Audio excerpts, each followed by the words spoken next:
The Great Gatsby by F. Scott Fitzgerald. Presented by Legendary Audiobooks. Once again, to Zelda.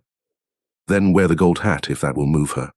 If you can bounce high, bounce for her too, till she cry, lover, gold-hatted, high-bouncing lover, I must have you. Thomas Parkden Villiers. Chapter 1. In my younger and more vulnerable years, my father gave me some advice that I've been turning over in my mind ever since. Whenever you feel like criticizing anyone, he told me, just remember that all the people in this world haven't had the advantages that you've had. He didn't say any more, but we've always been unusually communicative in a reserved way, and I understood that he meant a great deal more than that.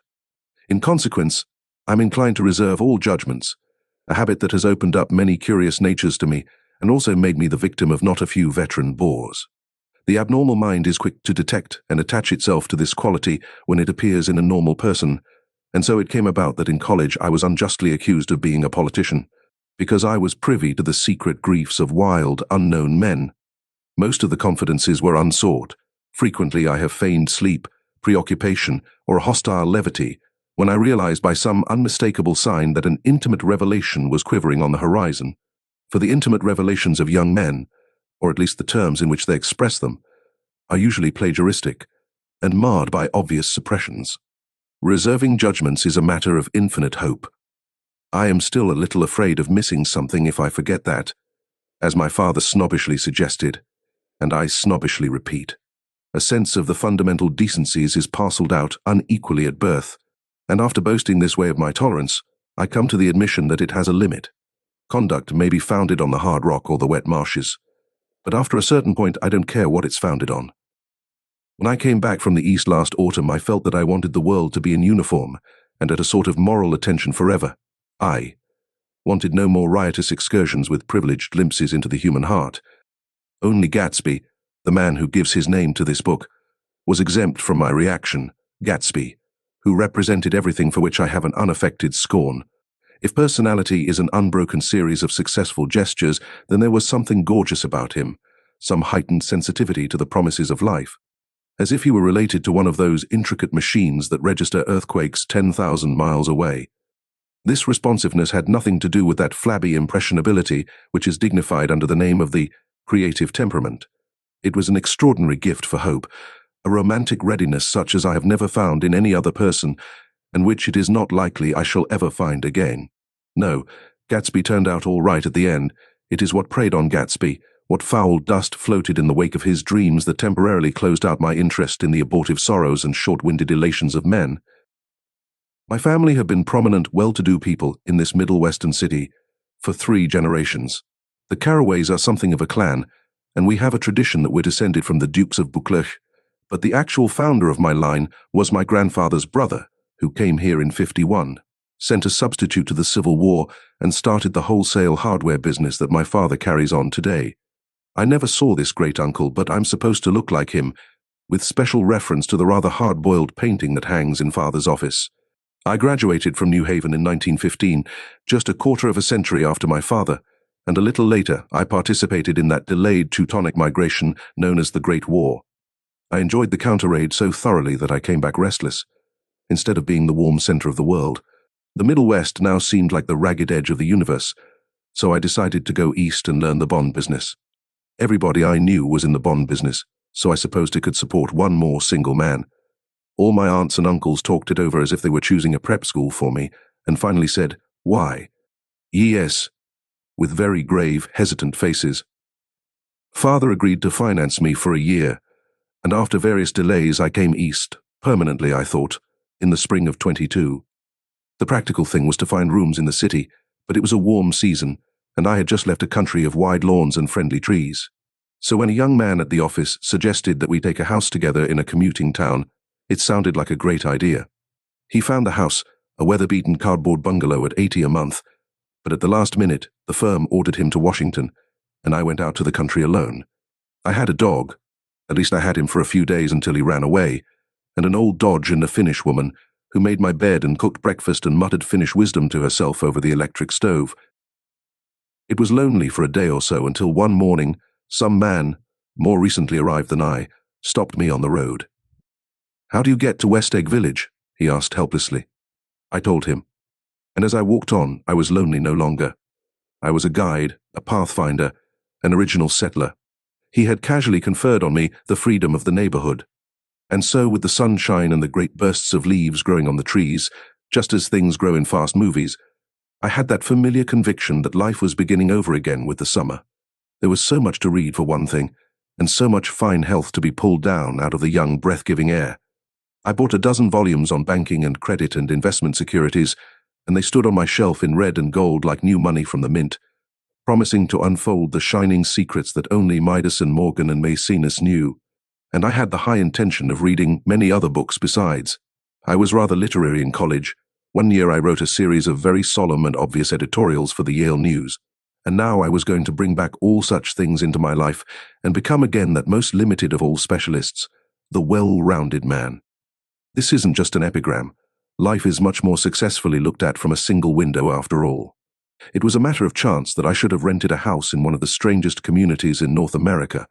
It was on that slender, riotous island which extends itself due east of New York, and where there are, among other natural curiosities, two unusual formations of land.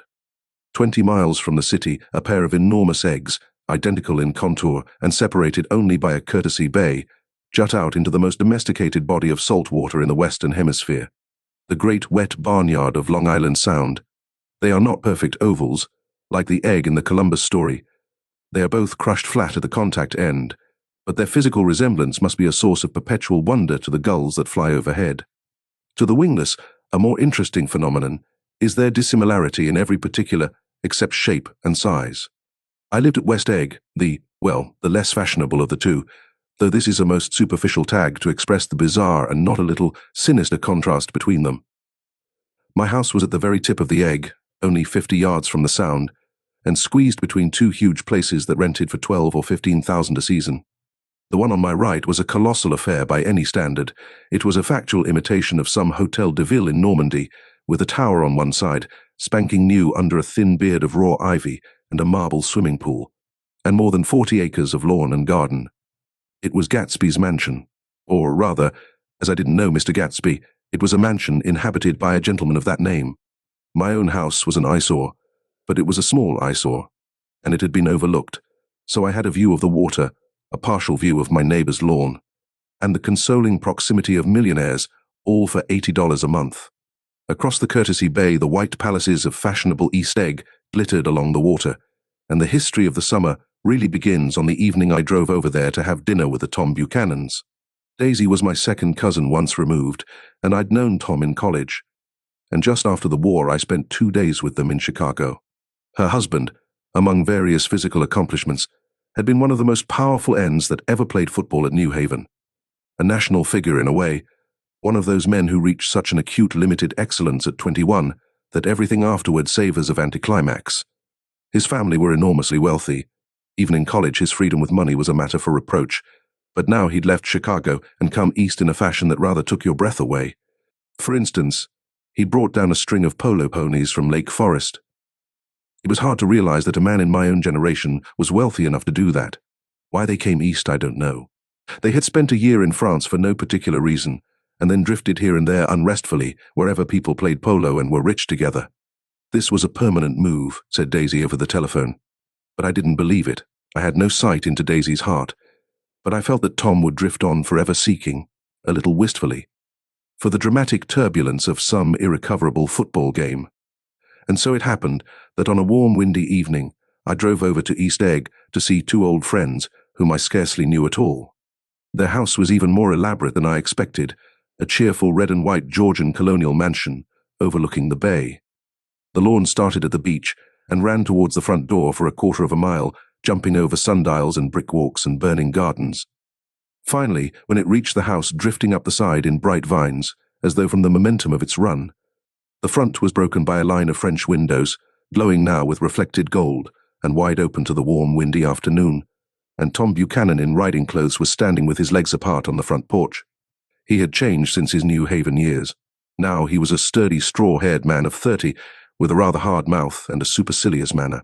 Two shining, arrogant eyes had established dominance over his face and gave him the appearance of always leaning aggressively forward. Not even the effeminate swank of his riding clothes could hide the enormous power of that body.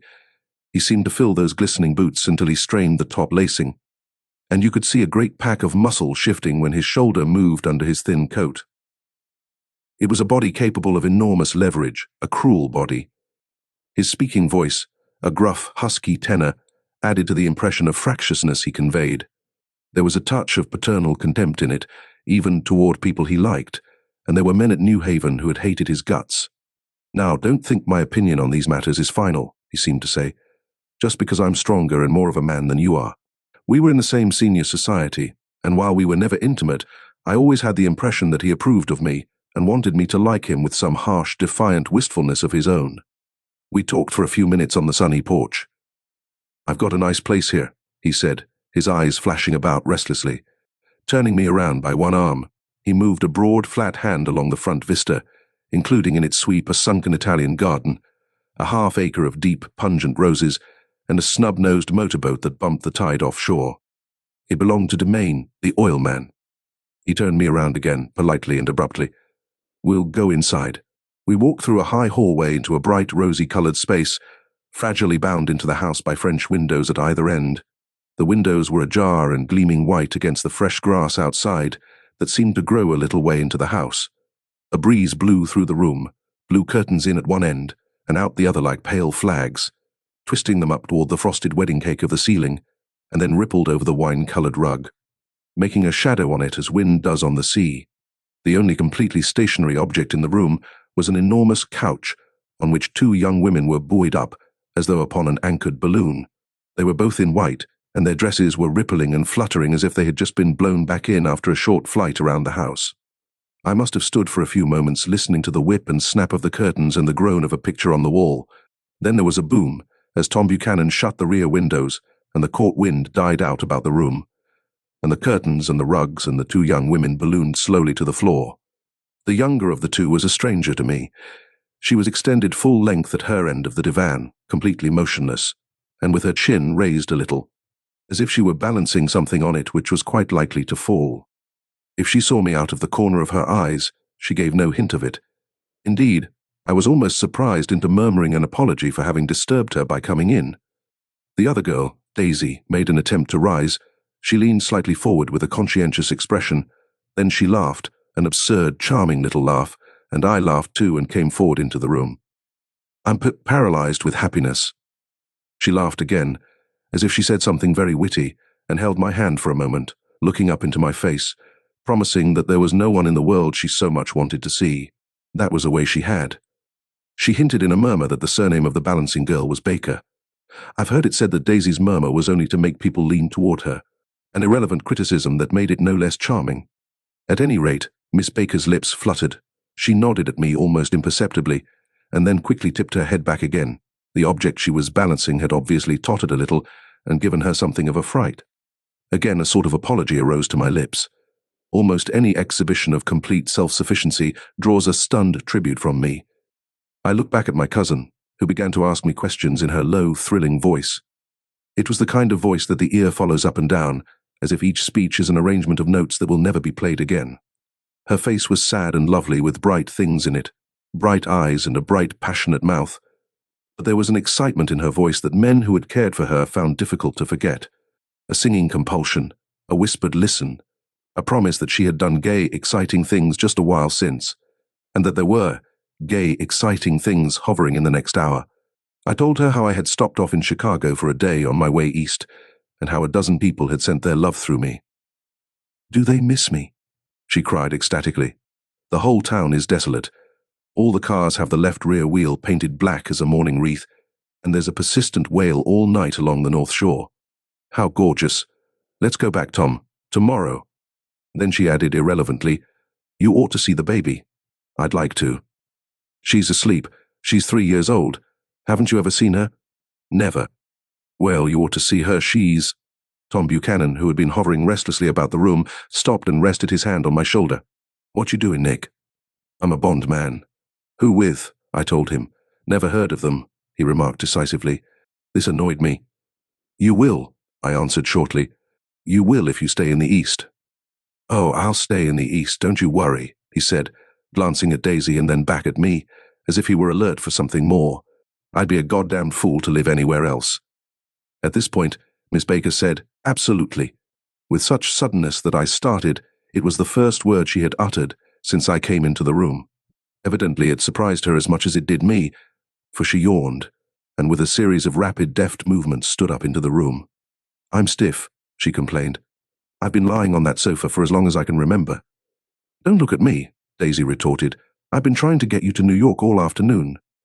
"No thanks," said Miss Baker to the 4 cocktails just in from the pantry. "I'm absolutely in training." Her host looked at her incredulously. "You air." He took down his drink as if it were a drop in the bottom of a glass. "How you ever get anything done is beyond me." I looked at Miss Baker, wondering what it was she got done. I enjoyed looking at her. She was a slender, small-breasted girl with an erect carriage, which she accentuated by throwing her body backward at the shoulders like a young cadet. Her grey, sun-strained eyes looked back at me with polite reciprocal curiosity out of a wan, charming, discontented face. It occurred to me now that I had seen her, or a picture of her, somewhere before. "You live in West Egg," she remarked contemptuously. "I know somebody there. I don't know a single. You must know Gatsby." "Gatsby?" demanded Daisy. "What Gatsby?" Before I could reply that he was my neighbor, dinner was announced. Wedging his tense arm imperatively under mine, Tom Buchanan compelled me from the room as though he were moving a checker to another square. Slenderly, languidly, their hands set lightly on their hips, the 2 young women preceded us out onto a rosy-colored porch, open toward the sunset, where 4 candles flickered on the table in the diminished wind. "Why candles?" objected Daisy, frowning. She snapped them out with her fingers. "In 2 weeks it'll be the longest day in the year." She looked at us all radiantly. "Do you always watch for the longest day of the year and then miss it?" "I always watch for the longest day in the year and then miss it." "We ought to plan something," yawned Miss Baker, sitting down at the table as if she were getting into bed. "All right," said Daisy. "What'll we plan?" She turned to me helplessly. "What do people plan?" Before I could answer, her eyes fastened with an awed expression on her little finger. "Look," she complained. "I hurt it." We all looked. The knuckle was black and blue. "You did it, Tom," she said accusingly. "I know you didn't mean to, but you did do it.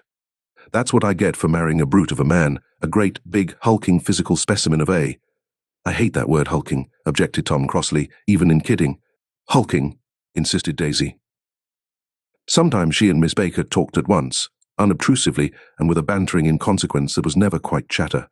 That was as cool as their white dresses and their impersonal eyes in the absence of all desire. They were here, and they accepted Tom and me, making only a polite, pleasant effort to entertain or to be entertained.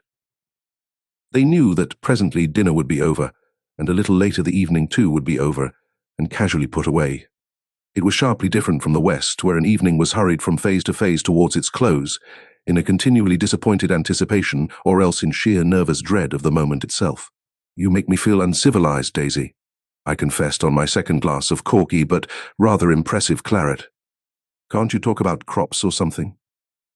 I meant nothing in particular by this remark, but it was taken up in an unexpected way. "Civilization's going to pieces," broke out Tom violently. "I've gotten to be a terrible pessimist about things. Have you read The Rise of the Colored Empires by this man Goddard?" "Why, no," I answered, rather surprised by his tone. "Well, it's a fine book, and everybody ought to read it. The idea is if we don't look out, the white race will be utterly submerged. It's all scientific stuff. It's been proved." "Tom's getting very profound," said Daisy with an expression of unthoughtful sadness. "He reads deep books with long words in them. What was that word we? Well, these books are all scientific," insisted Tom, glancing at her impatiently. "This fellow has worked out the whole thing. It's up to us, who are the dominant race, to watch out, or these other races will have control of things. We've got to beat them down," whispered Daisy, winking ferociously toward the fervent sun. "You ought to live in California," began Miss Baker, but Tom interrupted her by shifting heavily in his chair. "This idea is that we're Nordics. I am, and you are, and you are, and—" After an infinitesimal hesitation, he included Daisy with a slight nod, and she winked at me again. "And we've produced all the things that go to make civilization, science and art and all that. Do you see?" There was something pathetic in his concentration, as if his complacency, more acute than of old, was not enough to him anymore. When, almost immediately, the telephone rang inside and the butler left the porch, Daisy seized upon the momentary interruption and leaned towards me. "I'll tell you a family secret," she whispered enthusiastically. "It's about the butler's nose. Do you want to hear about the butler's nose? That's why I came over tonight. Well, he wasn't always a butler. He used to be the silver polisher for some people in New York that had a silver service for 200 people. He had to polish it from morning till night, until finally it began to affect his nose." "Things went from bad to worse," suggested Miss Baker. "Yes, things went from bad to worse, until finally he had to give up his position." For a moment the last sunshine fell with romantic affection upon her glowing face. Her voice compelled me forward breathlessly as I listened. Then the glow faded, each light deserting her with lingering regret, like children leaving a pleasant street at dusk. The butler came back and murmured something close to Tom's ear, whereupon Tom frowned, pushed back his chair, and without a word went inside. As if his absence quickened something within her, Daisy leaned forward again, her voice glowing and singing. "I love to see you at my table, Nick. You remind me of a rose, an absolute rose, doesn't he?" She turned to Miss Baker for confirmation. "An absolute rose?" This was untrue. I'm not even faintly like a rose. She was only extemporizing, but a stirring warmth flowed from her, as if her heart was trying to come out to you concealed in one of those breathless, thrilling words. Then suddenly, she threw her napkin on the table and excused herself and went into the house. Miss Baker and I exchanged a short glance consciously devoid of meaning. I was about to speak when she sat up alertly and said, "Shh," in a warning voice. A subdued, impassioned murmur was audible in the room beyond, and Miss Baker leaned forward unashamed, trying to hear. The murmur trembled on the verge of coherence, sank down, mounted excitedly, and then ceased altogether. "This Mr. Gatsby you spoke of is my neighbor," I began. "Don't talk. I want to hear what happens." "Is something happening?" I inquired innocently. "You mean to say you don't know?" said Miss Baker, honestly surprised. "I thought everybody knew." "I don't." "Why?" she said hesitantly. "Tom's got some woman in New York." "Got some woman?" I repeated blankly. Miss Baker nodded. "She might have the decency not to telephone him at dinner time, don't you think?" Almost before I had grasped her meaning, there was the flutter of a dress and the crunch of leather boots, and Tom and Daisy were back at the table. "It couldn't be helped," cried Daisy with tense gaiety. She sat down, glanced searchingly at Miss Baker and then at me, and continued, "I looked outdoors for a minute, and it's very romantic outdoors. There's a bird on the lawn that I think must be a nightingale come over on the Cunard or White Star Line. He's singing away," her voice sang. "It's romantic, isn't it, Tom?" "Very romantic," he said, and then miserably to me, "If it's light enough after dinner, I want to take you down to the stables." The telephone rang inside, startlingly, and as Daisy shook her head decisively at Tom, the subject of the stables, in fact all subjects, vanished into air. Among the broken fragments of the last 5 minutes at table, I remember the candles being lit again, pointlessly, and I was conscious of wanting to look squarely at everyone, and yet to avoid all eyes. I couldn't guess what Daisy and Tom were thinking, but I doubt if even Miss Baker, who seemed to have mastered a certain hardy skepticism, was able utterly to put this fifth guest's shrill metallic urgency out of mind. To a certain temperament the situation might have seemed intriguing. My own instinct was to telephone immediately for the police. The horses, needless to say, were not mentioned again. Tom and Miss Baker, with several feet of twilight between them, strolled back into the library, as if to a vigil beside a perfectly tangible body, while trying to look pleasantly interested and a little deaf. I followed Daisy around a chain of connecting verandas to the porch in front. In its deep gloom we sat down side by side on a wicker settee. Daisy took her face in her hands as if feeling its lovely shape, and her eyes moved gradually out into the velvet dusk. I saw that turbulent emotions possessed her, so I asked what I thought would be some sedative questions about her little girl. "We don't know each other very well, Nick," she said suddenly. "Even if we are cousins, you didn't come to my wedding. I wasn't back from the war. That's true." She hesitated. "Well, I've had a very bad time, Nick, and I'm pretty cynical about everything." Evidently she had reason to be. I waited, but she didn't say any more, and after a moment I returned rather feebly to the subject of her daughter. "I suppose she talks and eats and everything." "Oh yes." She looked at me absently. "Listen, Nick, let me tell you what I said when she was born. Would you like to hear? Very much. It'll show you how I've gotten to feel about things. Well, she was less than an hour old and Tom was God knows where. I woke up out of the ether with an utterly abandoned feeling and asked the nurse right away if it was a boy or a girl. She told me it was a girl, and so I turned my head away and wept. Ella, right, I said. I'm glad it's a girl, and I hope she'll be a fool. That's the best thing a girl can be in this world, a beautiful little fool. You see, I think everything's terrible anyhow, she went on in a convinced way. Everybody thinks so, the most advanced people, and I know. I've been everywhere and seen everything and done everything. Her eyes flashed around her in a defiant way, rather like Tom's, and she laughed with thrilling scorn. Sophisticated. God, I'm sophisticated. The instant her voice broke off, ceasing to compel my attention, my belief, I felt the basic insincerity of what she had said. It made me uneasy, as though the whole evening had been a trick of some sort to exact a contributory emotion from me. I waited, and sure enough, in a moment she looked at me with an absolute smirk on her lovely face, as if she had asserted her membership in a rather distinguished secret society to which she and Tom belonged. Inside, the crimson room bloomed with light. Tom and Miss Baker sat at either end of the long couch, and she read aloud to him from the Saturday Evening Post. The words, murmurous and uninflected, running together in a soothing tune. The lamplight, bright on his boots and dull on the autumn leaf yellow of her hair, glinted along the paper as she turned a page with a flutter of slender muscles in her arms. When we came in, she held us silent for a moment with a lifted hand. To be continued, she said, tossing the magazine on the table, in our very next issue. Her body asserted itself with a restless movement of her knee, and she stood up. 10 o'clock, she remarked, apparently finding the time on the ceiling. Time for this good girl to go to bed. Jordan's going to play in the tournament tomorrow, explained Daisy, over at W.S. Chester. Oh, you're Jordan Baker. I knew now why her face was familiar. Its pleasing, contemptuous expression had looked out at me from many rotogravure pictures of the sporting life at Asheville and Hot Springs and Palm Beach. I'd heard some story of her, too, a critical, unpleasant story, but what it was I had forgotten long ago. Good night, she said softly. Wake me at 8, won't you? If you'll get up. I will. Good night, Mr. Carraway. See you anon. Of course you will, confirmed Daisy. In fact, I think I'll arrange a marriage. Come over often, Nick, and I'll sort of, fling you together. You know, lock you up accidentally in linen closets and push you out to sea in a boat and all that sort of thing. Good night, called Miss Baker from the stairs. I haven't heard a word. She's a nice girl, said Tom after a moment. They oughtn't to let her run around the country this way. Who oughtn't to?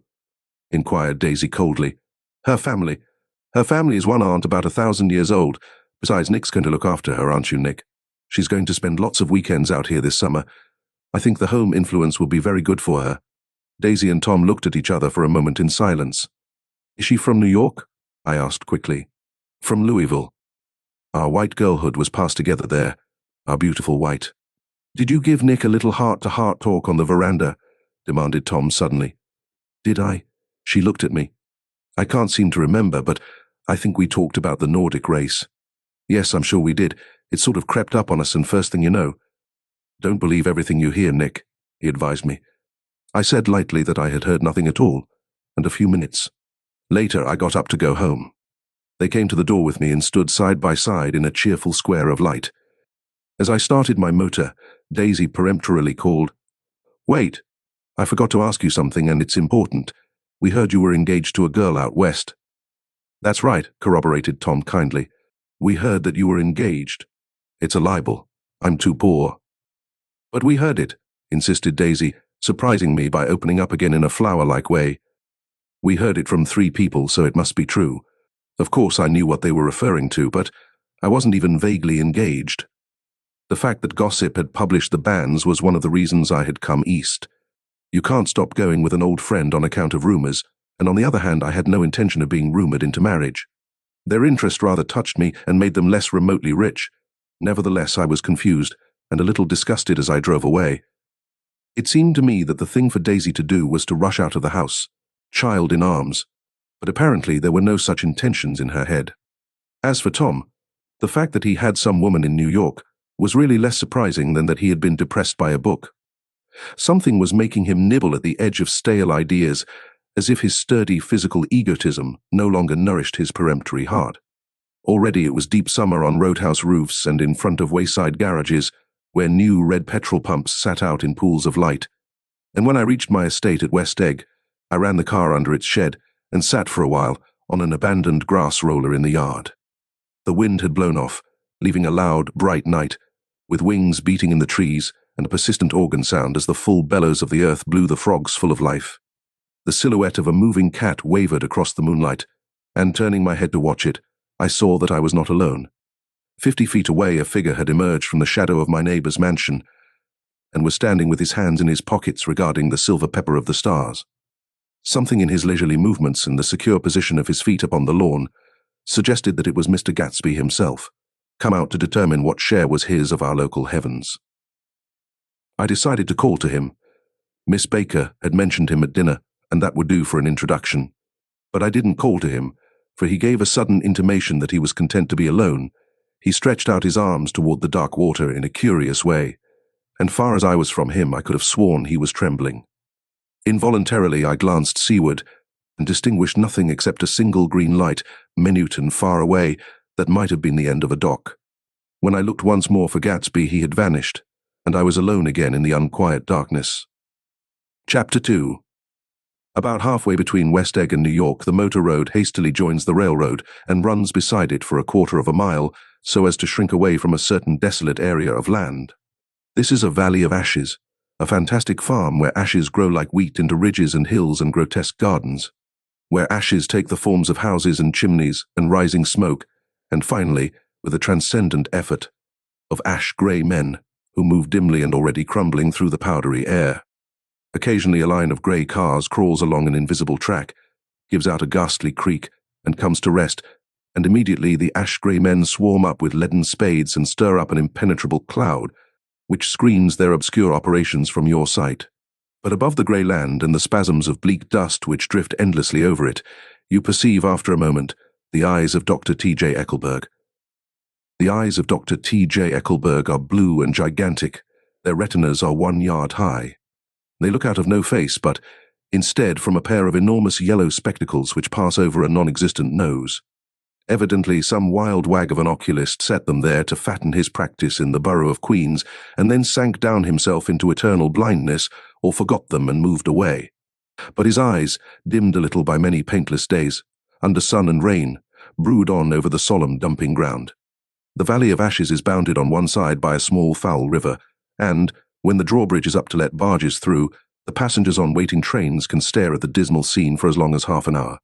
There is always a halt there of at least a minute, and it was because of this that I first met Tom Buchanan's mistress.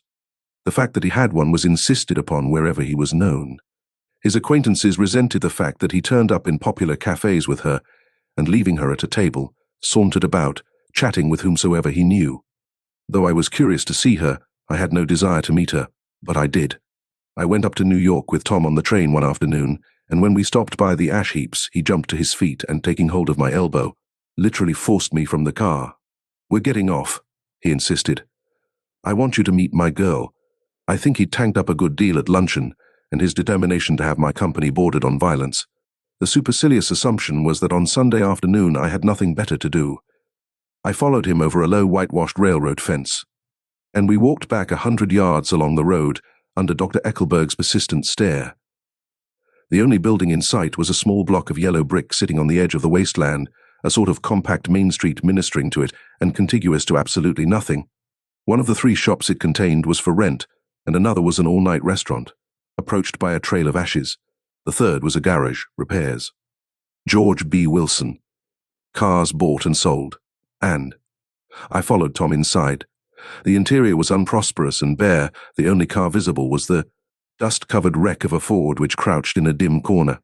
It had occurred to me that this shadow of a garage must be a blind, and that sumptuous and romantic apartments were concealed overhead, when the proprietor himself appeared in the door of an office, wiping his hands on a piece of waste. He was a blond, spiritless man, anemic, and faintly handsome. When he saw us, a damp gleam of hope sprang into his light blue eyes. "Hello, Wilson, old man," said Tom, slapping him jovially on the shoulder. "How's business?" "I can't complain," answered Wilson unconvincingly. "When are you going to sell me that car?"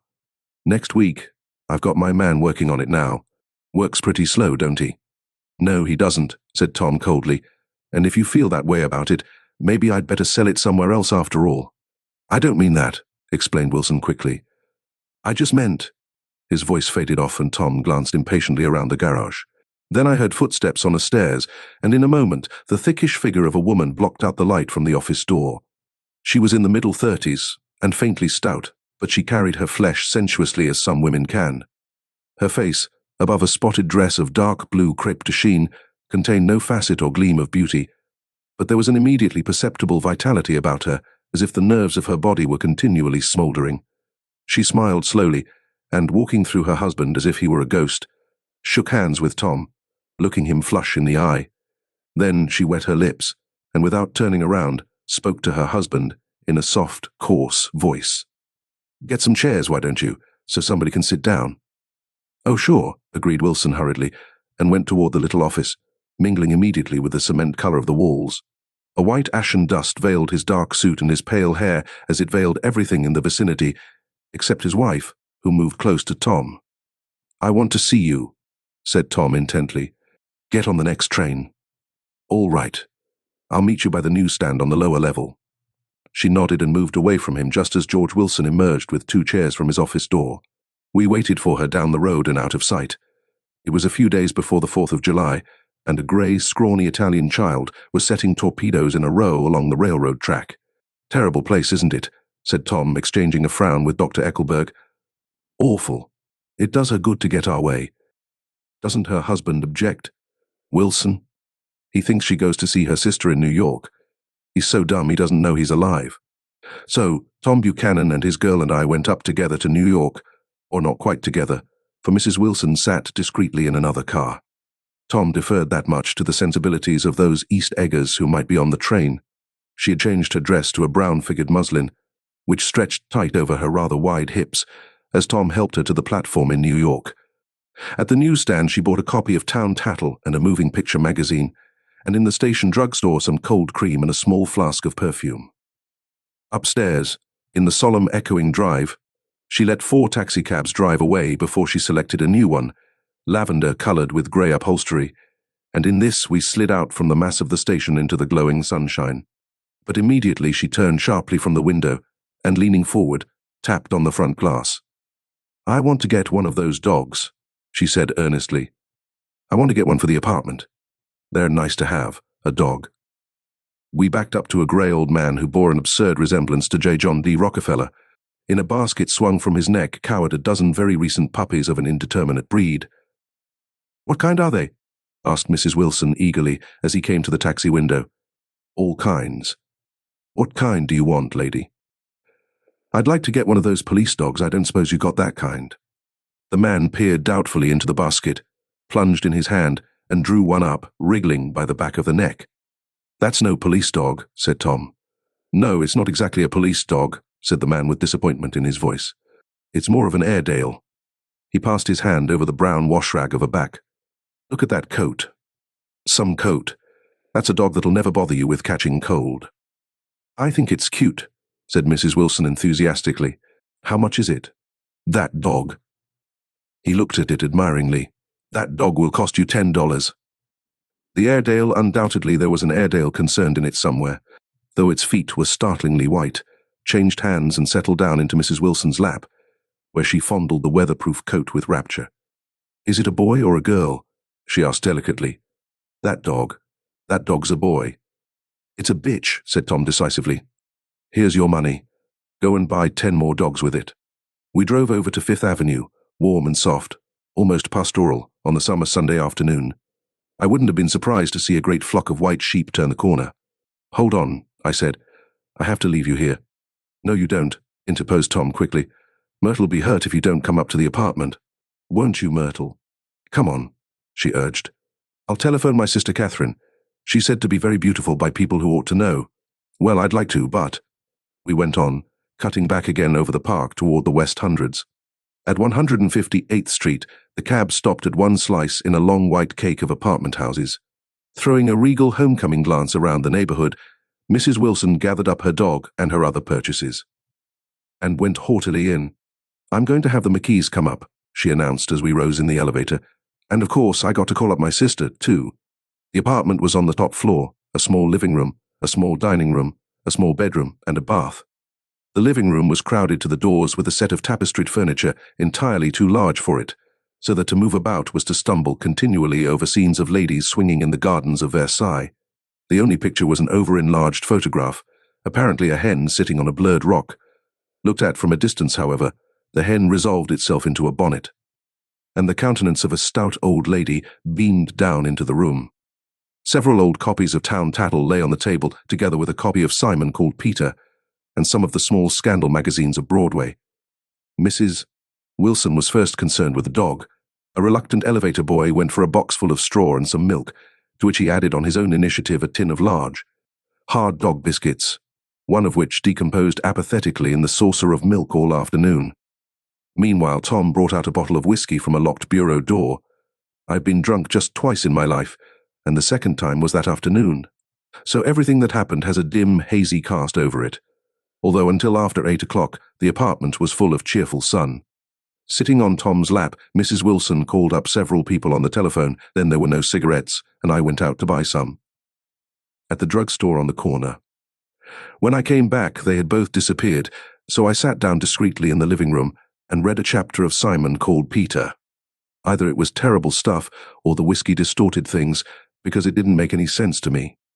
Just as Tom and Myrtle, after the first drink Mrs. Wilson and I called each other by our first names, reappeared, company commenced to arrive at the apartment door.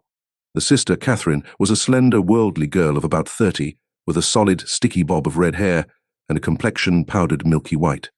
Her eyebrows had been plucked and then drawn on again at a more rakish angle, but the efforts of nature toward the restoration of the old alignment gave a blurred air to her face.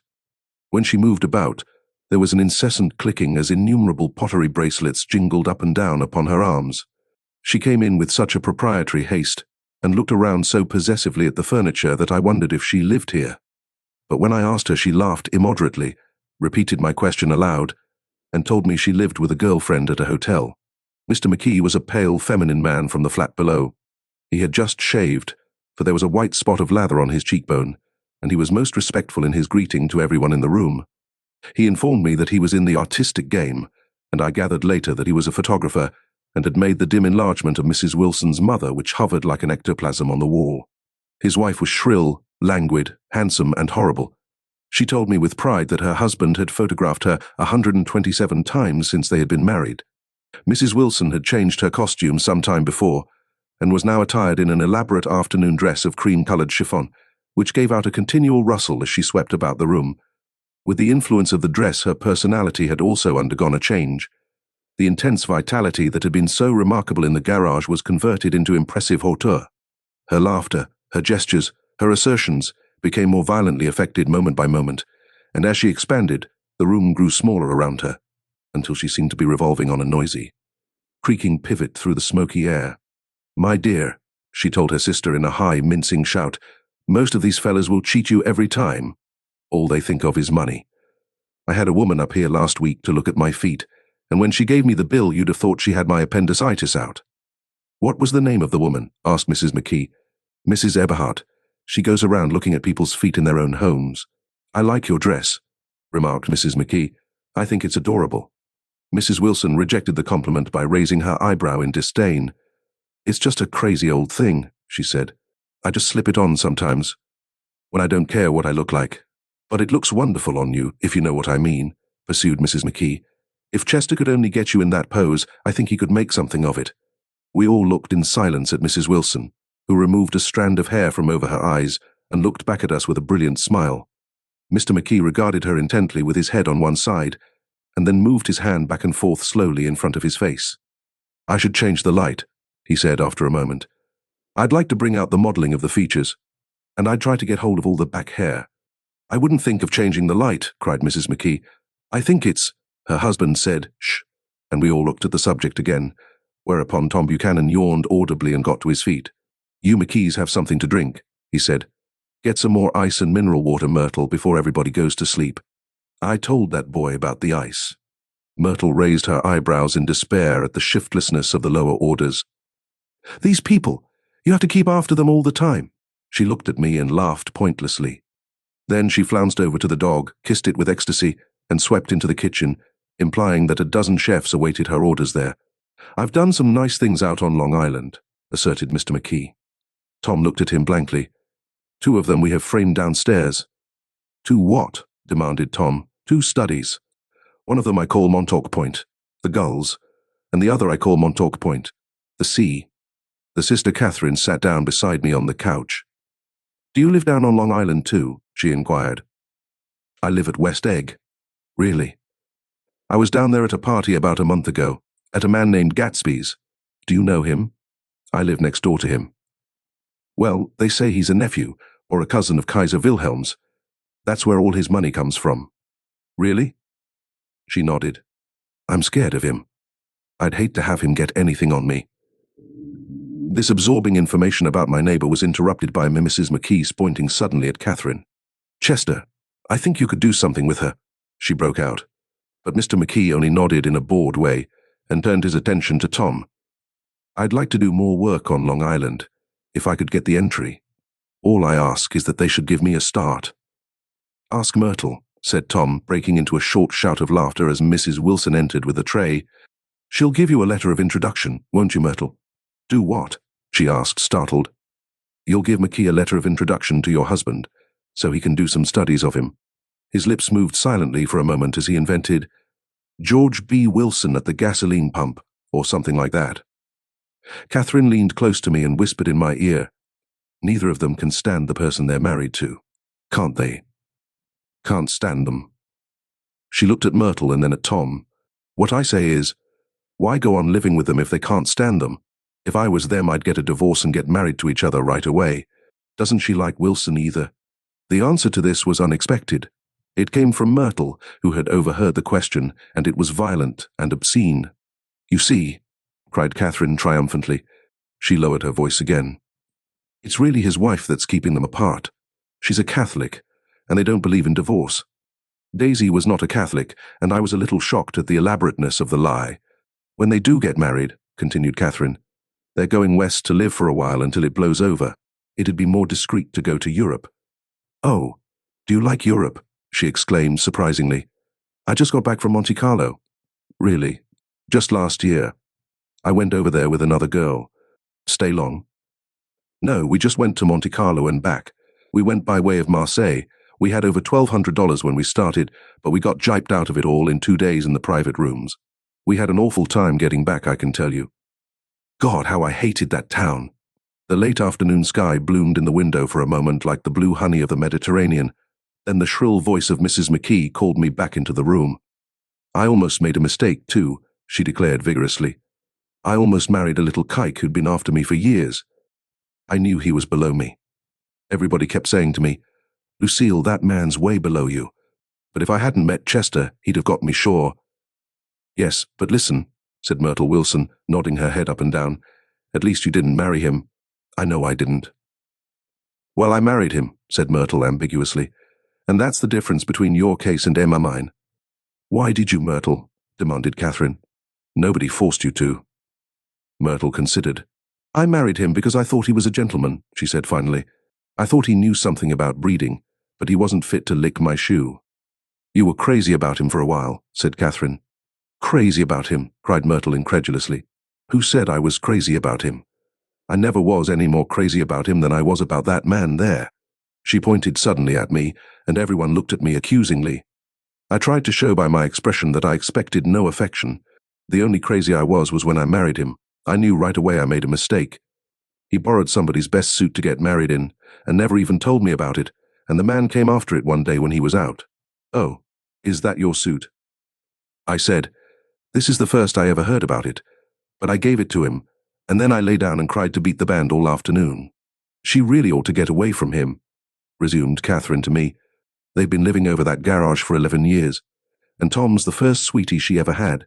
The bottle of whiskey, a second one, was now in constant demand by all present, excepting Catherine, who felt just as good on nothing at all." Tom rang for the janitor and sent him for some celebrated sandwiches, which were a complete supper in themselves. I wanted to get out and walk eastward toward the park through the soft twilight, But each time I tried to go, I became entangled in some wild, strident argument which pulled me back, as if with ropes, into my chair. Yet high over the city, our line of yellow windows must have contributed their share of human secrecy to the casual watcher in the darkening streets. And I saw him too, looking up and wondering.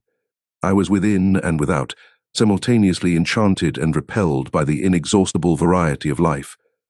Myrtle pulled her chair close to mine, and suddenly her warm breath poured over me the story of her first meeting with Tom. It was on the two little seats facing each other that are always the last ones left on the train. I was going up to New York to see my sister and spend the night. He had on a dress suit and patent leather shoes, and I couldn't keep my eyes off him, but every time he looked at me I had to pretend to be looking at the advertisement over his head. When we came into the station, he was next to me, and his white shirt front pressed against my arm, and so I told him I'd have to call a policeman, but he knew I lied. I was so excited that when I got into a taxi with him, I didn't hardly know I wasn't getting into a subway train. All I kept thinking about over and over was, "You can't live. Forever. You can't live forever." She turned to me, Mrs. McKee, and the room rang full of her artificial laughter. "My dear," she cried, "I'm going to give you this dress as soon as I'm through with it. I've got to get another one tomorrow. I'm going to make a list of all the things I've got to get. A massage and a wave, and a collar for the dog, and one of those cute little ashtrays where you touch a spring, and a wreath with a black silk bow for Mother's grave that'll last all summer. I got to write down a list so I won't forget all the things I got to do." It was 9 o'clock. Almost immediately afterward, I looked at my watch and found it was 10. Mr. McKee was asleep on a chair with his fists clenched in his lap, like a photograph of a man of action. Taking out my handkerchief, I wiped from his cheek the spot of dried lather that had worried me all the afternoon. The little dog was sitting on the table looking with blind eyes through the smoke, and from time to time groaning faintly. People disappeared, reappeared, made plans to go somewhere, and then lost each other, searched for each other, found each other a few feet away. Sometime toward midnight, Tom Buchanan and Mrs. Wilson stood face to face discussing in impassioned voices whether Mrs. Wilson had any right to mention Daisy's name. "Daisy, Daisy, Daisy," shouted Mrs. Wilson. "I'll say it whenever I want to. Daisy, die." Making a short, deft movement, Tom Buchanan broke her nose with his open hand. Then there were bloody towels upon the bathroom floor, and women's voices scolding, and high over the confusion a long broken wail of pain. Mr. McKee awoke from his doze and started in a daze toward the door. When he had gone halfway, he turned around and stared at the scene, his wife and Catherine scolding and consoling as they stumbled here and there among the crowded furniture with articles of aid, and the despairing figure on the couch, bleeding fluently, and trying to spread a copy of Town Tattle over the tapestry scenes of Versailles. Then Mr. McKee turned and continued on out the door. Taking my hat from the chandelier, I followed. "Come to lunch some day," he suggested, as we groaned down in the elevator. "Where?" "Anywhere. Keep your hands off the lever," snapped the elevator boy. "I beg your pardon," said Mr. McKee with dignity. "I didn't know I was touching it." "All right," I agreed. "I'll be glad to." I was standing beside his bed, and he was sitting up between the sheets, clad in his underwear, with a great portfolio in his hands. Beauty and the Beast, Loneliness, Old Grocery Horse, Brook and Bridge. Then I was lying half asleep in the cold lower level of the Pennsylvania station, staring at the Morning Tribune, and waiting for the 4 o'clock train. Chapter 3. There was music from my neighbor's house through the summer nights. In his blue gardens, men and girls came and went like moths among the whisperings and the champagne and the stars. At high tide in the afternoon, I watched his guests diving from the tower of his raft, or taking the sun on the hot sand of his beach while his 2 motorboats slit the waters of the Sound, drawing aquaplanes over cataracts of foam. On weekends, his Rolls-Royce became an omnibus, bearing parties to and from the city between 9 in the morning and long past midnight, while his station wagon scampered like a brisk yellow bug to meet all trains. And on Mondays, 8 servants, including an extra gardener, toiled all day with mops and scrubbing brushes and hammers and garden shears, repairing the ravages of the night before. Every Friday, 5 crates of oranges and lemons arrived from a fruiterer in New York. Every Monday, these same oranges and lemons left his back door in a pyramid of pulpless halves. There was a machine in the kitchen which could extract the juice of 200 oranges in half an hour if a little button was pressed 200 times by a butler's thumb. At least once a fortnight, a corps of caterers came down with several hundred feet of canvas and enough colored lights to make a Christmas tree of Gatsby's enormous garden. On buffet tables, garnished with glistening hors d'oeuvre, Spiced baked hams crowded against salads of harlequin designs and pastry pigs and turkeys, bewitched to a dark gold. In the main hall, a bar with a real brass rail was set up, and stocked with gins and liquors and with cordials, so long forgotten that most of his female guests were too young to know one from another. By 7 o'clock the orchestra has arrived, no thin five-piece affair, but a whole pitful of oboes and trombones and saxophones and viols and cornets and piccolos, and low and high drums. The last swimmers have come in from the beach now and are dressing upstairs. The cars from New York are parked 5 deep in the drive, and already the halls and salons and verandas are gaudy with primary colours, and hair bobbed in strange new ways, and shawls beyond the dreams of Castile. The bar is in full swing, and floating rounds of cocktails permeate the garden outside, until the air is alive with chatter and laughter, and casual innuendo and introductions forgotten on the spot, and enthusiastic meetings between women who never knew each other's names. The lights grow brighter as the earth lurches away from the sun, and now the orchestra is playing yellow cocktail music, and the opera of voices pitches a key higher. Laughter is easier minute by minute, spilled with prodigality, tipped out at a cheerful word. The groups change more swiftly, swell with new arrivals, dissolve and form in the same breath. Already there are wanderers, confident girls who weave here and there among the stouter and more stable, become for a sharp, joyous moment the center of a group, and then, excited with triumph, glide on through the sea change of faces and voices and color under the constantly changing light. Suddenly one of these gypsies, in trembling opal, seizes a cocktail out of the air, dumps it down for courage, and, moving her hands like Frisco, dances out alone on the canvas platform. A momentary hush, the orchestra leader varies his rhythm obligingly for her, and there is a burst of chatter as the erroneous news goes around that she is Gilda Gray's understudy from the Follies. The party has begun. I believe that on the first night I went to Gatsby's house, I was one of the few guests who had actually been invited. People were not invited, they went there.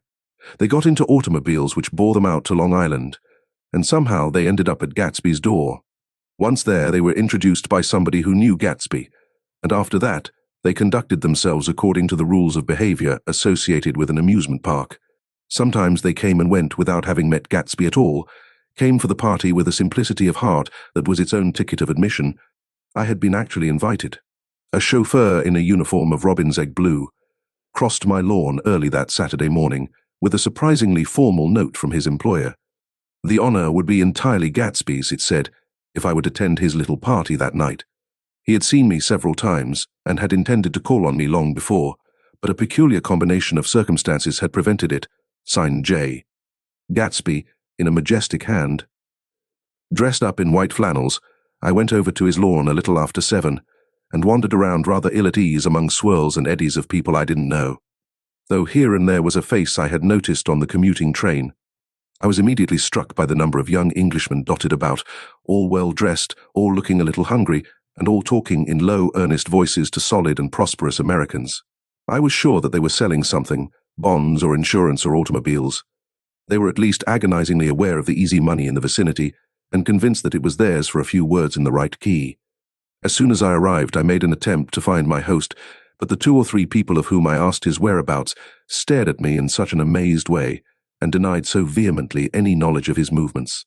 That slunk off in the direction of the cocktail table, the only place in the garden where a single man could linger without looking purposeless and alone.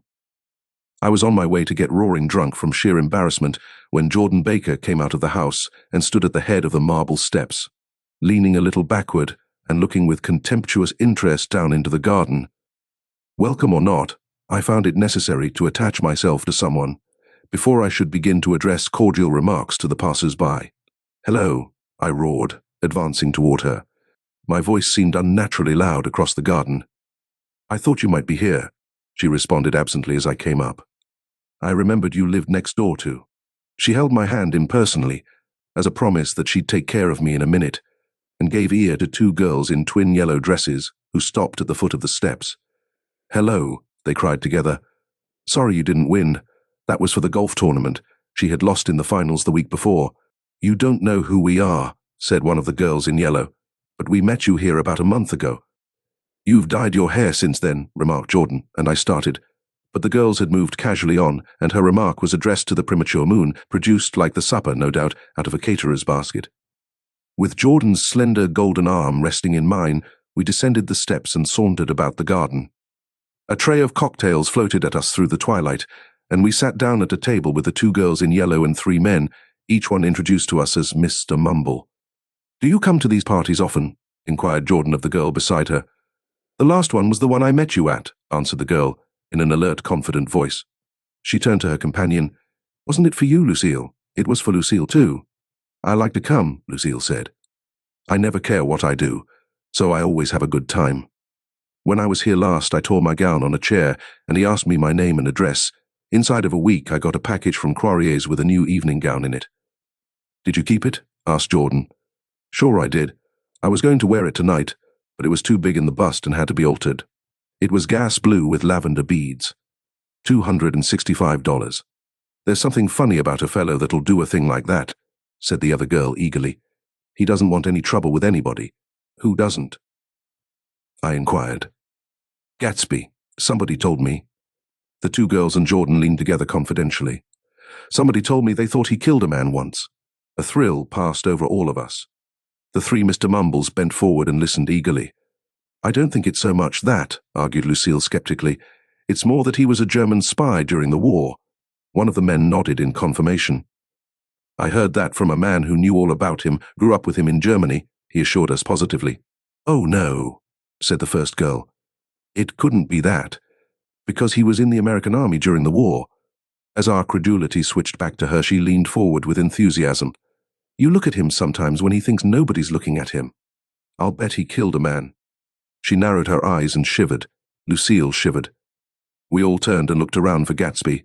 It was testimony to the romantic speculation he inspired that there were whispers about him from those who had found little, that it was necessary to whisper about in this world. The first supper, there would be another one after midnight, was now being served, and Jordan invited me to join her own party, who was spread around a table on the other side of the garden.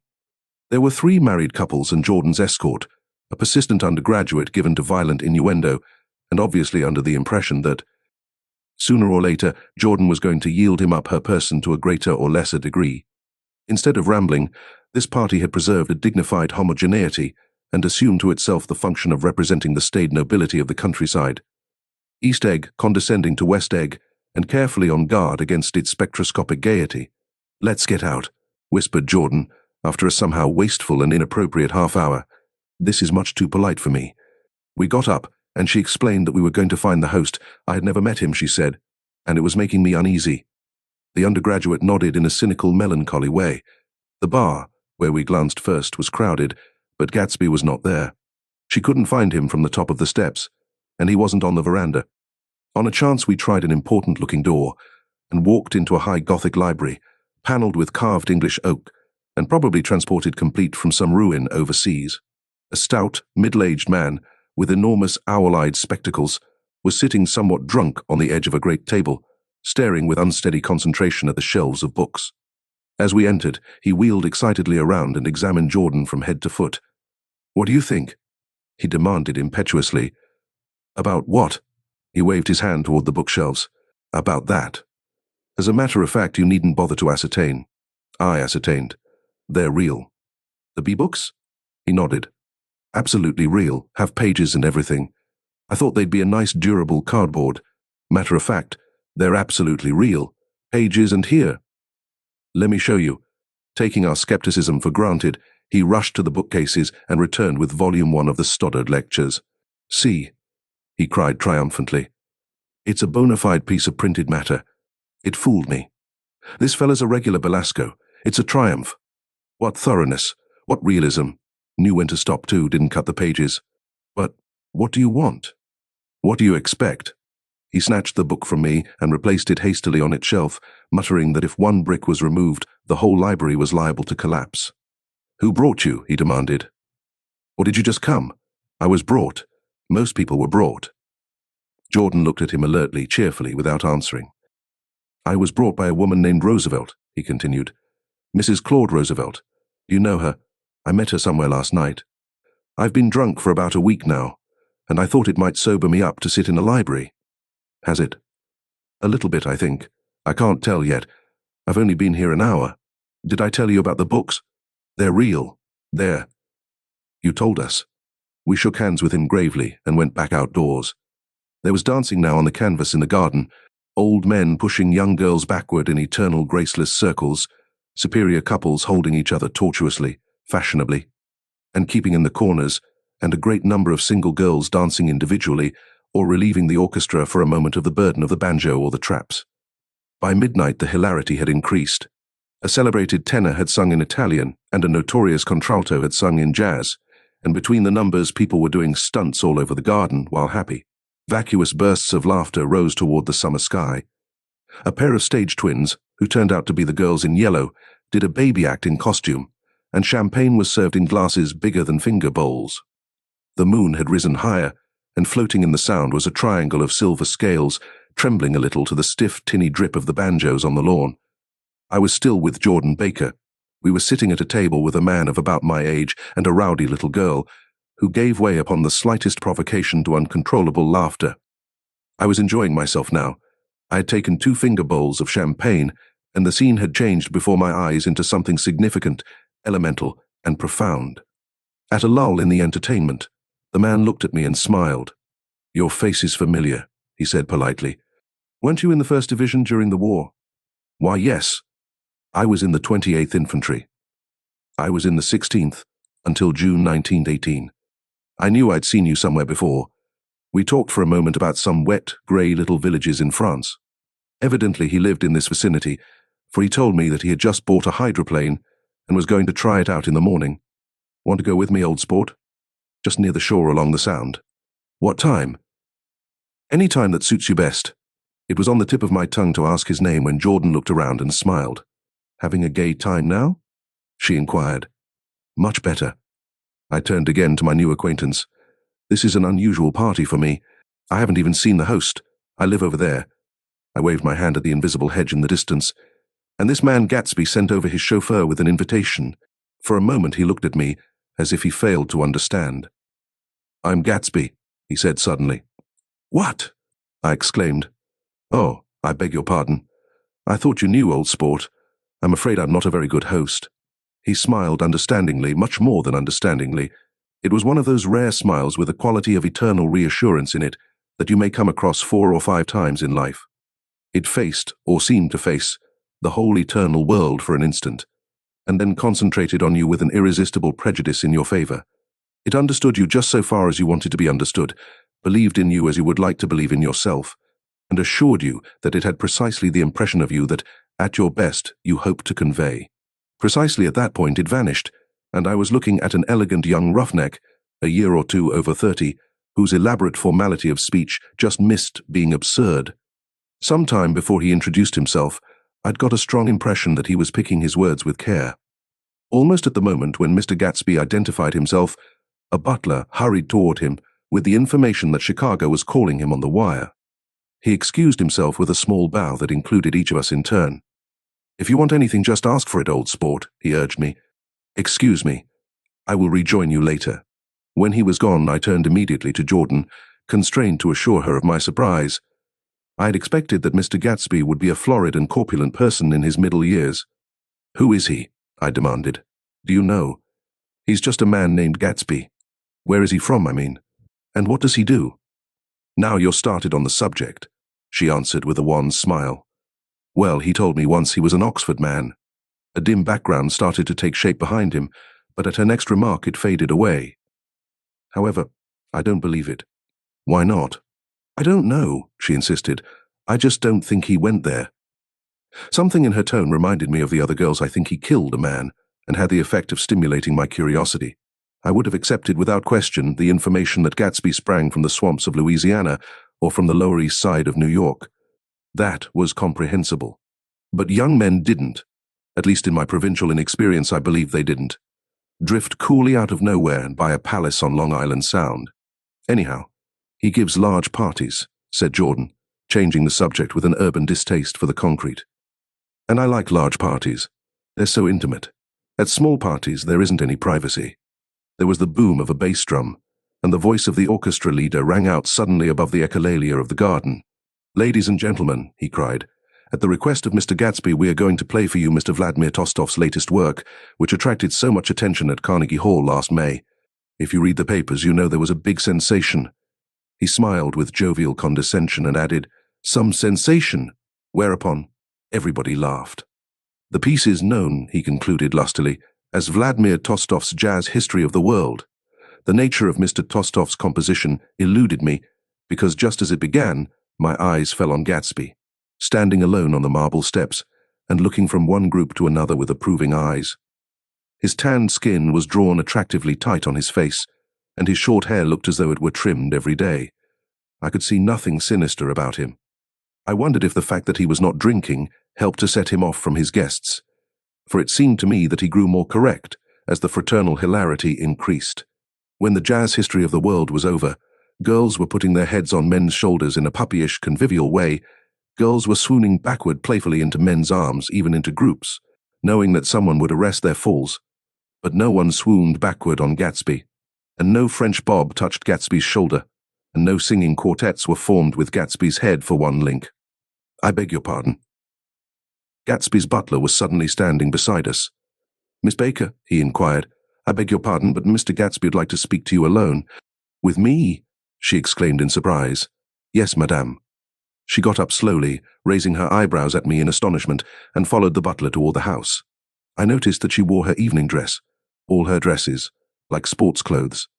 There was a jauntiness about her movements, as if she had first learned to walk upon golf courses on clean, crisp mornings. I was alone, and it was almost 2. For some time, confused and intriguing sounds had issued from a long, many-windowed room which overhung the terrace.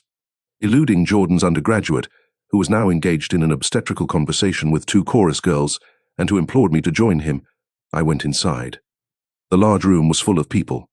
One of the girls in yellow was playing the piano, and beside her stood a tall, red-haired young lady from a famous chorus, engaged in song. She had drunk a quantity of champagne, and during the course of her song she had decided, ineptly, that everything was very, very sad. She was not only singing, she was weeping too. Whenever there was a pause in the song, she filled it with gasping, broken sobs, and then took up the lyric again in a quavering soprano. The tears coursed down her cheeks, not freely, however, for when they came into contact with her heavily beaded eyelashes, they assumed an inky color and pursued the rest of their way in slow black rivulets. A humorous suggestion was made that she sing the notes on her face, whereupon she threw up her hands, sank into a chair, and went off into a deep vinous sleep. She had a fight with a man who says he's her husband, explained a girl at my elbow. I looked around. Most of the remaining women were now having fights with men said to be their husbands. Even Jordan's party, the quartet from East Egg, were rent asunder by dissension. One of the men was talking with curious intensity to a young actress and his wife. After attempting to laugh at the situation in a dignified and indifferent way, broke down entirely and resorted to flank attacks. At intervals she appeared suddenly at his side like an angry diamond and hissed, "You promised," into his ear. The reluctance to go home was not confined to wayward men. The hall was at present occupied by 2 deplorably sober men and their highly indignant wives. The wives were sympathizing with each other in slightly raised voices. Whenever he sees I'm having a good time, he wants to go home. Never heard anything so selfish in my life. We're always the first ones to leave. So are WWE. Well, we're almost the last tonight, said one of the men sheepishly. The orchestra left half an hour ago. In spite of the wives' agreement that such malevolence was beyond credibility, the dispute ended in a short struggle, and both wives were lifted, kicking, into the night. As I waited for my hat in the hall, the door of the library opened, and Jordan Baker and Gatsby came out together. He was saying some last word to her, but the eagerness in his manner tightened abruptly into formality as several people approached him to say goodbye. Jordan's party were calling impatiently to her from the porch, but she lingered for a moment to shake hands. I've just heard the most amazing thing, she whispered. How long were we in there? Why, about an hour. It was simply amazing, she repeated abstractedly, but I swore I wouldn't tell it, and here I am, tantalizing you. She yawned gracefully in my face. Please come and see me, phone book, under the name of Mrs. Sigourney Howard, my aunt. She was hurrying off as she talked. Her brown hand waved a jaunty salute as she melted into her party at the door. Rather ashamed that on my first appearance I'd stayed so late, I joined the last of Gatsby's guests, who were clustered around him. I wanted to explain that I'd hunted for him early in the evening, and to apologize for not having known him in the garden. Don't mention it, he enjoined me eagerly. Don't give it another thought, old sport. The familiar expression held no more familiarity than the hand which reassuringly brushed my shoulder. "And don't forget we're going up in the hydroplane tomorrow morning, at 9 o'clock. Then the butler, behind his shoulder. "Philadelphia wants you on the phone, sir." "All right, in a minute. Tell them I'll be right there. Good night." Good night. Good night. He smiled, and suddenly there seemed to be a pleasant significance in having been among the last to go, as if he had desired it all the time. Good night, old sport. Good night. But as I walked down the steps, I saw that the evening was not quite over. 50 feet from the door, a dozen headlights illuminated a bizarre and tumultuous scene. In the ditch beside the road, right side up, but violently shorn of one wheel, rested a new coupe which had left Gatsby's drive not 2 minutes before. The sharp jut of a wall accounted for the detachment of the wheel, which was now getting considerable attention from half a dozen curious chauffeurs. However, as they had left their cars blocking the road, a harsh, discordant din from those in the rear had been audible for some time, and added to the already violent confusion of the scene. A man in a long duster had dismounted from the wreck and now stood in the middle of the road, looking from the car to the tire and from the tire to the observers in a pleasant, puzzled way. "See," he explained. "It went in the ditch." The fact was infinitely astonishing to him, and I recognized first the unusual quality of wonder, and then the man. It was the late patron of Gatsby's library. How'd it happen? He shrugged his shoulders. "I know nothing whatever about mechanics," he said decisively. "But how did it happen? Did you run into the wall?" "Don't ask me," said Owl Eyes, washing his hands of the whole matter. "I know very little about driving, next to nothing. It happened, and that's all I know." "Well, if you're a poor driver, you oughtn't to try driving at night." "But I wasn't even trying," he explained indignantly. "I wasn't even trying." An awed hush fell upon the bystanders. "Do you want to commit suicide?" "You're lucky it was just a wheel, a bad driver and not even trying." "You don't understand," explained the criminal. "I wasn't driving. There's another man in the car." The shock that followed this declaration found voice in a sustained ah as the door of the coupe swung slowly open. The crowd, it was now a crowd, stepped back involuntarily, and when the door had opened wide, there was a ghostly pause. Then, very gradually, part by part, a pale, dangling individual stepped out of the wreck, pawing tentatively at the ground with a large, uncertain dancing shoe. Blinded by the glare of the headlights and confused by the incessant groaning of the horns, the apparition stood swaying for a moment before he perceived the man in the duster. "What's matter?" he inquired calmly. "Did we run out of gas? Look, half a dozen fingers pointed at the amputated wheel." He stared at it for a moment, and then looked upward as though he suspected that it had dropped from the sky. "It came off," someone explained. He nodded. "At first I didn't notice we'd stopped." A pause. Then, taking a long breath and straightening his shoulders, he remarked in a determined voice, "Wonder if tell me where there's a gas line station?" At least a dozen men, some of them a little better off than he was, explained to him that wheel and car were no longer joined by any physical bond. "Back out," he suggested after a moment. "Put her in reverse." "But the wheel's oof." He hesitated. "No harm in trying," he said. The caterwauling horns had reached a crescendo, and I turned away and cut across the lawn toward home. I glanced back once. A wafer of a moon was shining over Gatsby's house, making the night fine as before, and surviving the laughter and the sound of his still glowing garden. A sudden emptiness seemed to flow now from the windows and the great doors, endowing with complete isolation the figure of the host, who stood on the porch, his hand up in a formal gesture of farewell. Reading over what I have written so far, I see I have given the impression that the events of 3 nights several weeks apart were all that absorbed me. On the contrary, they were merely casual events in a crowded summer, and until much later, they absorbed me infinitely less than my personal affairs. Most of the time I worked. In the early morning, the sun threw my shadow westward as I hurried down the white chasms of lower New York to the Probity Trust. I knew the other clerks and young bond salesmen by their first names, and lunched with them in dark, crowded restaurants on little pig sausages and mashed potatoes and coffee.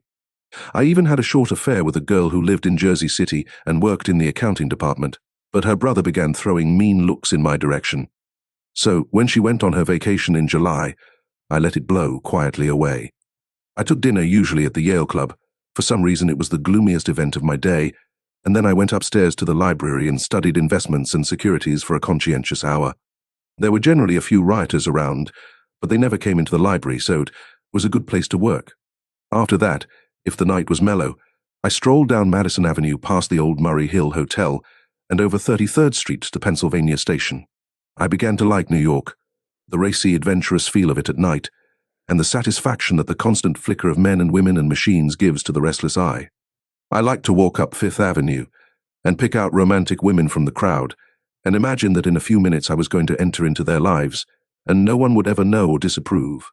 Sometimes, in my mind, I followed them to their apartments on the corners of hidden streets, and they turned and smiled back at me before they faded through a door into warm darkness. At the enchanted metropolitan twilight, I felt a haunting loneliness sometimes, and felt it in others, poor young clerks who loitered in front of windows, waiting until it was time for a solitary restaurant dinner. Young clerks in the dusk, wasting the most poignant moments of night and life. Again at 8 o'clock, when the dark lanes of the 40s were lined 5 deep with throbbing taxicabs, bound for the theatre district, I felt a sinking in my heart. Forms leaned together in the taxis as they waited, and voices sang, and there was laughter from unheard jokes, and lighted cigarettes made unintelligible circles inside. Imagining that I, too, was hurrying towards gaiety and sharing their intimate excitement, I wished them well. For a while I lost sight of Jordan Baker, and then in midsummer I found her again. At first I was flattered to go places with her, because she was a golf champion, and everyone knew her name. Then it was something more. I wasn't actually in love, but I felt a sort of tender curiosity. The bored, haughty face that she turned to the world concealed something. Most affectations conceal something eventually, even though they don't in the beginning, and one day I found what it was. When we were on a house party together up in Warwick, she left a borrowed car out in the rain with the top down, and then lied about it, and suddenly I remembered the story about her that had eluded me that night at Daisy's.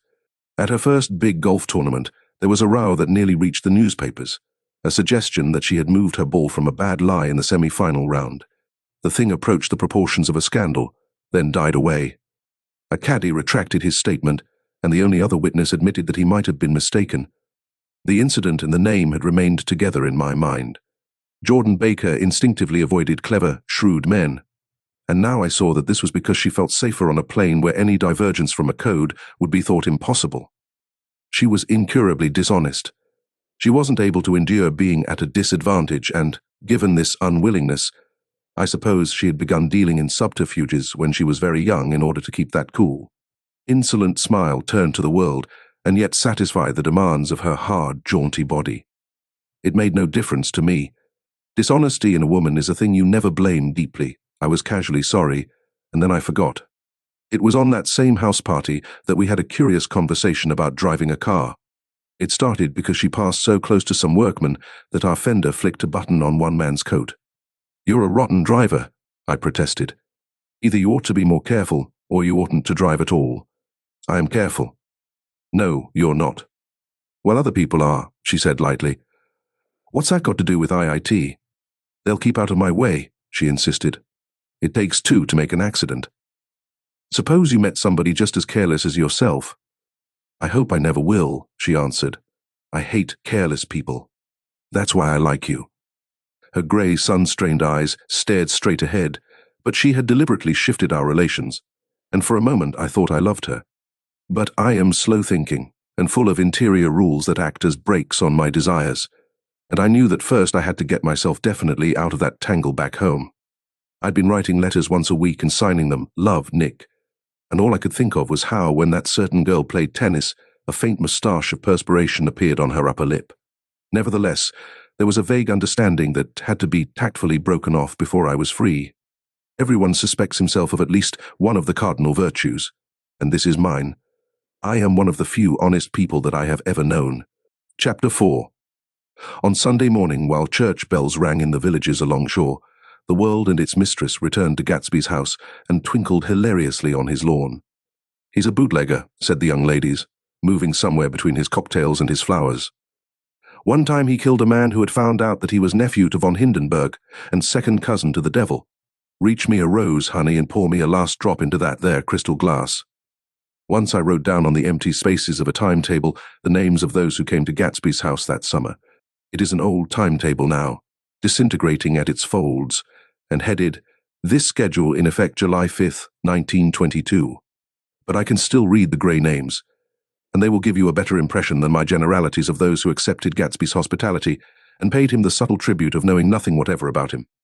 From East Egg then came the Chester Beckers and the Leaches, and a man named Bunsen, whom I knew at Yale, and Dr. Webster Civet, who was drowned last summer up in Maine, and the Hornbeams and the Willie Voltaires, and a whole clan named Blackbuck, who always gathered in a corner and flipped up their noses like goats at whosoever came near, and the Ismays and the Christies, or rather Hubert Auerbach and Mr. Christie's wife, and Edgar Beaver, whose hair, they say, turned cotton white one winter afternoon for no good reason at all. Clarence Endive was from East Egg, as I remember.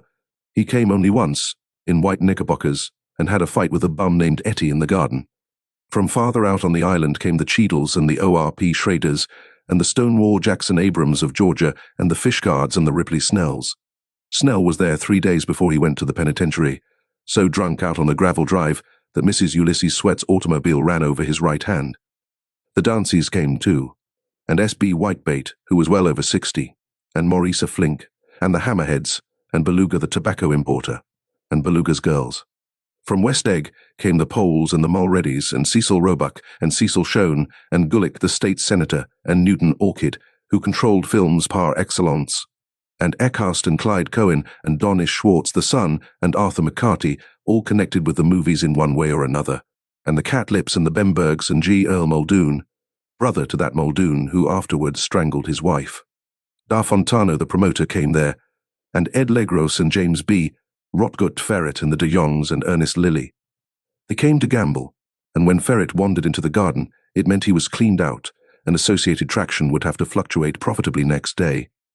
A man named Klipspringer was there so often that he became known as the Boarder. I doubt if he had any other home. Of theatrical people there were Gus Ways and Horace O'Donovan and Lester Meyer and George Duckweed and Francis Bull.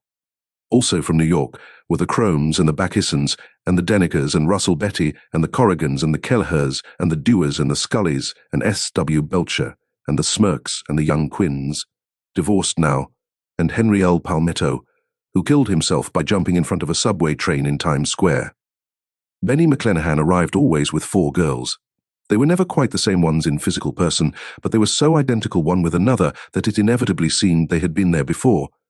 I have forgotten their names, Jacqueline, I think, or else Consuela, or Gloria, or Judy, or June, and their last names were either the melodious names of flowers and months, or the sterner ones of the great American capitalists, whose cousins, if pressed, they would confess themselves to be. In addition to all these, I can remember that Faustina O'Brien came there at least once, and the Baedeker girls and young Brewer, who had his nose shot off in the war, and Mr. Albrucksberger and Miss Haag, his fiancée, and Ardita Fitzpeters and Mr. P. Jewett, once head of the American Legion, and Miss Claudia Hipp, with a man reputed to be her chauffeur, and a prince of something, whom we called Duke, and whose name, if I ever knew it, I have forgotten. All these people came to Gatsby's house in the summer. At 9 o'clock, one morning late in July, Gatsby's gorgeous car lurched up the rocky drive to my door and gave out a burst of melody from its 3-noted horn. It was the first time he had called on me, though I had gone to 2 of. His parties, mounted in his hydroplane, and at his urgent invitation made frequent use of his beach. "Good morning, old sport. You're having lunch with me today, and I thought we'd ride up together." He was balancing himself on the dashboard of his car with that resourcefulness of movement that is so peculiarly American. That comes, I suppose, with the absence of lifting work in youth, and even more with the formless grace of our nervous sporadic games. This quality was continually breaking through his punctilious manner in the shape of restlessness. He was never quite still. There was always a tapping foot somewhere, or the impatient opening and closing of a hand. He saw me looking with admiration at his car. "It's pretty, isn't it, old sport?" He jumped off to give me a better view. "Haven't you ever seen it before?" I'd seen it. Everybody had seen it. It was a rich cream color, bright with nickel, swollen here and there in its monstrous length with triumphant hat boxes and supper boxes and tool boxes, and terraced with a labyrinth of windshields that mirrored a dozen suns. Sitting down behind many layers of glass in a sort of green leather conservatory, we started to town. I had talked with him perhaps half a dozen times in the past month, and found, to my disappointment, that he had little to say. So my first impression, that he was a person of some undefined consequence, had gradually faded, and he had become simply the proprietor of an elaborate roadhouse next door. And then came that disconcerting ride. We hadn't reached West Egg Village before Gatsby began leaving his elegant sentences unfinished, and slapping himself indecisively on the knee of his caramel-colored suit. "Look here, old sport," he broke out surprisingly. "What's your opinion of me, anyhow?" A little overwhelmed, I began the generalized evasions which that question deserves. "Well, I'm going to tell you something about my life," he interrupted. "I don't want you to get a wrong idea of me from all these stories you hear." So he was aware of the bizarre accusations that flavored conversation in his halls. "I'll tell you God's truth." His right hand suddenly ordered divine retribution to stand by. "I am the son of some wealthy people in the Middle West, all dead now. I was brought up in America, but educated at Oxford, because all my ancestors have been educated there for many years. It is a family tradition." He looked at me sideways, and I knew why Jordan Baker had believed he was lying. He hurried the phrase, "educated at Oxford," or swallowed it, or choked on it, as though it had bothered him before. And with this doubt, his whole statement fell to pieces, and I wondered if there wasn't something a little sinister about him after all. "What part of the Middle West?" I inquired casually. "San Francisco." "I see. My family all died and I came into a good deal of money." His voice was solemn, as if the memory of that sudden extinction of a clan still haunted him. For a moment I suspected that he was pulling my leg, but a glance at him convinced me otherwise. After that I lived like a young Raja in all the capitals of Europe, Paris, Venice, Rome, collecting jewels, chiefly rubies, hunting big game, painting a little, things for myself only, and trying to forget something very sad that had happened to me long ago. With an effort I managed to restrain my incredulous laughter. The very phrases were worn so threadbare that they evoked no image except that of a turbaned character leaking sawdust at every pore as he pursued a tiger. Through the Bois de Boulogne. Then came the war, old sport. It was a great relief, and I tried very hard to die, but I seemed to bear an enchanted life. I accepted a commission as first lieutenant when it began. In the Argonne forest I took the remains of my machine-gun battalion so far forward that there was a half-mile gap on either side of us where the infantry couldn't. Advance. We stayed there 2 days and 2 nights, 130 men with 16 Lewis guns, and when the infantry came up at last, they found the insignia of 3 German divisions among the piles of dead. I was promoted to be a major, and every Allied government gave me a decoration. Even Montenegro, little Montenegro down on the Adriatic Sea. Little Montenegro. He lifted up the words and nodded at them with his smile. The smile comprehended Montenegro's troubled history and sympathized with the brave struggles of the Montenegrin people. It appreciated fully the chain of national circumstances which had elicited this tribute from Montenegro's warm little heart. My incredulity was submerged in fascination now. It was like skimming hastily through a dozen magazines. He reached in his pocket, and a piece of metal slung on a ribbon fell into my palm. "That's the one from Montenegro." To my astonishment, the thing had an authentic look. "Orderi di Danilo," ran the circular legend. "Montenegro, Nicholas Rex." "Turn it." "Major Jay Gatsby," I read, "for valor extraordinary." Here's another thing I always carry, a souvenir of Oxford days. It was taken in Trinity Quad. The man on my left is now the Earl of Doncaster. It was a photograph of half a dozen young men in blazers, loafing in an archway through which were visible a host of spires. There was Gatsby, looking a little, not much, younger, with a cricket bat in his hand. Then it was all true. I saw the skins of tigers flaming in his palace on the Grand Canal. I saw him opening a chest of rubies to ease, with their crimson-lighted depths, the gnawings of his broken heart.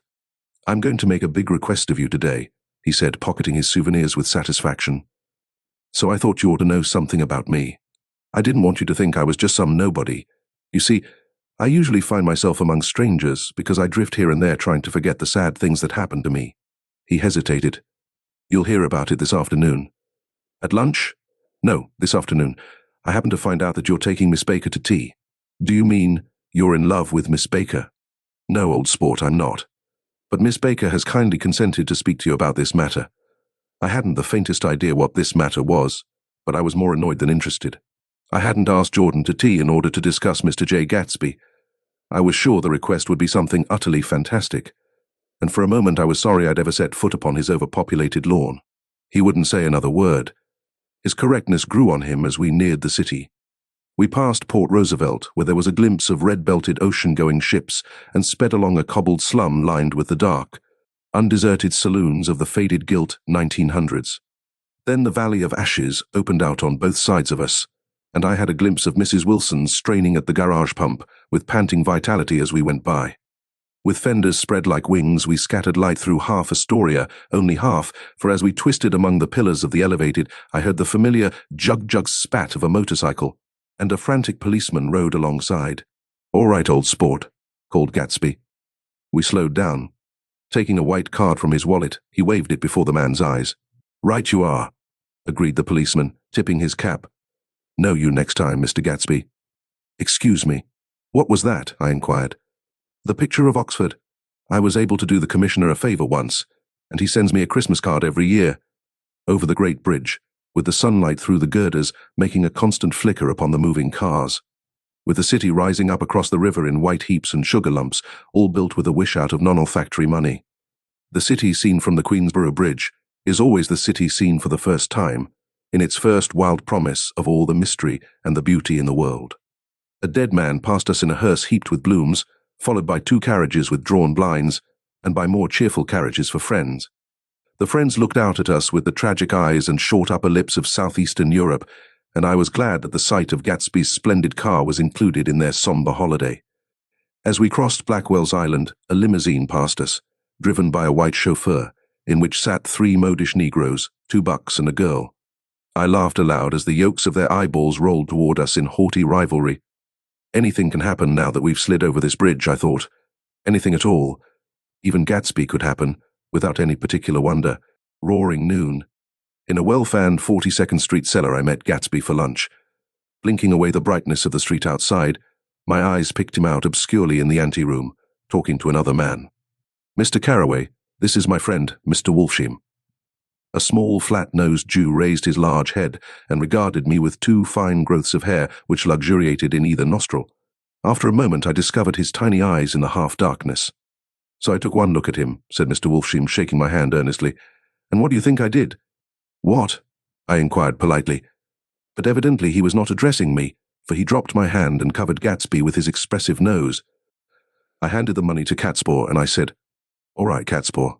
Don't pay him a penny till he shuts his mouth." He shut it, then and there.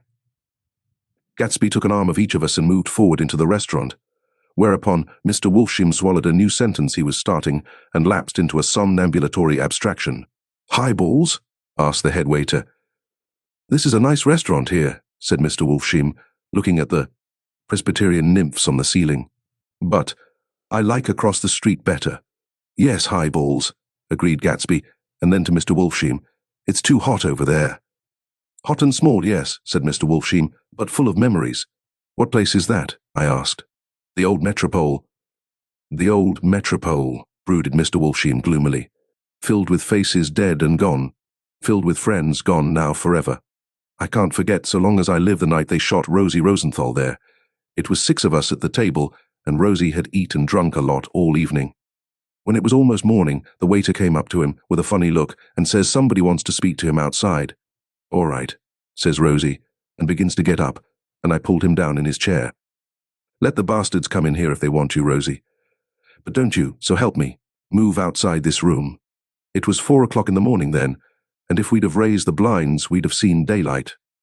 "Did he go?" I asked innocently. "Sure he went." Mr. Wolfsheim's nose flashed at me indignantly. He turned around in the door and says, "Don't let that waiter take away my coffee." Then he went out on the sidewalk, and they shot him 3 times in his full belly and drove away. 4 of them were electrocuted, I said, remembering. 5, with Becca. His nostrils turned to me in an interested way. "I understand you're looking for a business connection." The juxtaposition of these 2 remarks was startling. Gatsby answered for me. "Oh no," he exclaimed. "This isn't the man." "No?" Mr. Wolfsheim seemed disappointed. "This is just a friend. I told you we'd talk about that some other time." "I beg your pardon," said Mr. Wolfsheim. "I had a wrong man." A succulent hash arrived, and Mr. Wolfsheim, forgetting the more sentimental atmosphere of the old metropole, began to eat with ferocious delicacy. His eyes, meanwhile, roved very slowly all around the room. He completed the arc by turning to inspect the people directly behind. I think that, except for my presence, he would have taken one short glance beneath our own table. "Look here, old sport," said Gatsby, leaning toward me. "I'm afraid I made you a little angry this morning in the car." There was the smile again, but this time I held out against it. "I don't like mysteries," I answered, "and I don't understand why you won't come out frankly and tell me what you want. Why has it all got to come through Miss Baker?" "Oh, it's nothing underhand," he assured me. "Miss Baker's a great sportswoman, you know, and she'd never do anything that wasn't all right." Suddenly, he looked at his watch, jumped up, and hurried from the room, leaving me with Mr. Wolfsheim at the table. "He has to telephone," said Mr. Wolfsheim, following him with his eyes. "Fine fellow, isn't he? Handsome to look at and a perfect gentleman." "Yes." "He's an Oxford man." "Oh, he went to Oxford College in England. You know Oxford College?" "I've heard of it. It's one of the most famous colleges in the world. Have you known Gatsby for a long time?" I inquired. "Several years," he answered in a gratified way. "I made the pleasure of his acquaintance just after the war, but I knew I had discovered a man of fine breeding after I talked with him an hour. I said to myself, there's the kind of man you'd like to take home and introduce to your mother and sister." He paused. "I see you're looking at my cuff buttons." I hadn't been looking at them, but I did now. They were composed of oddly familiar pieces of ivory. "Finest specimens of human molars," he informed me. "Well," I inspected them. "That's a very interesting idea." "Yeah." He flipped his sleeves up under his coat. "Yeah, Gatsby's very careful about women. He would never so much as look at a friend's wife." When the subject of this instinctive trust returned to the table and sat down, Mr. Wolfsheim drank his coffee with a jerk and got to his feet. "I have enjoyed my lunch," he said, "and I'm going to run off from you two young men before I outstay my welcome." "Don't hurry, Meyer," said Gatsby, without enthusiasm. Mr. Wolfsheim raised his hand in a sort of benediction. "You're very polite, but I belong to another generation," he announced solemnly. "You sit here and discuss your sports and your young ladies and your—" He supplied an imaginary noun with another wave of his hand. "As for me, I am 50 years old, and I won't impose myself on you any longer." As he shook hands and turned away, his tragic nose was trembling. I wondered if I had said anything to offend him. "He becomes very sentimental sometimes," explained Gatsby. "This is one of his sentimental days. He's quite a character around New York, a denizen of Broadway. Who is he anyhow, an actor?" "No." "A dentist?" "Meyer Wolfsheim." "No, he's a gambler." Gatsby hesitated, then added coolly, "He's the man who fixed the World Series back in." "Fixed the World Series?" I repeated. The idea staggered me. I remembered, of course, that the World Series had been fixed in 1919, but if I had thought of it at all, I would have thought of it as a thing that merely happened. The end of some inevitable chain. It never occurred to me that one man could start to play with the faith of 50 million people, with the single-mindedness of a burglar blowing a safe. "How did he happen to do that?" I asked after a minute. "He just saw the opportunity. Why isn't he in jail? They can't get him, old sport. He's a smart man." I insisted on paying the check. As the waiter brought my change, I caught sight of Tom Buchanan across the crowded room. "Come along with me for a minute," I said. "I've got to say hello to someone." When he saw us, Tom jumped up and took half a dozen steps in our direction. "Where have you been?" he demanded eagerly. "Daisy's furious because you haven't called up. This is Mr. Gatsby, Mr. Buchanan." They shook hands briefly, and a strained, unfamiliar look of embarrassment came over Gatsby's face. "How've you been, anyhow?" demanded Tom of me. "How'd you happen to come up this far to eat?" "I've been having lunch with Mr. Gatsby."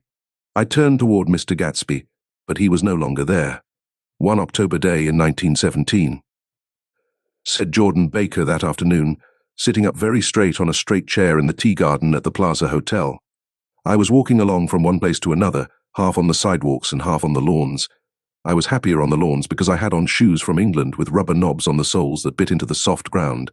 I had on a new plaid skirt also that blew a little in the wind, and whenever this happened, the red, white and blue banners in front of all the houses stretched out stiff and said, "Tut, tut, tut, tut," in a disapproving way. The largest of the banners and the largest of the lawns belonged to Daisy Fay's house. She was just 18, 2 years older than me, and by far the most popular of all the young girls in Louisville.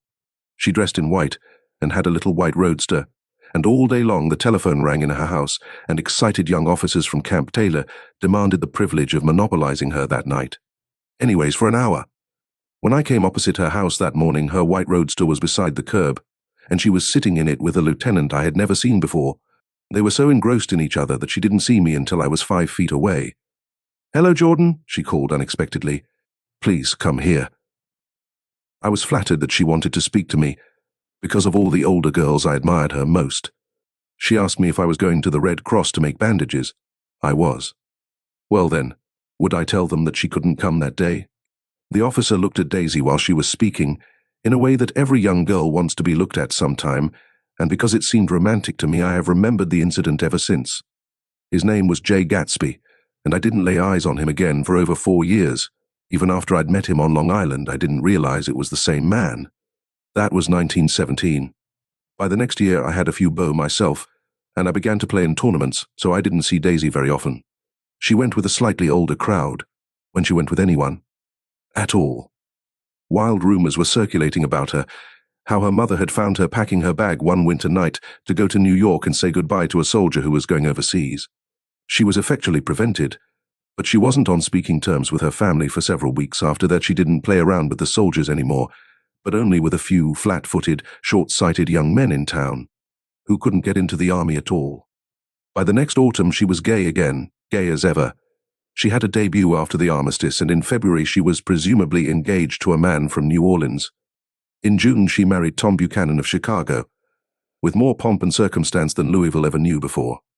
He came down with 100 people in 4 private cars and hired a whole floor of the Mulbach Hotel, and the day before the wedding he gave her a string of pearls valued at $350,000. I was a bridesmaid. I came into her room half an hour before the bridal dinner and found her lying on her bed as lovely as the June night in her flowered dress and as drunk as a monkey. She had a bottle of Sauterne in one hand and a letter in the other. "Gratulate me," she muttered. "Never had a drink before, but oh, how I do enjoy it. What's the matter, Daisy?" I was scared. I can tell you, I'd never seen a girl like that before. "Here, dearies." She groped around in a wastebasket she had with her on the bed and pulled out the string of pearls. "Take 'em downstairs and give 'em back to whoever they belong to. Tell 'em all Daisy's. Change her mind. Say, Daisy's change her mind." She began to cry. She cried and cried. I rushed out and found her mother's maid, and we locked the door and got her into a cold bath. She wouldn't let go of the letter. She took it into the tub with her and squeezed it up in a wet ball, and only let me leave it in the soap dish when she saw that it was coming to pieces like snow. But she didn't say another word. We gave her spirits of ammonia and put ice on her forehead and hooked her back into her dress, and half an hour later, when we walked out of the room, the pearls were around her neck and the incident was over. Next day at 5 o'clock she married Tom Buchanan without so much as a shiver and started off on a 3-month trip to the South Seas. I saw them in Santa Barbara when they came back, and I thought I'd never seen a girl so mad about her husband. If he left the room for a minute, she'd look around uneasily and say, "Where's Tom gone?" and wear the most abstracted expression until she saw him coming in the door.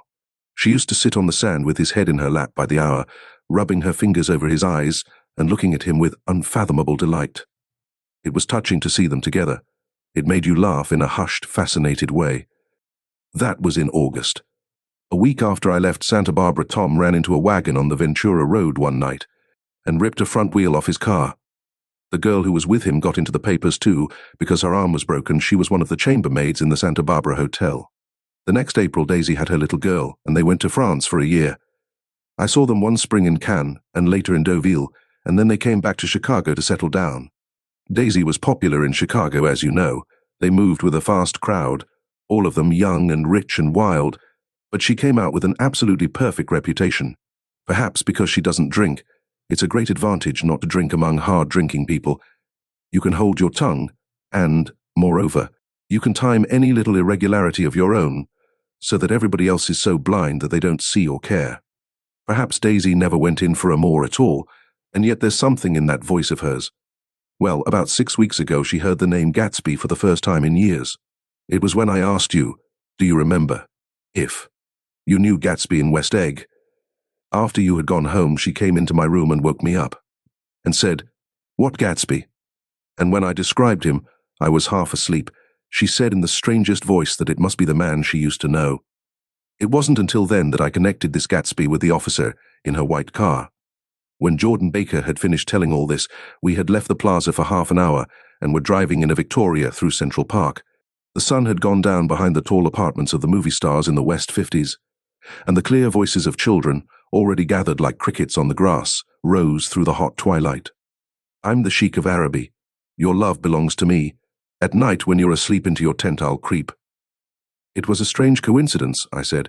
But it wasn't a coincidence at all. Why not? Gatsby bought that house so that Daisy would be just across the bay. Then it had not been merely the stars to which he had aspired on that June night. He came alive to me, delivered suddenly from the womb of his purposeless splendor. He wants to know, continued Jordan, if you'll invite Daisy to your house some afternoon and then let him come over. The modesty of the demand shook me. He had waited 5 years and bought a mansion where he dispensed starlight to casual moths so that he could come over some afternoon to a stranger's garden. Did I have to know all this before he could ask such a little thing? He's afraid. He's waited so long. He thought you might be offended. You see, he's regular tough underneath it all. Something worried me. Why didn't he ask you to arrange a meeting? He wants her to see his house, she explained. And your house is right next door. Oh, I think he half expected her to wander into one of his parties some night, went on Jordan. But she never did. Then he began asking people casually if they knew her, and I was the first one he found. It was that night he sent for me at his dance, and you should have heard the elaborate way he worked up to it. Of course, I immediately suggested a luncheon in New York, and I thought he'd go mad. I don't want to do anything out of the way, he kept saying. I want to see her right next door. When I said you were a particular friend of Tom's, he started to abandon the whole idea. He doesn't know very much about Tom, though he says he's read a Chicago paper for years just on the chance of catching a glimpse of Daisy's name. It was dark now, and as we dipped under a little bridge, I put my arm around Jordan's golden shoulder and drew her toward me and asked her to dinner. Suddenly I wasn't thinking of Daisy and Gatsby anymore, but of this clean, hard, limited person who dealt in universal skepticism and who leaned back jauntily just within the circle of my arm. A phrase began to beat in my ears with a sort of heady excitement. There are only the pursued, the pursuing, the busy and the tired. And Daisy ought to have something in her life, murmured Jordan to me. Does she want to see Gatsby? She's not to know about it. Gatsby doesn't want her to know. You're just supposed to invite her to tea. We passed a barrier of dark trees, and then the facade of 59th Street, a block of delicate pale light, beamed down into the park. Unlike Gatsby and Tom Buchanan, I had no girl whose disembodied face floated along the dark cornices and blinding signs, and so I drew up the girl beside me, tightening my arms. Her wan, scornful mouth smiled, and so I drew her up again closer, this time to my face. Chapter 5. When I came home to West Egg that night, I was afraid for a moment that my house was on fire. 2 o'clock, and the whole corner of the peninsula was blazing with light, which fell unreal on the shrubbery, and made thin, elongating glints upon the roadside wires. Turning a corner, I saw that it was Gatsby's house, lit from tower to cellar. At first I thought it was another party, a wild rout that had resolved itself into hide-and-go-seek, or sardines in the box, with all the house thrown open to the game. But there wasn't a sound. Only wind in the trees, which blew the wires and made the lights go off and on again, as if the house had winked into the darkness. As my taxi groaned away, I saw Gatsby walking toward me across his lawn. Your place looks like the World's Fair, I said. Does it? He turned his eyes toward it absently. I have been glancing into some of the rooms. Let's go to Coney Island, old sport, in my car. It's too late. Well, suppose we take a plunge in the swimming pool. I haven't made use of it all summer. I've got to go to bed. All right. He waited, looking at me with suppressed eagerness. I talked with Miss Baker, I said after a moment. I'm going to call up Daisy tomorrow and invite her over here to tea. Oh, that's all right, he said carelessly. I don't want to put you to any trouble. What day would suit you? What day would suit you? He corrected me quickly. I don't want to put you to any trouble, you see. How about the day after tomorrow? He considered for a moment. Then, with reluctance, I want to get the grass cut, he said. We both looked down at the grass. There was a sharp line where my ragged lawn ended, and the darker, well-kept expanse of his began. I suspected that he meant my grass. There's another little thing, he said uncertainly, and hesitated. Would you rather put it off for a few days? I asked. Oh, it isn't about that. At least, he fumbled with a series of beginnings. Why, I thought, why, look here, old sport. You don't make much money, do you? Not very much. This seemed to reassure him, and he continued more confidently. I thought you didn't. If you'll pardon you see, I carry on a little business on the side, a sort of sideline, you understand. And I thought that if you don't make very much, you're selling bonds, aren't you, old sport? Trying to. Well, this would interest you. It wouldn't take up much of your time, and you might pick up a nice bit of money. It happens to be a rather confidential sort of thing. I realize now that under different circumstances, that conversation might have been one of the crises of my life. But, because the offer was obviously and tactlessly for a service to be rendered, I had no choice except to cut him off there. "I've got my hands full," I said. "I'm much obliged, but I couldn't take on any more work. You wouldn't have to do any business with W. Wolfsheim." Evidently, he thought that I was shying away from the connection mentioned at lunch, but I assured him he was wrong. He waited a moment longer, hoping I'd begin a conversation, but I was too absorbed to be responsive, so he went unwillingly home. The evening had made me light-headed and happy. I think I walked into a deep sleep as I entered my front door. So I don't know whether or not Gatsby went to Coney Island, or for how many hours he glanced into rooms while his house blazed gaudily on. I called up Daisy from the office next morning and invited her to come to tea. "Don't bring Tom," I warned her. "What? Don't bring Tom? Who is Tom?" she asked innocently. The day agreed upon was pouring rain. At 11 o'clock, a man in a raincoat, dragging a lawnmower, tapped at my front door and said that Mr. Gatsby had sent him over to cut my grass. This reminded me that I had forgotten to tell my Finn to come back, so I drove into West Egg Village to search for her among soggy whitewashed alleys and to buy some cups and lemons and flowers. The flowers were unnecessary, for at 2 o'clock, a greenhouse arrived from Gatsby's, with innumerable receptacles to contain it. An hour later, the front door opened nervously, and Gatsby in a white flannel suit, silver shirt, and gold-colored tie hurried in. He was pale, and there were dark signs of sleeplessness beneath his eyes. "Is everything all right?" he asked immediately. "The grass looks fine, if that's what you mean." "What grass?" he inquired blankly. "Oh, the grass in the yard." He looked out the window at it, but judging from his expression, I don't believe he saw a thing. "Looks very good," he remarked vaguely. "One of the papers said they thought the rain would stop about 4. I think it was the Journal. Have you got everything you need in the shape of tea?" I took him into the pantry, where he looked a little reproachfully at the Finn. Together we scrutinized the 12 lemon cakes from the delicatessen shop. "Will they do?" I asked. Of course, they're fine," and he added hollowly, "Old sport." The rain cooled about 3:30 to a damp mist, through which occasional thin drops swam like dew. Gatsby looked with vacant eyes through a copy of Clay's Economics, starting at the finished tread that shook the kitchen floor, and peering towards the bleared windows from time to time, as if a series of invisible but alarming happenings were taking place outside. Finally he got up and informed me in an uncertain voice that he was going home. "Why's that?" "Nobody's coming to tea." "It's too late." He looked at his watch as if there was some pressing demand on his time elsewhere. "I can't wait all day."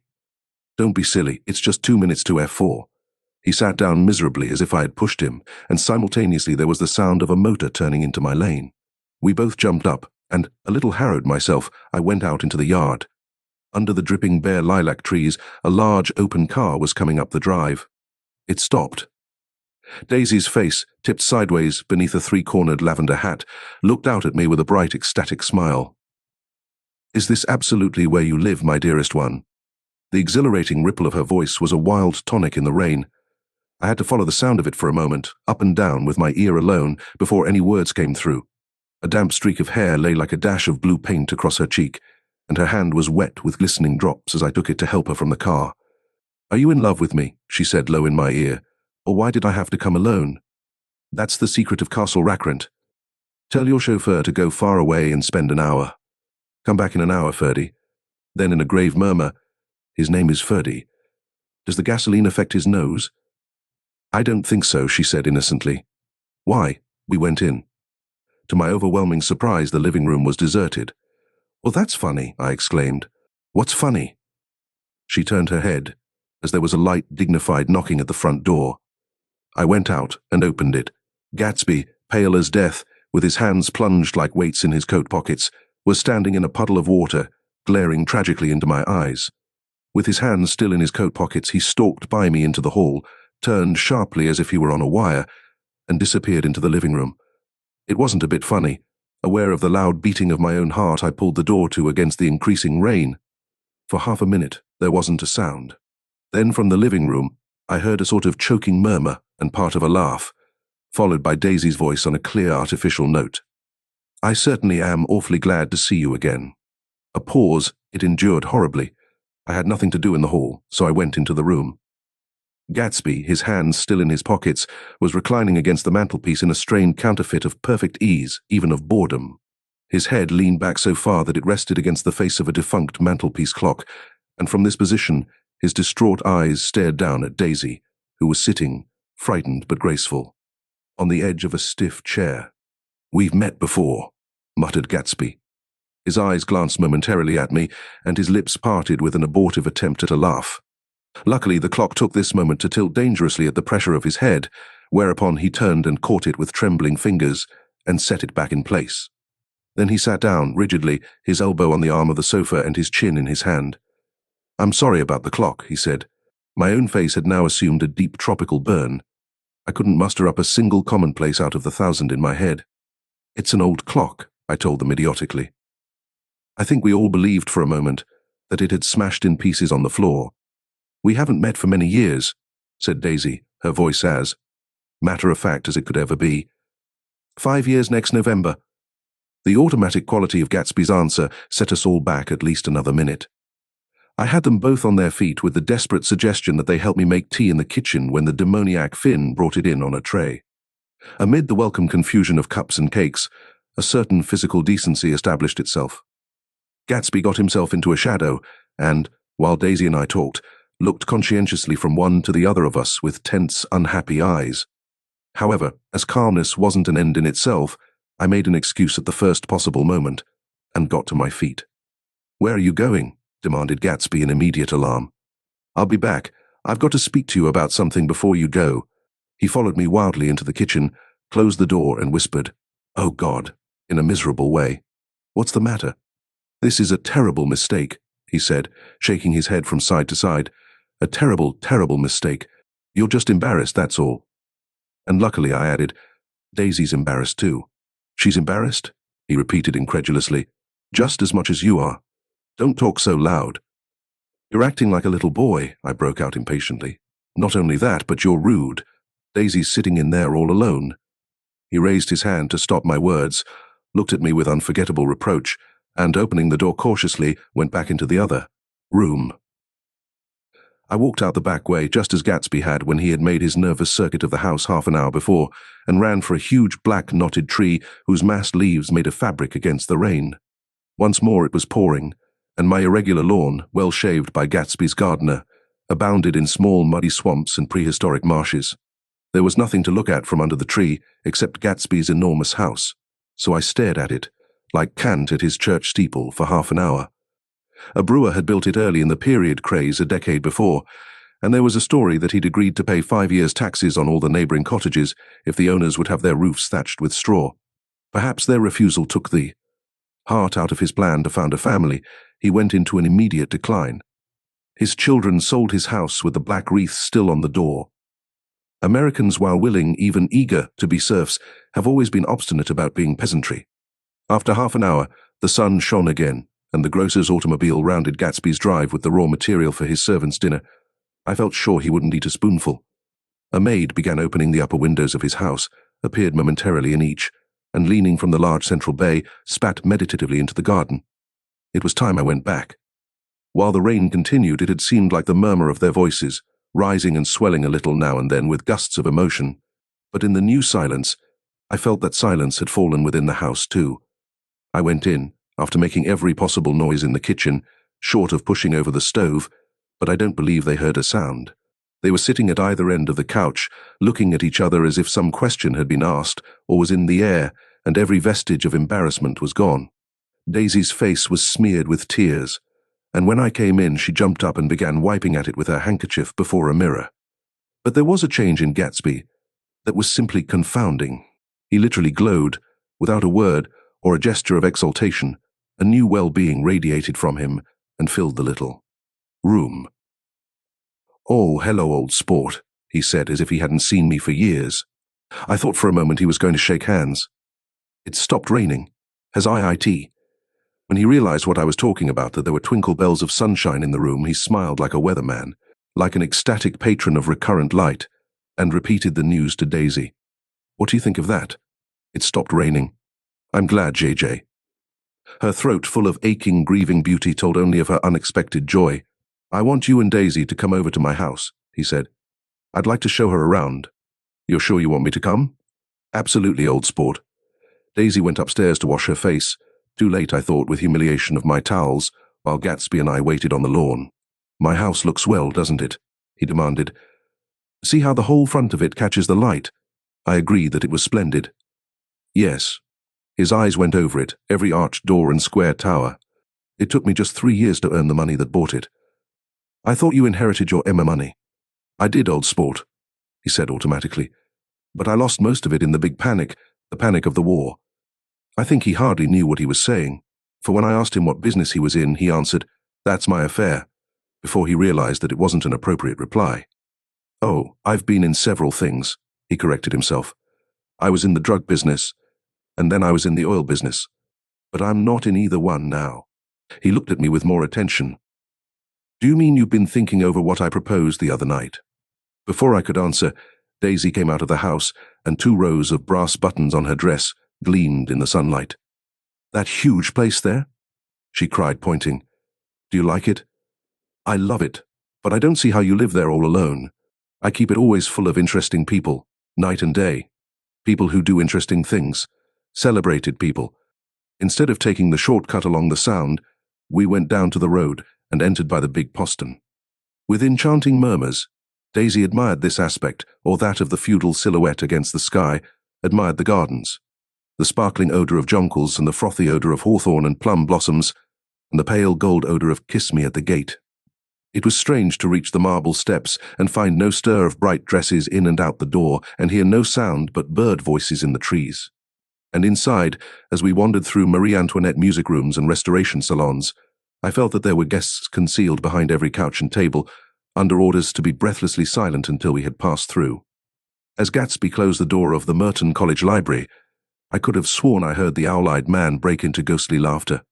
We went upstairs, through period bedrooms swathed in rose and lavender silk and vivid with new flowers, through dressing rooms and pool rooms, and bathrooms with sunken baths, intruding into one chamber where a dishevelled man in pyjamas was doing liver exercises on the floor.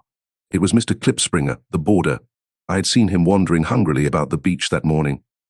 Finally, we came to Gatsby's own apartment, a bedroom and a bath, and an Adams study, where we sat down and drank a glass of some chartreuse he took from a cupboard in the wall.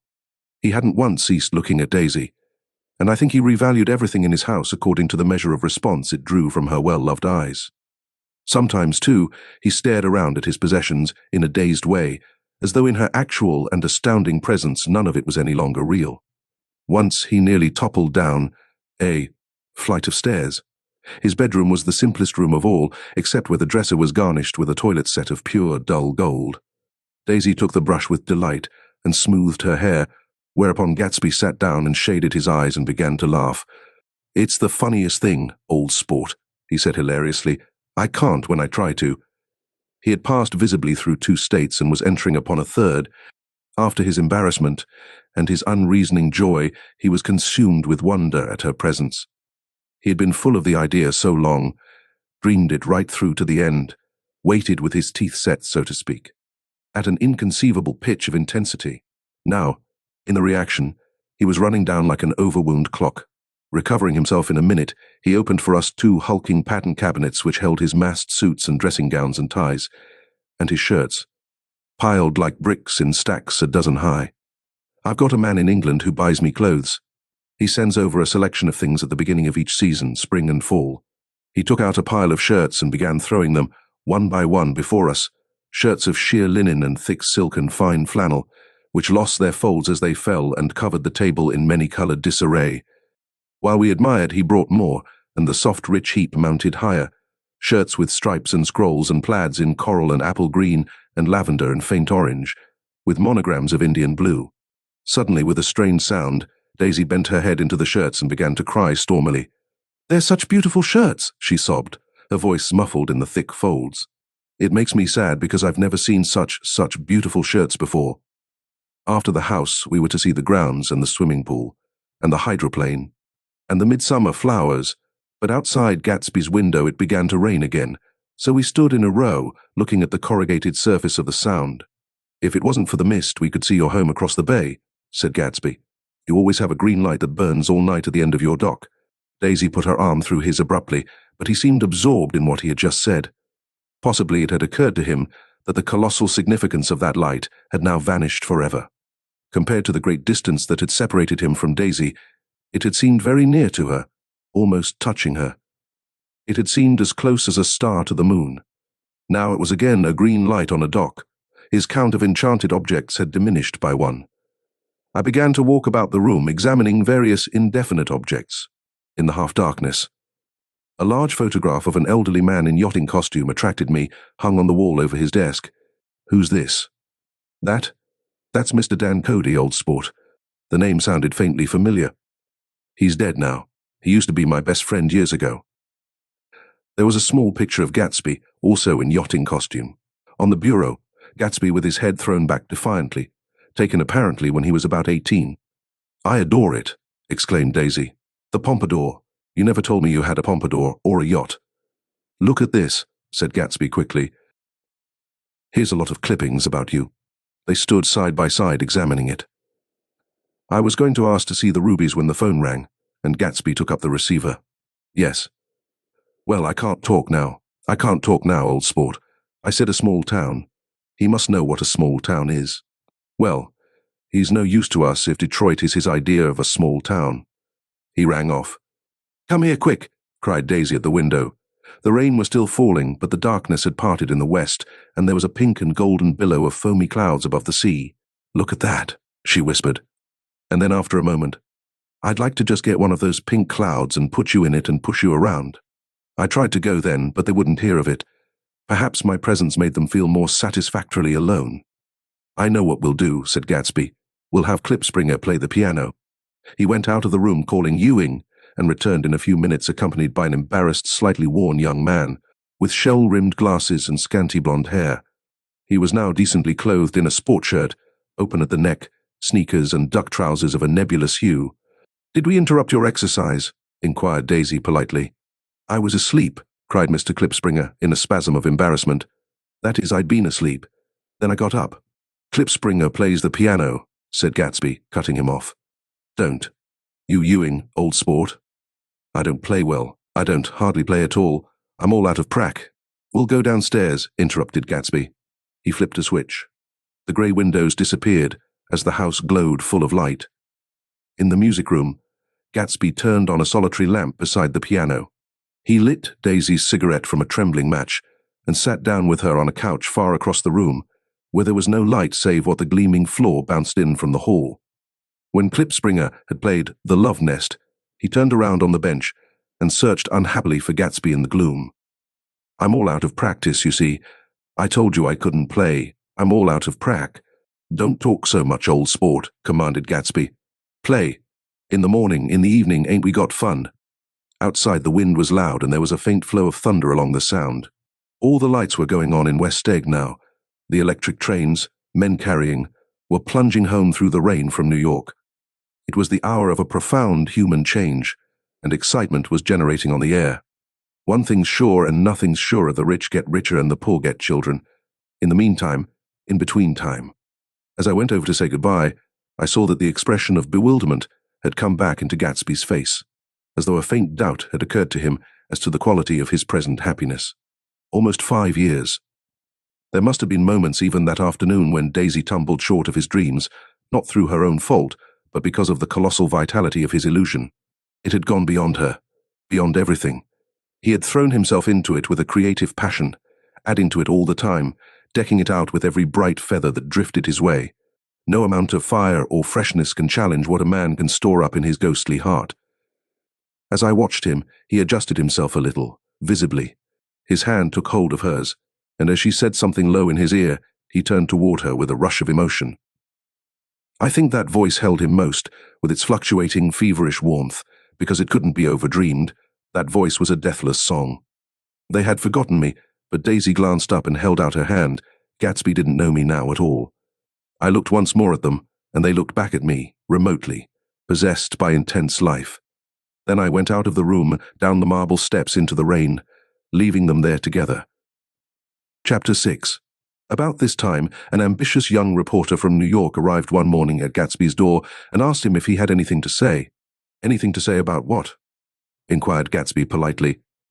Why any statement to give out?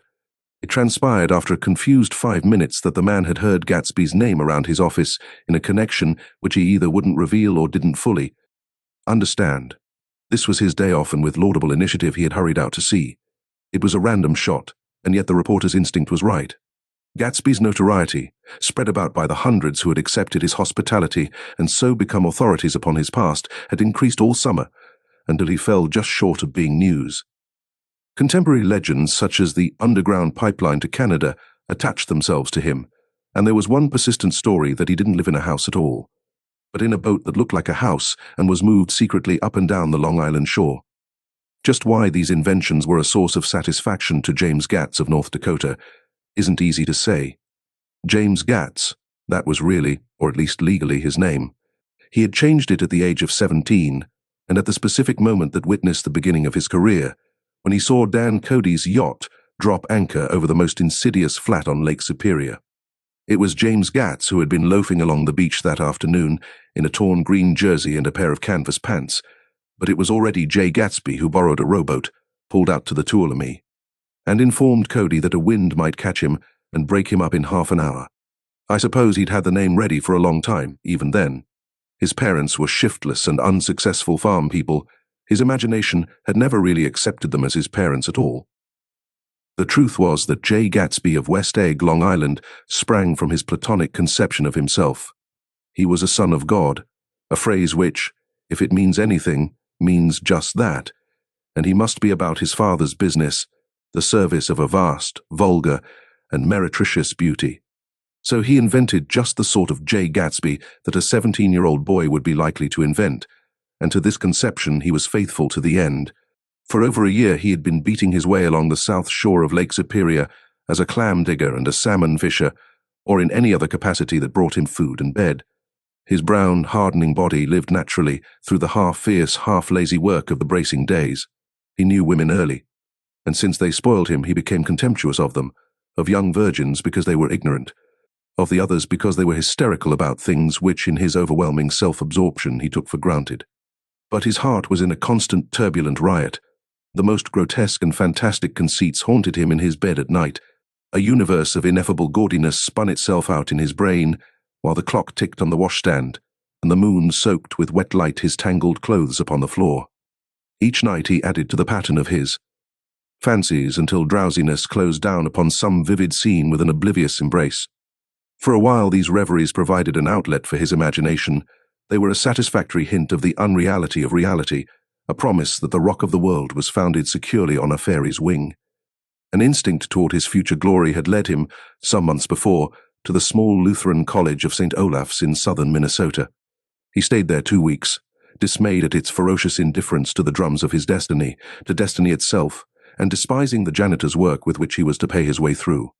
Then he drifted back to Lake Superior, and he was still searching for something to do on the day that Dan Cody's yacht dropped anchor in the shallows along shore.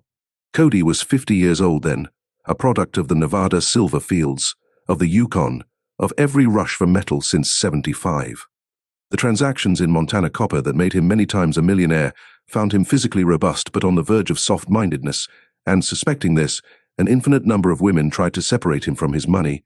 The none-too-savory ramifications by which Ella Kay, the newspaper woman, played Madame de Maintenon to his weakness and sent him to sea in a yacht, were common property of the turgid journalism in 1902. He had been coasting along all too hospitable shores for 5 years when he turned up as James Gats's destiny in Little Girl Bay. To young Gatz, resting on his oars and looking up at the railed deck, that yacht represented all the beauty and glamour in the world. I suppose he smiled at Cody. He had probably discovered that people liked him when he smiled. At any rate, Cody asked him a few questions. One of them elicited the brand-new name, and found that he was quick and extravagantly ambitious. A few days later, he took him to Duluth and bought him a blue coat, 6 pairs of white duck trousers, and a yachting cap. And when the Tuolumne left for the West Indies and the Barbary Coast, Gatsby left too. He was employed in a vague personal capacity. While he remained with Cody, he was in turn steward, mate, skipper, secretary, and even jailer, for Dan Cody sober knew what lavish doings Dan Cody drunk might soon be about. And he provided for such contingencies by reposing more and more trust in Gatsby.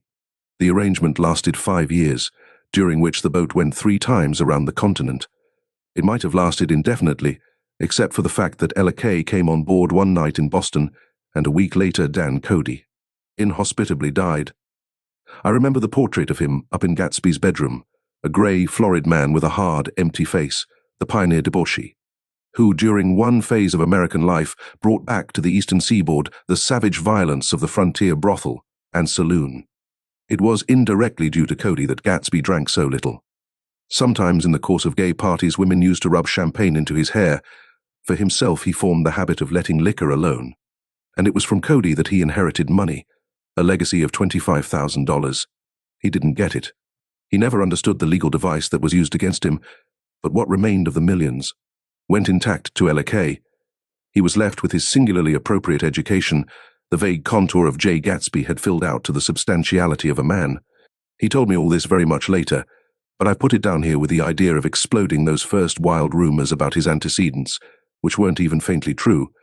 Moreover, he told it to me at a time of confusion, when I had reached the point of believing everything and nothing about him. So I take advantage of this short halt, while Gatsby, so to speak, caught his breath to clear this set of misconceptions away. It was a halt, too, in my association with his affairs. For several weeks I didn't see him or hear his voice on the phone. Mostly I was in New York, trotting around with Jordan and trying to ingratiate myself with her senile aunt. But finally I went over to his house one Sunday afternoon. I hadn't been there 2 minutes when somebody brought Tom Buchanan in for a drink. I was startled, naturally, but the really surprising thing was that it hadn't happened before. They were a party of 3 on horseback, Tom and a man named Sloane, and a pretty woman in a brown riding habit who had been there previously. "I'm delighted to see you," said Gatsby, standing on his porch. "I'm delighted that you dropped in, as though they cared. Sit right down, have a cigarette or a cigar."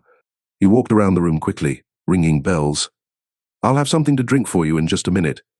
He was profoundly affected by the fact that Tom was there, but he would be uneasy anyhow until he had given them something, realizing in a vague way that that was all they came for. Mr. Sloane wanted nothing. "A lemonade?" "No, thanks." "A little champagne?" "Nothing at all, thanks. I'm sorry. Did you have a nice ride?" "Very good roads around here. I suppose the automobiles." "Yeah."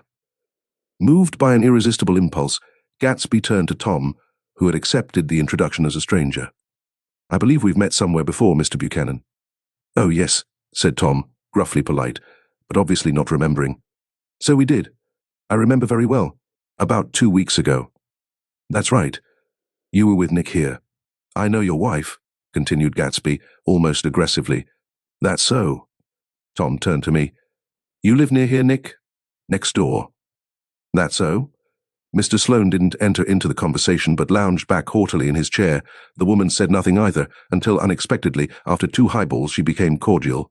"We'll all come over to your next party, Mr. Gatsby," she suggested. "What do you say?" "Certainly, I'd be delighted to have you." "Beaver nice," said Mr. Sloane, without gratitude. "Well, think ought to be starting home." "Please don't hurry," Gatsby urged them. He had control of himself now, and he wanted to see more of Tom. Why don't you stay for supper? I wouldn't be surprised if some other people dropped in from New York." "You come to supper with me," said the lady enthusiastically. "Both of you." This included me. Mr. Sloane got to his feet. "Come along," he said, but to her only. "I mean it," she insisted. "I'd love to have you. Lots of room." Gatsby looked at me questioningly. He wanted to go, and he didn't see that Mr. Sloane had determined he shouldn't. "I'm afraid I won't be able to," I said. "Well, you come," she urged, concentrating on Gatsby. Mr. Sloane murmured something close to her ear. "We won't be late if we start now," she insisted aloud. "I haven't got a horse," said Gatsby. "I used to ride in the army, but I've never bought a horse. I'll have to follow you in my car. Excuse me for just a minute." The rest of us walked out on the porch, where Sloane and the lady began an impassioned conversation aside. "My God, I believe the man's coming," said Tom. "Doesn't he know she doesn't want him? She says she does want him. She has a big dinner party and he won't know a soul there." He frowned. "I wonder where in the devil he met Daisy. By God, I may be old-fashioned in my ideas, but women run around too much these days to suit me. They meet all kinds of crazy fish." Suddenly, Mr. Sloane and the lady walked down the steps and mounted their horses. "Come on," said Mr. Sloane to Tom. "We're late. We've got to go." And then to me, Tell him we couldn't wait, will you? Tom and I shook hands, the rest of us exchanged a cool nod, and they trotted quickly down the drive, disappearing under the August foliage just as Gatsby, with hat and light overcoat in hand, came out the front door. Tom was evidently perturbed at Daisy's running around alone, for on the following Saturday night, he came with her to Gatsby's party. Perhaps his presence gave the evening its peculiar quality of oppressiveness. It stands out in my memory from Gatsby's other parties that summer. There were the same people, or at least the same sort of people, the same profusion of champagne, the same many-coloured, many-keyed commotion, but I felt an unpleasantness in the air, a pervading harshness that hadn't been there before. Or perhaps I had merely grown used to it, grown to accept West Egg as a world complete in itself, with its own standards and its own great figures, second to nothing because it had no consciousness of being so. And now, I was looking at it again, through Daisy's eyes. It is invariably saddening to look through new eyes at things upon which you have expended your own powers of adjustment. They arrived at twilight, and as we strolled out among the sparkling hundreds, Daisy's voice was playing murmurous tricks in her throat. "These things excite me so," she whispered. "If you want to kiss me any time during the evening, Nick, just let me know and I'll be glad to arrange it for you. Just mention my name, or present a green card. I'm giving out green." "Look around," suggested Gatsby. "I'm looking around. I'm having a marvelous. You must see the faces of many people you've heard about." Tom's arrogant eyes roamed the crowd. "We don't go around very much," he said. "In fact, I was just thinking I don't know a soul here." "Perhaps you know that lady." Gatsby indicated a gorgeous, scarcely human orchid of a woman who sat in state under a white plum tree. Tom and Daisy stared, with that peculiarly unreal feeling that accompanies the recognition of a hitherto ghostly celebrity of the movies. "She's lovely," said Daisy. "The man bending over her is her director." He took them ceremoniously from group to group. "Mrs. Buchanan." And Mr. Buchanan, after an instant's hesitation, he added, "The polo player." "Oh no," objected Tom quickly. "Not me."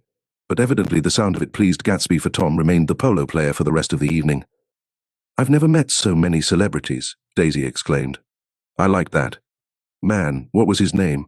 With a sort of blue nose." Gatsby identified him, adding that he was a small producer. "Well, I liked him anyhow." "I'd a little rather not be the polo player," said Tom pleasantly. "I'd rather look at all these famous people in oblivion." Daisy and Gatsby danced. I remember being surprised by his graceful conservative foxtrot. I had never seen him dance before. Then they sauntered over to my house and sat on the steps for half an hour, while at her request, I remained watchfully in the garden. "In case there's a fire or a flood," she explained, "or any act of God." Tom appeared from his oblivion as we were sitting down to supper together. "Do you mind if I eat with some people over here?" he said. "A fellow's getting off some funny stuff." "Go ahead," answered Daisy genially. "And if you want to take down any addresses, here's my little gold pencil." She looked around after a moment and told me the girl was common but pretty, and I knew that except for the half hour she'd been alone with Gatsby, she wasn't having a good time. We were at a particularly tipsy table. That was my fault. Gatsby had been called to the phone, and I'd enjoyed these same people only 2 weeks before. But what had amused me then turned septic on the air now. "How do you feel, Miss Baedeker?" The girl addressed was trying, unsuccessfully, to slump against my shoulder. At this inquiry, she sat up and opened her eyes. "Wah!" A massive and lethargic woman, who had been urging Daisy to play golf with her at the local club tomorrow, spoke in Miss Baedeker's defense. "Oh, she's all right now. When she's had 5 or 6 cocktails, she always starts screaming like that. I tell her she ought to leave it alone." "I do leave it alone," affirmed the accused hollowly. "We heard you yelling, so I said to Doc Civet here, 'There's somebody that needs your help, Doc.' She's much obliged, I'm sure," said another friend without. "Gratitude, but you got her dressed all wet when you stuck her head in the pool." "Anything I hate is to get my head stuck in a pool," mumbled Miss Baedeker. "They almost drowned me once over in New Jersey." "Then you ought to leave it alone," countered Dr. Civet. "Speak for yourself," cried Miss Baedeker violently. "Your hand shakes. I wouldn't let you operate on me." It was like that. Almost the last thing I remember was standing with Daisy and watching the moving picture director and his star. They were still under the white plum tree, and their faces were touching except for a pale, thin ray of moonlight between. It occurred to me that he had been very slowly bending toward her all evening to attain this proximity, and even while I watched, I saw him stoop one ultimate degree and kiss at her cheek. "I like her," said Daisy. I think she's lovely. But the rest offended her, and inarguably because it wasn't a gesture but an emotion. She was appalled by West Egg, this unprecedented place that Broadway had begotten upon a Long Island fishing village, appalled by its raw vigor that chafed under the old euphemisms, and by the too obtrusive fate that herded its inhabitants along a shortcut from nothing to nothing. She saw something awful in the very simplicity she failed to understand. I sat on the front steps with them while they waited for their car. It was dark here in front. Only the bright door sent 10 square feet of light volleying out into the soft black morning. Sometimes a shadow moved against a dressing room blind above, gave way to another shadow, an indefinite procession of shadows, who rouged and powdered in an invisible glass. "Who is this Gatsby anyhow?" demanded Tom suddenly. "Some big bootlegger." "Where'd you hear that?" I inquired. "I didn't hear it. I imagined it. A lot of these newly rich people are just big bootleggers, you know. Not Gatsby," I said shortly. He was silent for a moment. The pebbles of the drive crunched under his feet.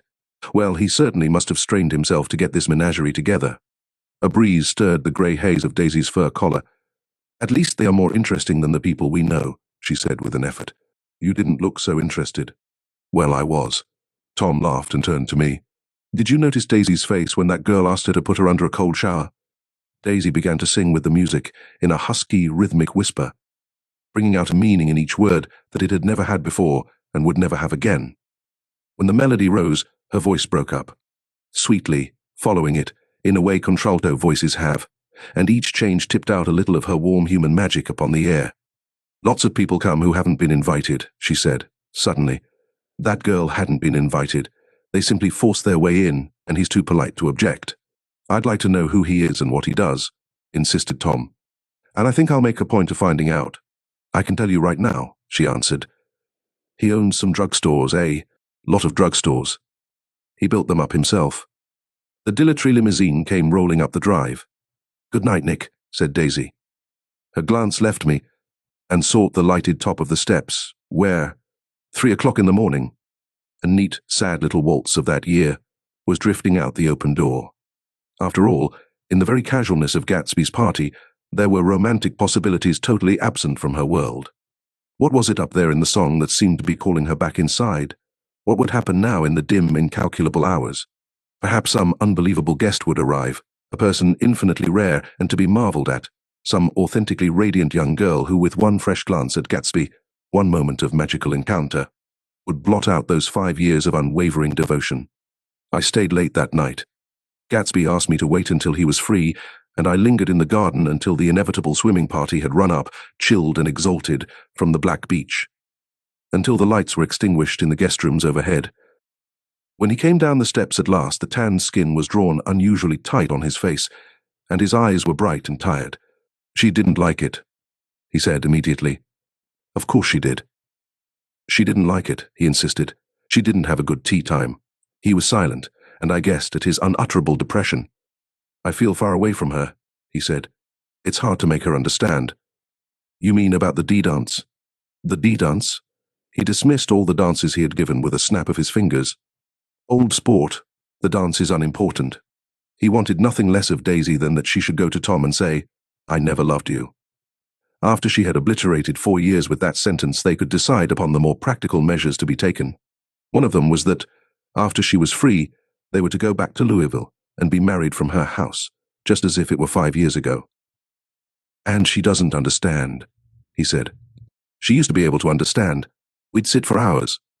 He broke off and began to walk up and down a desolate path of fruit rinds and discarded favors and crushed flowers. "I wouldn't ask too much of her," I ventured. "You can't repeat the past." "Can't repeat the past?" he cried incredulously. "Why, of course you can." He looked around him wildly, as if the past were lurking here in the shadow of his house, just out of reach of his hand. "I'm going to fix everything just the way it was before," he said, nodding determinedly. "She'll see." He talked a lot about the past, and I gathered that he wanted to recover something, some idea of himself perhaps that had gone into loving Daisy. His life had been confused and disordered since then, but if he could once return to a certain starting place and go over it all slowly, he could find out what that thing was. One autumn night, 5 years before, they had been walking down the street when the leaves were falling, and they came to a place where there were no trees and the sidewalk was white with moonlight. They stopped here and turned toward each other.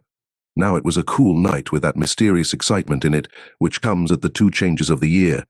The quiet lights in the houses were humming out into the darkness, and there was a stir and bustle among the stars. Out of the corner of his eye, Gatsby saw that the blocks of the sidewalks really formed a ladder and mounted to a secret place above the trees. He could climb to it if he climbed alone, and once there, he could suck on the pap of life, gulp down the incomparable milk of wonder. His heart beat faster as Daisy's white face came up to his own. He knew that when he kissed this girl and forever wed his unutterable visions to her perishable breath, his mind would never romp again like the mind of God. So he waited, listening for a moment longer to the tuning fork that had been struck upon a star. Then he kissed her. At his lips' touch, she blossomed for him like a flower, and the incarnation was complete.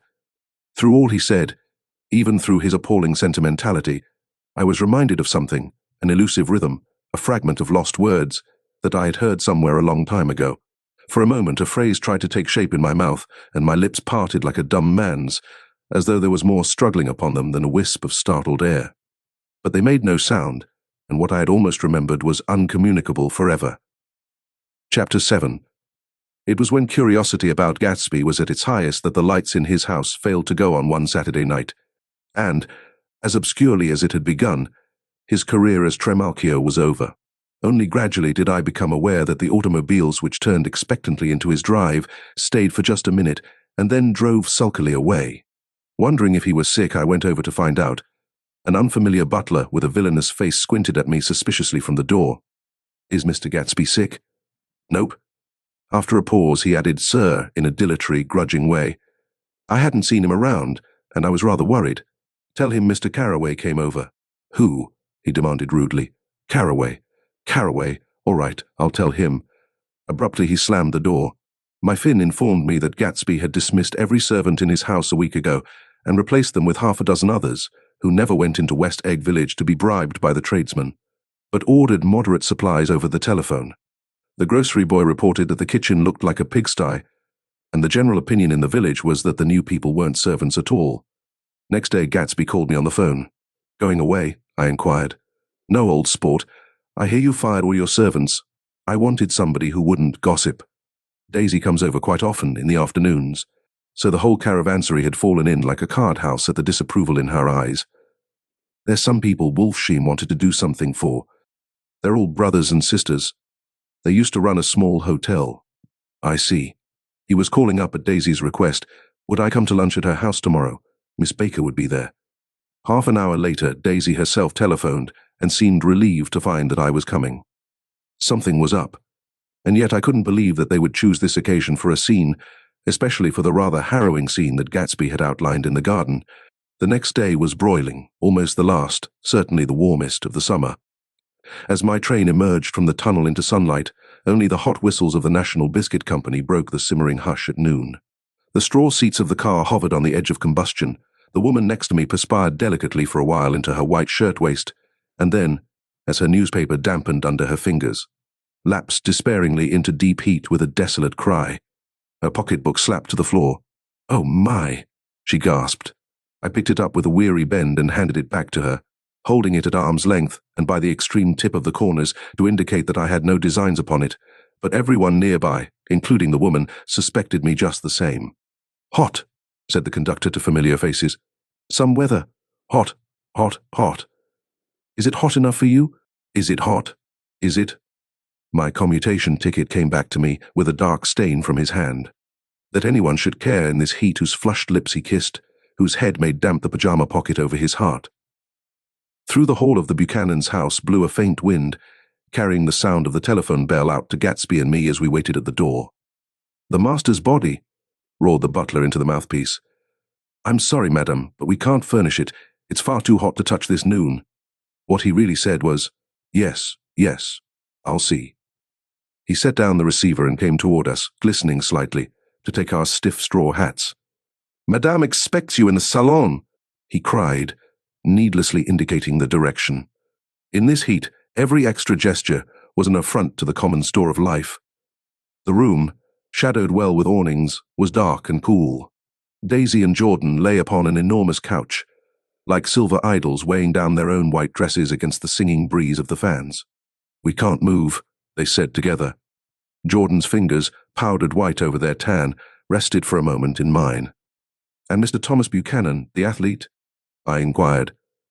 Simultaneously, I heard his voice, gruff, muffled, husky, at the hall telephone.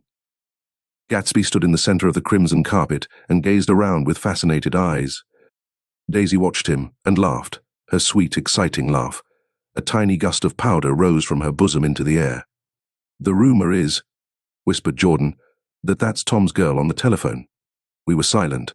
The voice in the hall rose high with annoyance. Very well then, I won't sell you the car at all. I'm under no obligations to you at all. And as for your bothering me about it at lunchtime, I won't stand that at all. Holding down the receiver, said Daisy cynically. No, he's not, I assured her. It's a bona fide deal. I happen to know about it. Tom flung open the door, blocked out its space for a moment with his thick body, and hurried into the room. Mr. Gatsby. He put out his broad, flat hand with well-concealed dislike. I'm glad to see you, sir. Nick. Make us a cold drink, cried Daisy. As he left the room again, she got up and went over to Gatsby and pulled his face down, kissing him on the mouth. You know I love you, she murmured. You forget there's a lady present, said Jordan. Daisy looked around doubtfully. You kiss Nick, too. What a low, vulgar girl. I don't care, cried Daisy, and began to clog on the brick fireplace. Then she remembered the heat and sat down guiltily on the couch, just as a freshly laundered nurse leading a little girl came into the room. Blessed precious, she crooned, holding out her arms. Come to your own mother that loves you. The child, relinquished by the nurse, rushed across the room and rooted shyly into her mother's dress. The blessed precious.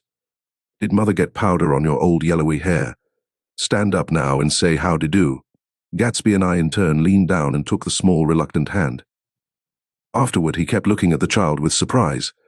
I don't think he had ever really believed in its existence before. I got dressed before luncheon, said the child, turning eagerly to Daisy.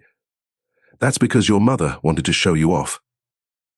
Her face bent into the single wrinkle of the small white neck. You dream, you absolute little dream. Yes, admitted the child calmly. Aunt Jordan's got on a white dress too. How do you like mother's friends? Daisy turned her around so that she faced Gatsby. Do you think they're pretty? Where's Daddy? She doesn't look like her father, explained Daisy. She looks like me. She's got my hair and shape of the face. Daisy sat back upon the couch. The nurse took a step forward and held out her hand. Come, Pammy. Goodbye, sweetheart. With a reluctant backward glance, the well-disciplined child held to her nurse's hand and was pulled out the door, just as Tom came back, preceding 4 gin rickeys that clicked full of ice. Gatsby took up his drink. They certainly look cool, he said with visible tension. We drank in long, greedy swallows. I read somewhere that the sun's getting hotter every year, said Tom genially. It seems that pretty soon the Earth's going to fall into the sun, or wait a minute, it's just the opposite. The sun's getting colder every year. Come outside, he suggested to Gatsby. I'd like you to have a look at the place. I went with them out to the veranda. On the green sound, stagnant in the heat, one small sail crawled slowly toward the fresher sea. Gatsby's eyes followed it momentarily. He raised his hand and pointed across the bay. I'm right across from you. So you err. Our eyes lifted over the rose bedsand, the hot lawn, and the weedy refuse of the D-Dog Dace alongshore. Slowly, the white wings of the boat moved against the blue, cool limit of the sky. Ahead lay the scalloped ocean and the abounding Blessed Isles. There's sport for you, said Tom, nodding. I'd like to be out there with him for about an hour. We had luncheon in the dining room, darkened too against the heat, and drank down nervous gaiety with the cold ale. What'll we do with ourselves this afternoon? Cried Daisy. And the day after that, and the next 30 years? Don't be morbid, Jordan said. Life starts all over again when it gets crisp in the fall. But it's so hot, insisted Daisy on the verge of tears. And everything's so confused. Let's all go to town. Her voice struggled on through the heat, beating against it, moulding its senselessness into forms. I've heard of making a garage out of a stable, Tom was saying to Gatsby, but I'm the first man who ever made a stable out of a garage. Who wants to go to town? Demanded Daisy insistently. Gatsby's eyes floated toward her. Ah, she cried, you look so cool. Their eyes met, and they stared together at each other, alone in space. With an effort, she glanced down at the table. You always look so cool, she repeated. She had told him that she loved him, and Tom Buchanan saw. He was astounded. His mouth opened a little, and he looked at Gatsby, and then back at Daisy, as if he had just recognized her as someone he knew a long time ago. "You resemble the advertisement of the man," she went on innocently. "You know the advertisement of the man." "All right," broke in Tom quickly. "I'm perfectly willing to go to town. Come on, we're all going to town."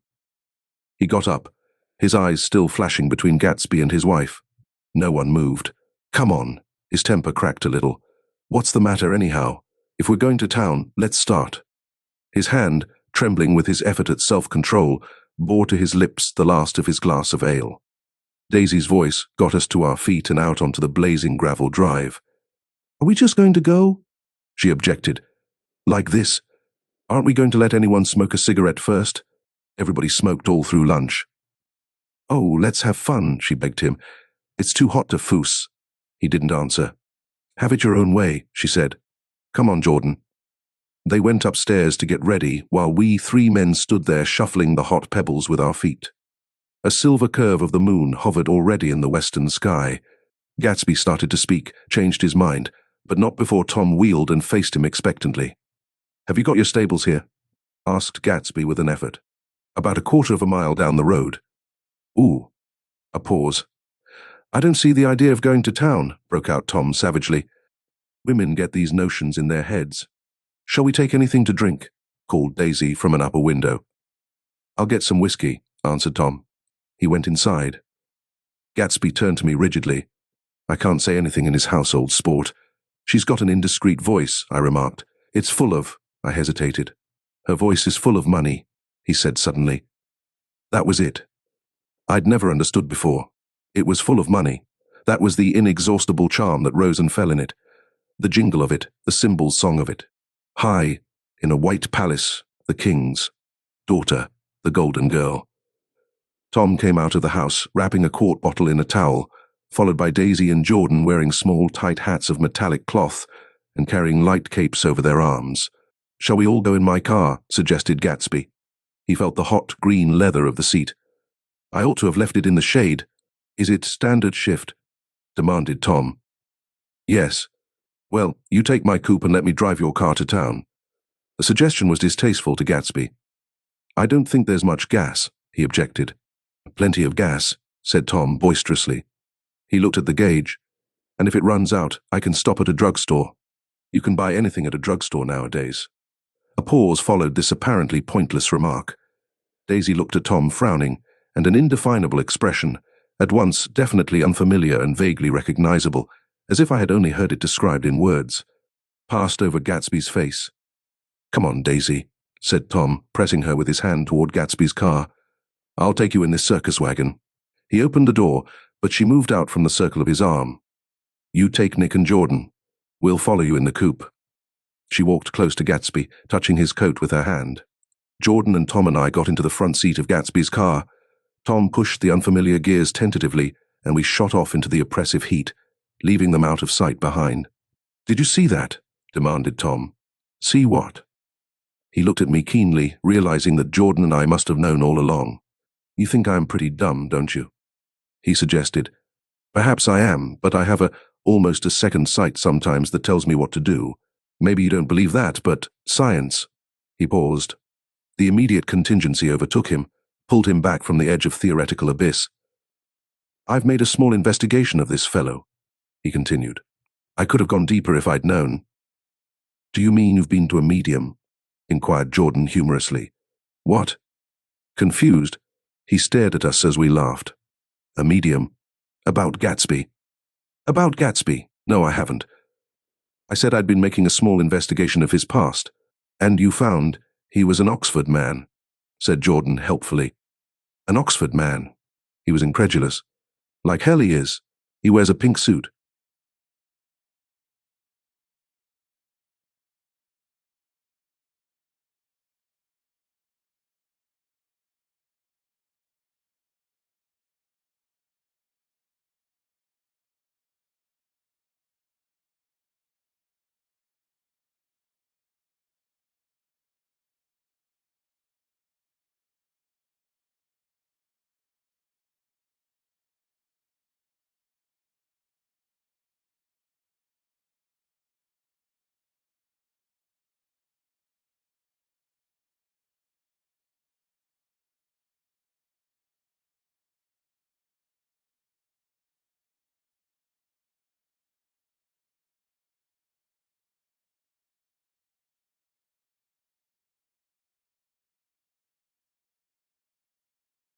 Listen, Tom, if you're such a snob, why did you invite him to lunch?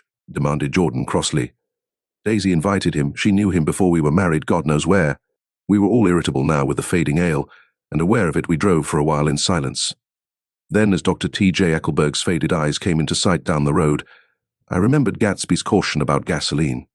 We've got enough to get us to town, said Tom. But there's a garage right here, objected Jordan. I don't want to get stalled in this baking heat. Tom threw on both brakes impatiently, and we slid to an abrupt, dusty stop under Wilson's sign. After a moment, the proprietor emerged from the interior of his establishment and gazed hollow-eyed at the car. Let's have some gas, cried Tom roughly. What do you think we stopped for, to admire the view? I'm sick, said Wilson without moving. Been sick all day. What's the matter? I'm all run down. Well, shall I help myself? Tom demanded. You sounded well enough on the phone. With an effort, Wilson left the shade and support of the doorway and, breathing hard, unscrewed the cap of the tank. In the sunlight, his face was green. I didn't mean to interrupt your lunch, he said, but I need money pretty bad, and I was wondering what you were going to do with your old car. How do you like this one? Inquired Tom. I bought it last week. It's a nice yellow one, said Wilson, as he strained at the handle. Like to buy it? Big chance. Wilson smiled faintly. No, but I could make some money on the other. What do you want money for all of a sudden? I've been here too long. I want to get away. My wife and I want to go west. Your wife does, exclaimed Tom, startled. She's been talking about it for 10 years. He rested for a moment against the pump, shading his eyes. And now she's going whether she wants to or not. I'm going to get her away. The coupe flashed by us with a flurry of dust and the flash of a waving hand. What do I owe you? Demanded Tom harshly. I just got wised up to something funny the last 2 days, remarked Wilson. That's why I want to get away. That's why I've been bothering you about the car. What do I owe you? $20. The relentless beating heat was beginning to confuse me, and I had a bad moment there, before I realized that so far his suspicions hadn't alighted on Tom. He had discovered that Myrtle had some sort of life apart from him in another world, and the shock had made him physically sick. I stared at him, and then at Tom, who had made a parallel discovery less than an hour before, and it occurred to me that there was no difference between men, in intelligence or race. So profound as the difference between the sick and the well. Wilson was so sick that he looked guilty, unforgivably guilty, as if he had just got some poor girl with child. I'll let you have that car, said Tom. I'll send it over tomorrow afternoon. That locality was always vaguely disquieting, even in the broad glare of afternoon, and now I turned my head as though I had been warned of something behind. Over the ash heaps, the giant eyes of Dr. T.J. Eckelberg kept their vigil, but I perceived, after a moment, that other eyes were regarding us with peculiar intensity from less than 20 feet away. In one of the windows over the garage, the curtains had been moved aside a little, and Myrtle Wilson was peering down at the car. So engrossed was she that she had no consciousness of being observed, and one emotion after another crept into her face like objects into a slowly developing picture. Her expression was curiously familiar. It was an expression I had often seen on women's faces, but on Myrtle Wilson's face it seemed purposeless and inexplicable until I realized that her eyes, wide with jealous terror, were fixed not on Tom, but on Jordan Baker, whom she took to be his wife. There is no confusion like the confusion of a simple mind, and as we drove away, Tom was feeling the hot whips of panic. His wife and his mistress, until an hour ago secure and inviolate, were slipping precipitately from his control.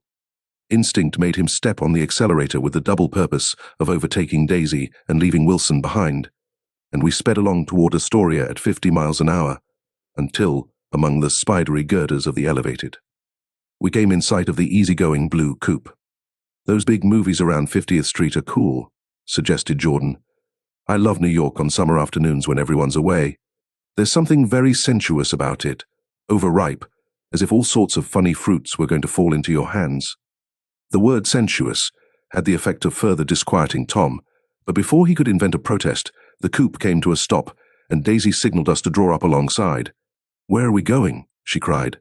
How about the movies? It's so hot, she complained. You go. We'll ride around and meet you after. With an effort, her wit rose faintly. We'll meet you on some corner. I'll be the man smoking 2 cigarettes. We can't argue about it here, Tom said impatiently as a truck gave out a cursing whistle behind us. You follow me to the south side of Central Park, in front of the plaza.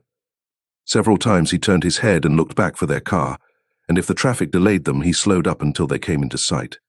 I think he was afraid they would dart down a side street and out of his life forever. But they didn't, and we all took the less explicable step of engaging the parlor of a suite in the Plaza Hotel.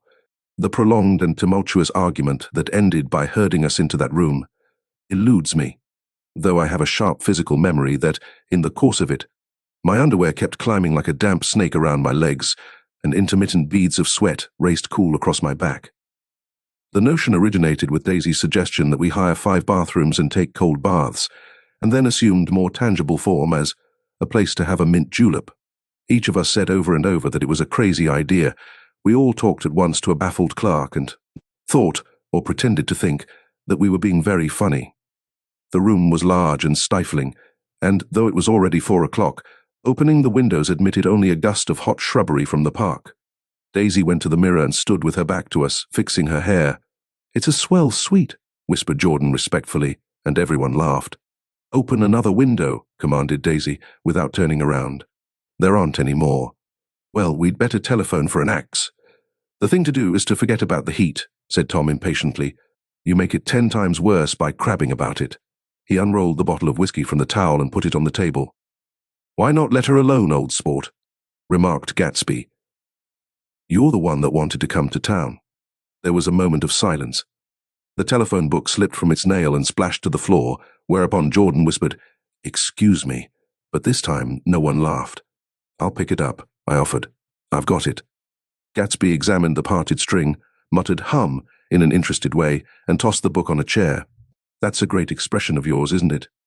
said Tom sharply. "What is? All this old sport business. Where'd you pick that up?" "Now see here, Tom," said Daisy, turning around from the mirror. "If you're going to make personal remarks, I won't stay here a minute. Call up and order some ice for the mint julep."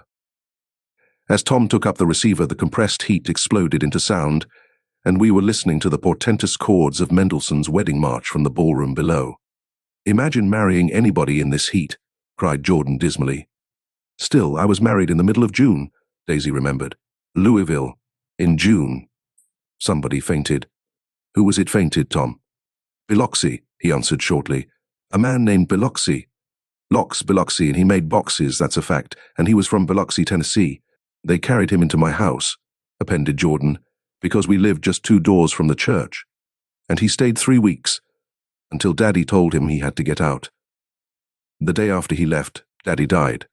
After a moment, she added, as if she might have sounded irreverent, "There wasn't any connection." "I used to know a Bill Biloxi from Memphis," I remarked. "That was his cousin. I knew his whole family history before he left. He gave me an aluminium putter that I use today." The music had died down as the ceremony began, and now a long cheer floated in at the window, followed by intermittent cries of "yay-ee," and finally by a burst of jazz as the dancing began. "We're getting old," said Daisy. "If we were young, we'd rise and dance." "Remember Biloxi?" Jordan warned her. "Where'd you know him, Tom?" "Biloxi." He concentrated with an effort. "I didn't know him. He was a friend of Daisy's." "He was not," she denied. "I'd never seen him before. He came down in the private car." "Well, he said he knew you. He said he was raised in Louisville. Asa Bird brought him around at the last minute and asked if we had room for him." Jordan smiled. "He was probably bumming his way home. He told me he was president of your class at Yale." Tom and I looked at each other blankly. "Biloxi? First place.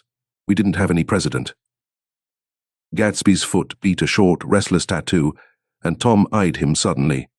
"By the way, Mr. Gatsby, I understand you're an Oxford man." "Not exactly."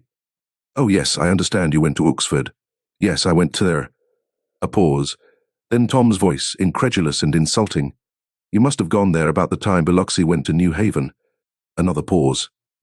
A waiter knocked and came in with crushed mint and ice, but the silence was unbroken by his thank you and the soft closing of the door.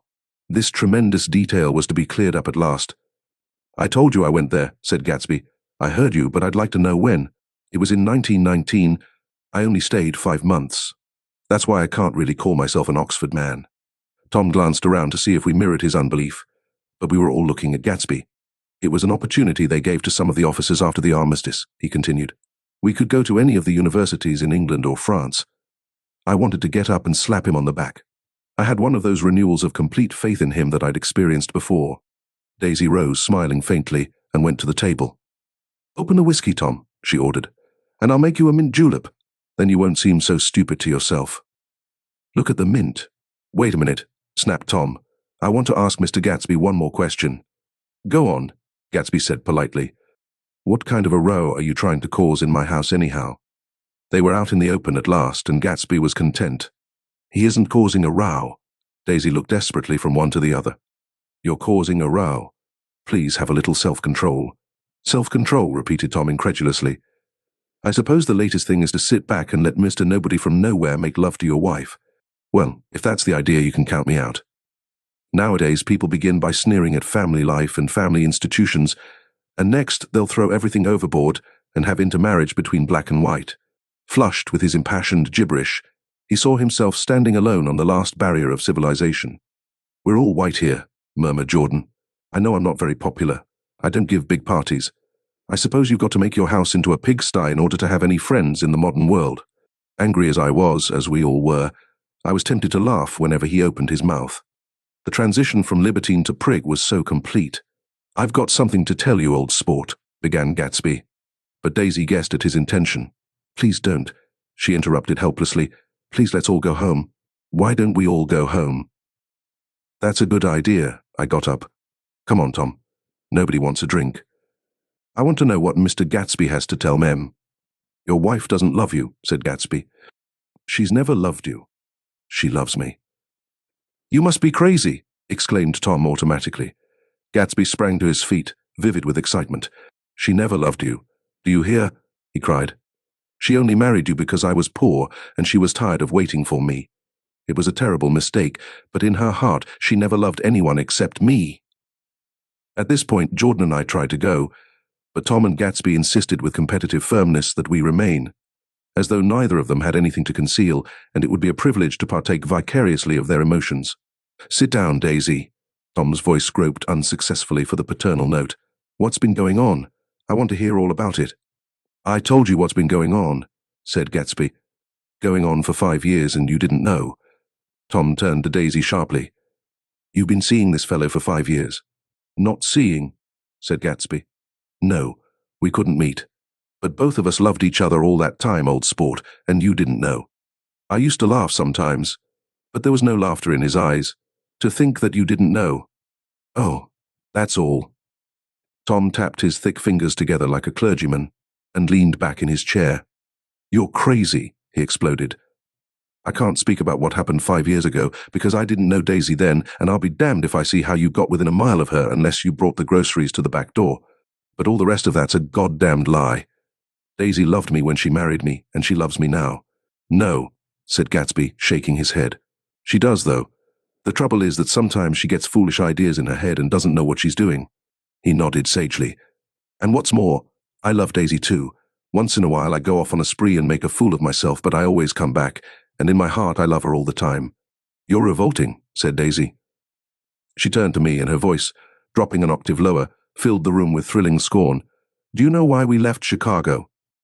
I'm surprised that they didn't treat you to the story of that little spree." Gatsby walked over and stood beside her. "Daisy, that's all over now," he said earnestly. "It doesn't matter anymore. Just tell him the truth, that you never loved him, and it's all wiped out forever." She looked at him blindly. "Why, how could I love him, possibly?" "You never loved him." She hesitated. Her eyes fell on Jordan and me with a sort of appeal, as though she realized at last what she was doing, and as though she had never, all along, intended doing anything at all. But it was done now. It was too late. "I never loved him," she said, with perceptible reluctance. "Not at Kapiolani?" demanded Tom suddenly. "No." From the ballroom beneath, muffled and suffocating chords were drifting up on hot waves of air. "Not that day I carried you down from the punch bowl to keep your shoes dry." There was a husky tenderness in his tone. "Daisy, please don't." Her voice was cold, but the rancor was gone from it. She looked at Gatsby. "There, Jay," she said, but her hand as she tried to light a cigarette was trembling. Suddenly she threw the cigarette and the burning match on the carpet. "Oh, you want too much," she cried to Gatsby. "I love you now. Isn't that enough? I can't help what's past." She began to sob helplessly. I did love him once, but I loved you too. Gatsby's eyes opened and closed. You loved me too, he repeated. Even that's a lie, said Tom savagely. She didn't know you were alive. Why, there's things between Daisy and me that you'll never know, things that neither of us can ever forget. The words seemed to bite physically into Gatsby. I want to speak to Daisy alone, he insisted. She's all excited now. Even alone, I can't say I never loved Tom, she admitted in a pitiful voice. It wouldn't be true. Of course it wouldn't, agreed Tom. She turned to her husband. As if it mattered to you, she said. Of course it matters. I'm going to take better care of you from now on. You don't understand, said Gatsby, with a touch of panic. You're not going to take care of her anymore. I'm not. Tom opened his eyes wide and laughed. He could afford to control himself now. Why's that? Daisy's leaving you. Nonsense. I am, though, she said with a visible effort. She's not leaving me. Tom's words suddenly leaned down over Gatsby. Certainly not for a common swindler who'd have to steal the ring he put on her finger. I won't stand this, cried Daisy. Oh, please, let's get out. Who are you anyhow? Broke out Tom. You're one of that bunch that hangs around with Meyer Wolfsheim, that much I happen to know. I've made a little investigation into your affairs, and I'll carry it further tomorrow. You can suit yourself about that, old sport, said Gatsby steadily.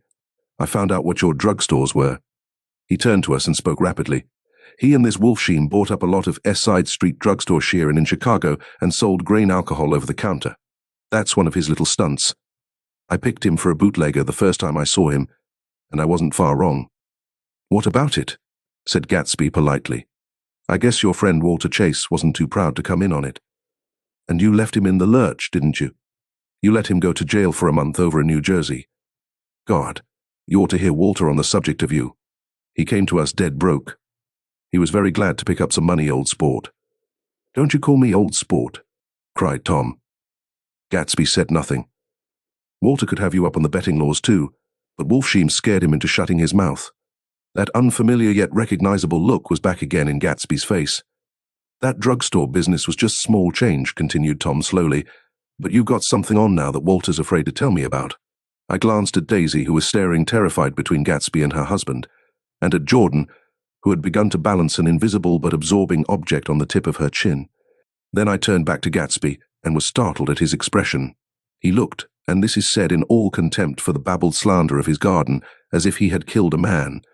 For a moment, the set of his face could be described in just that fantastic way. It passed, and he began to talk excitedly to Daisy, denying everything, defending his name against accusations that had not been made. But with every word she was drawing further and further into herself, so he gave that up, and only the dead dream fought on as the afternoon slipped away, trying to touch what was no longer tangible, struggling unhappily, undespairingly, toward that lost voice across the room. The voice begged again to go. Please, Tom, I can't stand this any more. Her frightened eyes told that whatever intentions, whatever courage she had had, were definitely gone. You two start on home, Daisy, said Tom, in Mr. Gatsby's car. She looked at Tom, alarmed now, but he insisted with magnanimous scorn. Go on. He won't annoy you. I think he realizes that his presumptuous little flirtation is over. They were gone without a word, snapped out, made accidental, isolated, like ghosts, even from our pity. After a moment, Tom got up and began wrapping the unopened bottle of whiskey in the towel. Want any of this stuff? Jordan? Nick? I didn't answer. Nick, he asked again. What? Want any? No. I just remembered that today's my birthday. I was 30. Before me stretched the portentous, menacing road of a new decade. It was 7 o'clock when we got into the coupe with him and started. For Long Island. Tom talked incessantly, exulting and laughing, but his voice was as remote from Jordan and me as the foreign clamor on the sidewalk or the tumult of the elevated overhead. Human sympathy has its limits, and we were content to let all their tragic arguments fade with the city lights behind. 30, the promise of a decade of loneliness, a thinning list of single men to know, a thinning briefcase of enthusiasm, thinning hair. But there was Jordan beside me, who, unlike Daisy, was too wise ever to carry well-forgotten dreams from age to age. As we passed over the dark bridge, her wan face fell lazily against my coat's shoulder, and the formidable stroke of 30 died away with the reassuring pressure of her hand. So we drove on toward death through the cooling twilight. The young Greek Michaelis, who ran the coffee joint beside the ash heaps, was the principal witness at the inquest. He had slept through the heat until after 5, when he strolled over to the garage and found George Wilson sick in his office. Really sick, pale as his own pale hair and shaking all over. Michaelis advised him to go to bed, but Wilson refused, saying that he'd miss a lot of business if he did. While his neighbor was trying to persuade him, a violent racket broke out overhead. "I've got my wife locked in up there," explained Wilson calmly. "She's going to stay there till the day after tomorrow, and then we're going to move away." Michaelis was astonished. They had been neighbors for 4 years, and Wilson had never seemed faintly capable of such a statement. Generally, he was one of these worn-out men. When he wasn't working, he sat on a chair in the doorway and stared at the people in the cars that passed along the road. When anyone spoke to him, he invariably laughed in an agreeable, colorless way. He was his wife's man and not his own. So naturally, Michaelis tried to find out what had happened, but Wilson wouldn't say a word. Instead, he began to throw curious, suspicious glances at his visitor and ask him what he'd been doing at certain times on certain days. Just as the latter was getting uneasy, some workmen came past the door bound for his restaurant, and Michaelis took the opportunity to get away, intending to come back later. But he didn't. He supposed he forgot to, that's all. When he came outside again, a little after 7, he was reminded of the conversation because he heard Mrs. Wilson's voice, loud and scolding, downstairs in the garage. "Beat me," he heard her cry. "Throw me down and beat me, you dirty little coward." A moment later she rushed out into the dusk, waving her hands and shouting. Before he could move from his door, the business was over. The death car, as the newspapers called it, didn't stop. It came out of the gathering darkness, wavered tragically for a moment, and then disappeared around the next bend. Mavro Michaelis wasn't even sure of. Its color, he told the first policeman that it was light green. The other car, the one going toward New York, came to rest 100 yards beyond, and its driver hurried back to where Myrtle Wilson, her life violently extinguished, knelt in the road and mingled her thick dark blood with the dust. Michaelis and this man reached her first, but when they had torn open her shirtwaist, still damp with perspiration, they saw that her left breast was swinging loose like a flap, and there was no need to listen for the heart beneath. The mouth was wide open and ripped a little at the corners, as though she had choked a little in giving up the tremendous vitality she had stored so long. We saw the 3 or 4 automobiles in the crowd when we were still some distance away. "Wreck," said Tom. "That's good. Wilson will have a little business at last." He slowed down, but still without any intention of stopping, until, as we came nearer, the hushed, intent faces of the people at the garage door made him automatically put on the brakes. "We'll take a look," he said doubtfully. "Just a look." I became aware now of a hollow, wailing sound which issued incessantly from the garage. A sound which, as we got out of the coupe and walked toward the door, resolved itself into the words, "Oh my God," uttered over and over in a gasping moan. "There's some bad trouble here," said Tom excitedly. He reached up on tiptoes and peered over a circle of heads into the garage, which was lit only by a yellow light in a swinging metal basket overhead. Then he made a harsh sound in his throat, and with a violent thrusting movement of his powerful arms, pushed his way through. The circle closed up again with a running murmur of expostulation. It was a minute before I could see anything at all. Then new arrivals deranged the line, and Jordan and I were pushed suddenly inside. Myrtle Wilson's body wrapped in a blanket, and then in another blanket, as though she suffered from a chill in the hot night, lay on a work table by the wall, and Tom, with his back to us, was bending over it, motionless. Next to him stood a motorcycle policeman taking down names with much sweat and correction in a little book. At first I couldn't find the source of the high, groaning words that echoed clamorously through the bare garage. Then I saw Wilson standing on the raised threshold of his office, swaying back and forth and holding to the doorposts with both hands. Some man was talking to him in a low voice, and attempting from time to time to lay a hand on his shoulder, but Wilson neither heard nor saw. His eyes would drop slowly from the swinging light to the laden table by the wall, and then jerk back to the light again, and he gave out incessantly his high, horrible call. "Oh my God! Oh my God! Oh God! Oh my God!"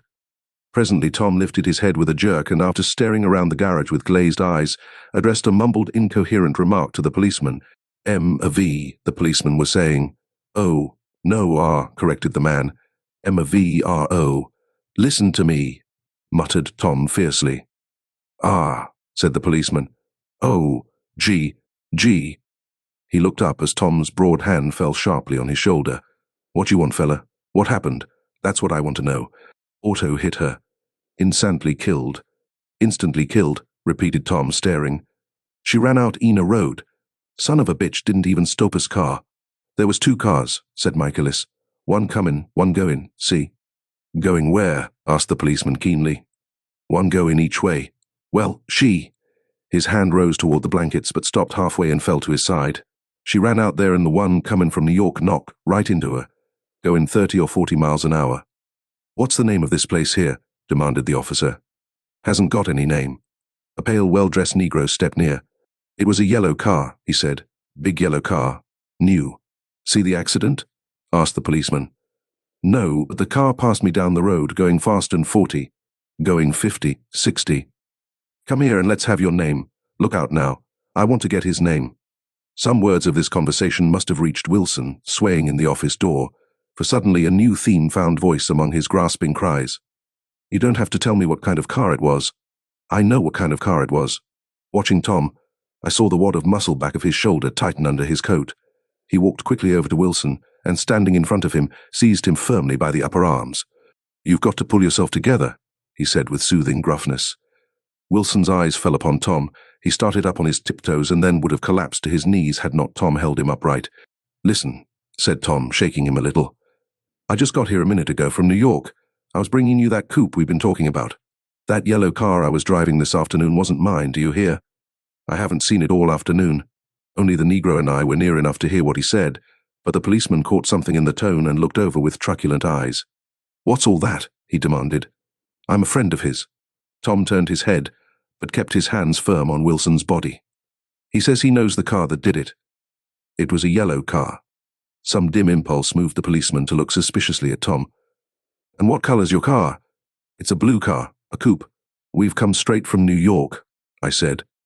Someone who had been driving a little behind us confirmed this, and the policeman turned away. Now, if you'll let me have that name again correct. Picking up Wilson like a doll, Tom carried him into the office, set him down in a chair and came back. If somebody'll come here and sit with him, he snapped authoritatively. He watched while the 2 men standing closest glanced at each other and went unwillingly into the room. Then Tom shut the door on them and came down the single step, his eyes avoiding the table. As he passed close to me, he whispered, Let's get out.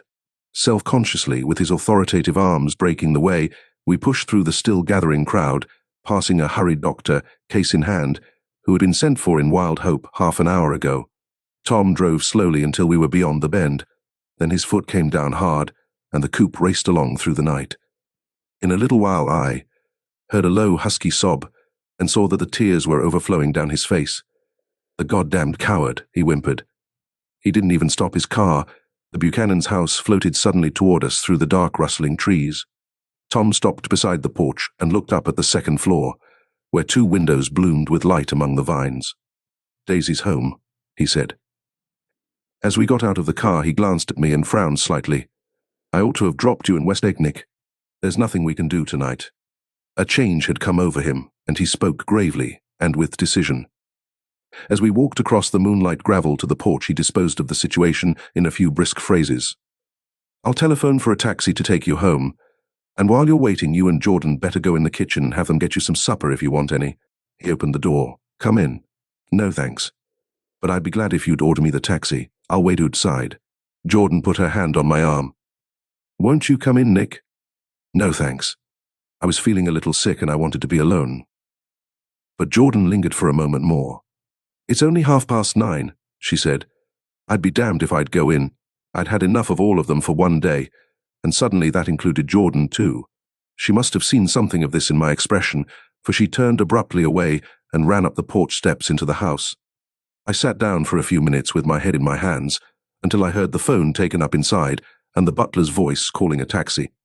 Then I walked slowly down the drive away from the house, intending to wait by the gate. I hadn't gone 20 yards when I heard my name and Gatsby stepped from between 2 bushes into the path. I must have felt pretty weird by that time, because I could think of nothing except the luminosity of his pink suit under the moon. What are you doing? I inquired. Just standing here, old sport. Somehow that seemed a despicable occupation. For all I knew he was. Going to rob the house in a moment, I wouldn't have been surprised to see sinister faces, the faces of Wolfsheim's people, behind him in the dark shrubbery. Did you see any trouble on the road? He asked after a minute. Yes. He hesitated. Was she killed? Yes. I thought so. I told Daisy I thought so. It's better that the shock should all come at once. She stood it pretty well. He spoke as if Daisy's reaction was the only thing that mattered. I got to West Egg by a side road, he went on, and left the car in my garage. I don't think anybody saw us, but of course I can't be sure. I disliked him so much by this time that I didn't find it necessary to tell him he was wrong. Who was the woman? He inquired. Her name was Wilson. Her husband owns the garage. How the devil did it happen? Well, I tried to swing the wheel. He broke off, and suddenly I guessed at the truth. Was Daisy driving? Yes, he said after a moment. But of course I'll say I was. You see, when we left New York, she was very nervous and she thought it would steady her to drive. And this woman rushed out at us just as we were passing a car coming the other way. It all happened in a minute. But it seemed to me that she wanted to speak to us. Thought we were somebody she knew. Well, first Daisy turned away from the woman toward the other car, and then she lost her nerve and turned back. The second my hand reached the wheel, I felt the shock. It must have killed her instantly. It ripped her open. Don't tell me, old sport. He winced. Anyhow, Daisy stepped on it. I tried to make her stop, but she couldn't, so I pulled on the emergency brake. Then she fell over into my lap and I drove on. She'll be all right tomorrow, he said presently. I'm just going to wait here and see if he tries to bother her about that unpleasantness this afternoon. She's locked herself into her room, and if he tries any brutality, she's going to turn the light out and on again. He won't touch her, I said. He's not thinking about her. I don't trust him, old sport. How long are you going to wait? All night if necessary.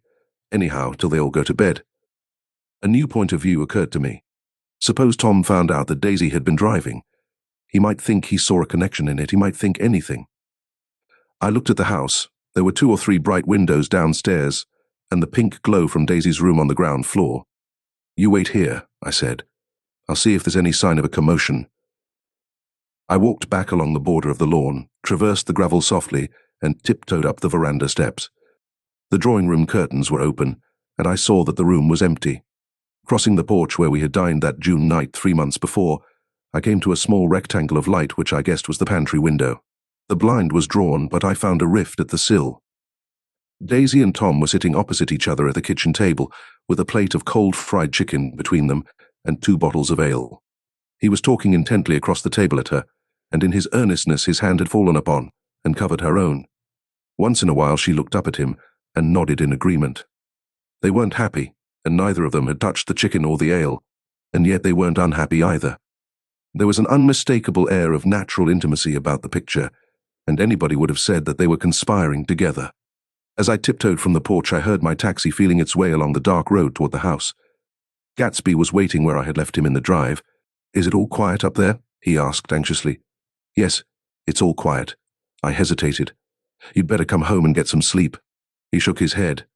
I want to wait here till Daisy goes to bed. Good night, old sport. He put his hands in his coat pockets and turned back eagerly to his scrutiny of the house, as though my presence marred the sacredness of the vigil. So I walked away and left him standing there in the moonlight, watching over nothing. Chapter 8. I couldn't sleep all night. A foghorn was groaning incessantly on the sound, and I tossed half-sick between grotesque reality and savage, frightening dreams. Toward dawn I heard a taxi go up Gatsby's drive, and immediately I jumped out of bed and began to dress. I felt that I had something to tell him, something to warn him about, and morning would be too late. Crossing his lawn, I saw that his front door was still open, and he was leaning against a table in the hall, heavy with dejection or sleep. Nothing happened, he said wanly. I waited, and about 4 o'clock she came to the window and stood there for a minute, and then turned out the light. His house had never seemed so enormous to me as it did that night when we hunted through the great rooms for cigarettes. We pushed aside curtains that were like pavilions, and felt over innumerable feet of dark wall for electric light switches. Once I tumbled with a sort of splash upon the keys of a ghostly piano. There was an inexplicable amount of dust everywhere, and the rooms were musty, as though they hadn't been aired for many days. I found the humidor on an unfamiliar table, with 2 stale, dry cigarettes inside. Throwing open the French windows of the drawing room, we sat smoking out into the darkness. You ought to go away, I said. It's pretty certain they'll trace your car. Go away now, old sport. Go to Atlantic City for a week or up to Montreal. He wouldn't consider it.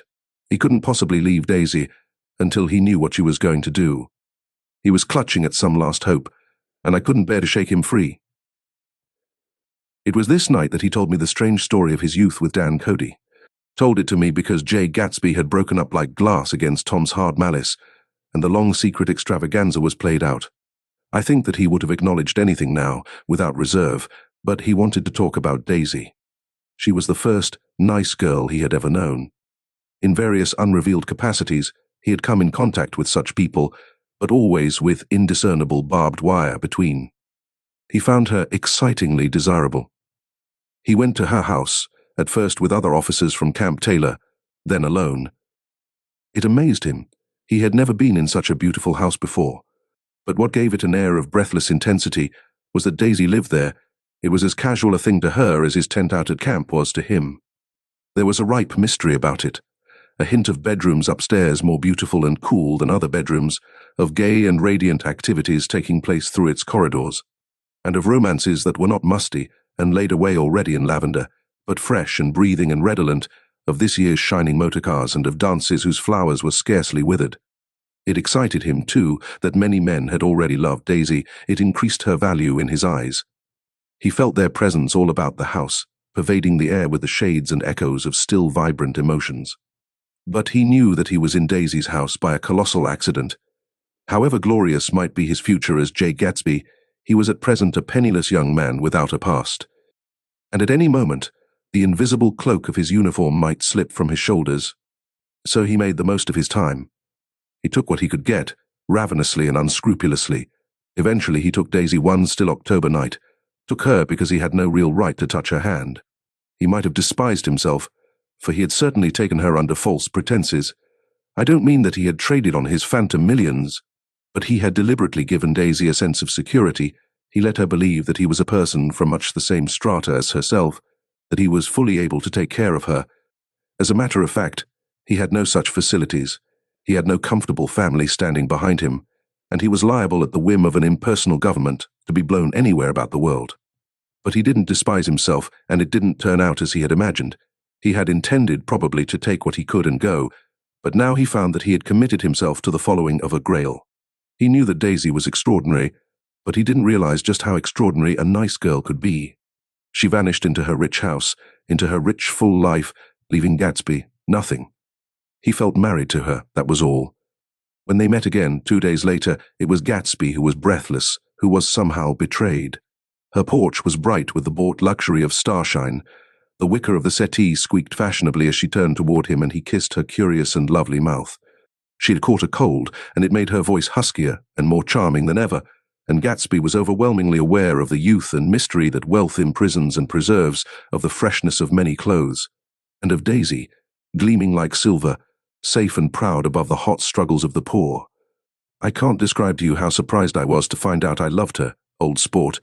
I even hoped for a while that she'd throw me over, but she didn't, because she was in love with me too. She thought I knew a lot because I knew different things from her.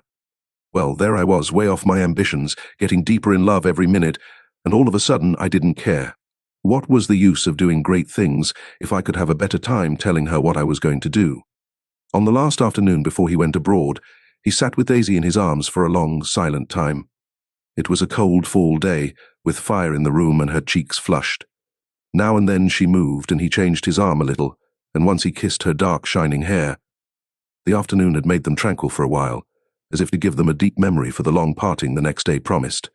They had never been closer in their month of love, nor communicated more profoundly one with another, than when she brushed silent lips against his coat's shoulder, or when he touched the end of her fingers, gently, as though she were asleep.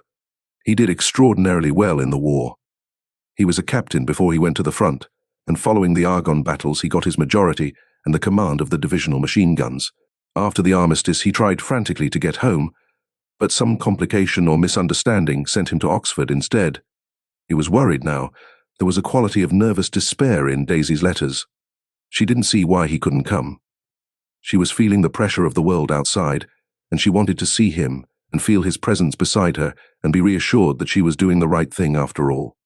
For Daisy was young, and her artificial world was redolent of orchids and pleasant, cheerful snobbery and orchestras which set the rhythm of the year, summing up the sadness and suggestiveness of life in new tunes.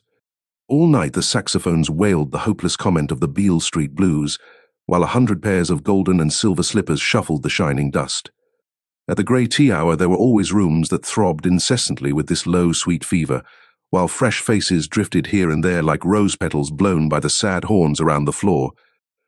Through this twilight universe, Daisy began to move again with the season. Suddenly she was again keeping half a dozen dates a day with half a dozen men, and drowsing asleep at dawn with the beads and chiffon of an evening dress tangled among dying orchids on the floor beside her bed. And all the time something within her was crying for a decision. She wanted her life shaped now, immediately, and the decision must be made by some force of love, of money, of unquestionable practicality. That was close at hand. That force took shape in the middle of spring with the arrival of Tom Buchanan. There was a wholesome bulkiness about his person and his position, and Daisy was flattered. Doubtless there was a certain struggle and a certain relief. The letter reached Gatsby while he was still at Oxford. It was dawn now on Long Island, and we went about opening the rest of the windows downstairs, filling the house with grey-turning, gold-turning light. The shadow of a tree fell abruptly across the dew, and ghostly birds began to sing among the blue leaves. There was a slow, pleasant movement in the air, scarcely a wind, promising a cool, lovely day. I don't think she ever loved him. Gatsby turned around from a window and looked at me challengingly. You must remember, old sport, she was very excited this afternoon. He told her those things in a way that frightened her, that made it look as if I was some kind of cheap sharper. And the result was, she hardly knew what she was saying. He sat down gloomily. Of course, she might have loved him just for a minute when they were first married, and loved me more even then, do you see? Suddenly, he came out with a curious remark. In any case, he said, it was just personal. What could you make of that, except to suspect some intensity in his conception of the affair that couldn't be measured? He came back from France when Tom and Daisy were still on their wedding trip and made a miserable but irresistible journey to Louisville on the last of his army pay. He stayed there a week, walking the streets where their footsteps had clicked together through the November night and revisiting the out-of-the-way places to which they had driven in her white car. Just as Daisy's house had always seemed to him more mysterious and gay than other houses, so his idea of the city itself, even though she was gone from it, was pervaded with a melancholy beauty. He left feeling that if he had searched harder, he might have found her, that he was leaving her behind. The day coach, he was penniless now, was hot. He went out to the open vestibule and sat down on a folding chair, and the station slid away and the backs of unfamiliar buildings moved by. Then out into the spring fields, where a yellow trolley raced them for a minute, with people in it who might once have seen the pale magic of her face along the casual street. The track curved, and now it was going away from the sun, which, as it sank lower, seemed to spread itself in benediction over the vanishing city where she had drawn her breath. He stretched out his hand desperately as if to snatch only a wisp of air, to save a fragment of the spot that she had made lovely for him. But it was all going by too fast now for his blurred eyes, and he knew that he had lost that part of it, the freshest and the best forever. It was 9 o'clock when we finished breakfast and went out on the porch. The night had made a sharp difference in the weather, and there was an autumn flavour in the air. The gardener, the last one of Gatsby's former servants, came to the foot of the steps. I'm going to drain the pool today, Mr. Gatsby. Leaves'll start falling pretty soon, and then there's always trouble with the pipes. Don't do it today, Gatsby answered. He turned to me apologetically. You know, old sport, I've never used that pool all summer. I looked at my watch and stood up. 12 minutes to my train. I didn't want to go to the city. I wasn't worth a decent stroke of work, but it was more than that. I didn't want to leave Gatsby. I missed that train, and then another, before I could get myself away. I'll call you up, I said finally. Do, old sport. I'll call you about noon. We walked slowly down the steps. I suppose Daisy'll call too. He looked at me anxiously, as if he hoped I'd corroborate this. I suppose so. Well, goodbye. We shook hands and I started away. Just before I reached the hedge, I remembered something and turned around. They're a rotten crowd, I shouted across the lawn. You're worth the whole damn bunch put together. I've always been glad I said that. It was the only compliment I ever gave him, because I disapproved of him from beginning to end. First he nodded politely, and then his face broke into that radiant and understanding smile, as if we'd been in ecstatic cahoots on that fact all the time. His gorgeous pink rag of a suit made a bright spot of colour against the white steps, and I thought of the night when I first came to his ancestral home 3 months before. The lawn and drive had been crowded with the faces of those who guessed at his corruption, and he had stood on those steps, concealing his incorruptible dream as he waved them goodbye. I thanked him for his hospitality. We were always thanking him for that, I and the others. Goodbye, I called. I enjoyed breakfast, Gatsby. Up in the city, I tried for a while to list the quotations on an interminable amount of stock. Then I fell asleep in my swivel chair. Just before noon, the phone woke me, and I started up with sweat breaking out on my forehead. It was Jordan Baker. She often called me up at this hour because the uncertainty of her own movements between hotels and clubs and private houses made her hard to find in any other way.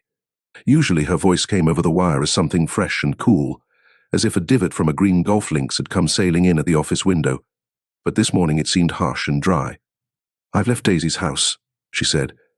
"I'm at Hempstead, and I'm going down to Southampton this afternoon." Probably it had been tactful to leave Daisy's house, but the act annoyed me, and her next remark made me rigid. "You weren't so nice to me last night." How could it have mattered then? Silence for a moment. Then, however, "I want to see you. I want to see you too. Suppose I don't go to Southampton and come into town this afternoon?" "No, I don't think this afternoon." "Very well. It's impossible this afternoon." Various. We talked like that for a while, and then abruptly we weren't talking any longer. I don't know which of us hung up with a sharp click, but I know I didn't care. I couldn't have talked to her across a tea table that day if I never talked to her again in this world. I called Gatsby's house a few minutes later, but the line was busy. I tried 4 times. Finally, an exasperated central told me the wire was being kept open for long distance from Detroit. Taking out my timetable, I drew a small circle around the 3:50 train. Then I leaned back in my chair and tried to think. It was just noon. When I passed the ash heaps on the train that morning, I had crossed deliberately to the other side of the car.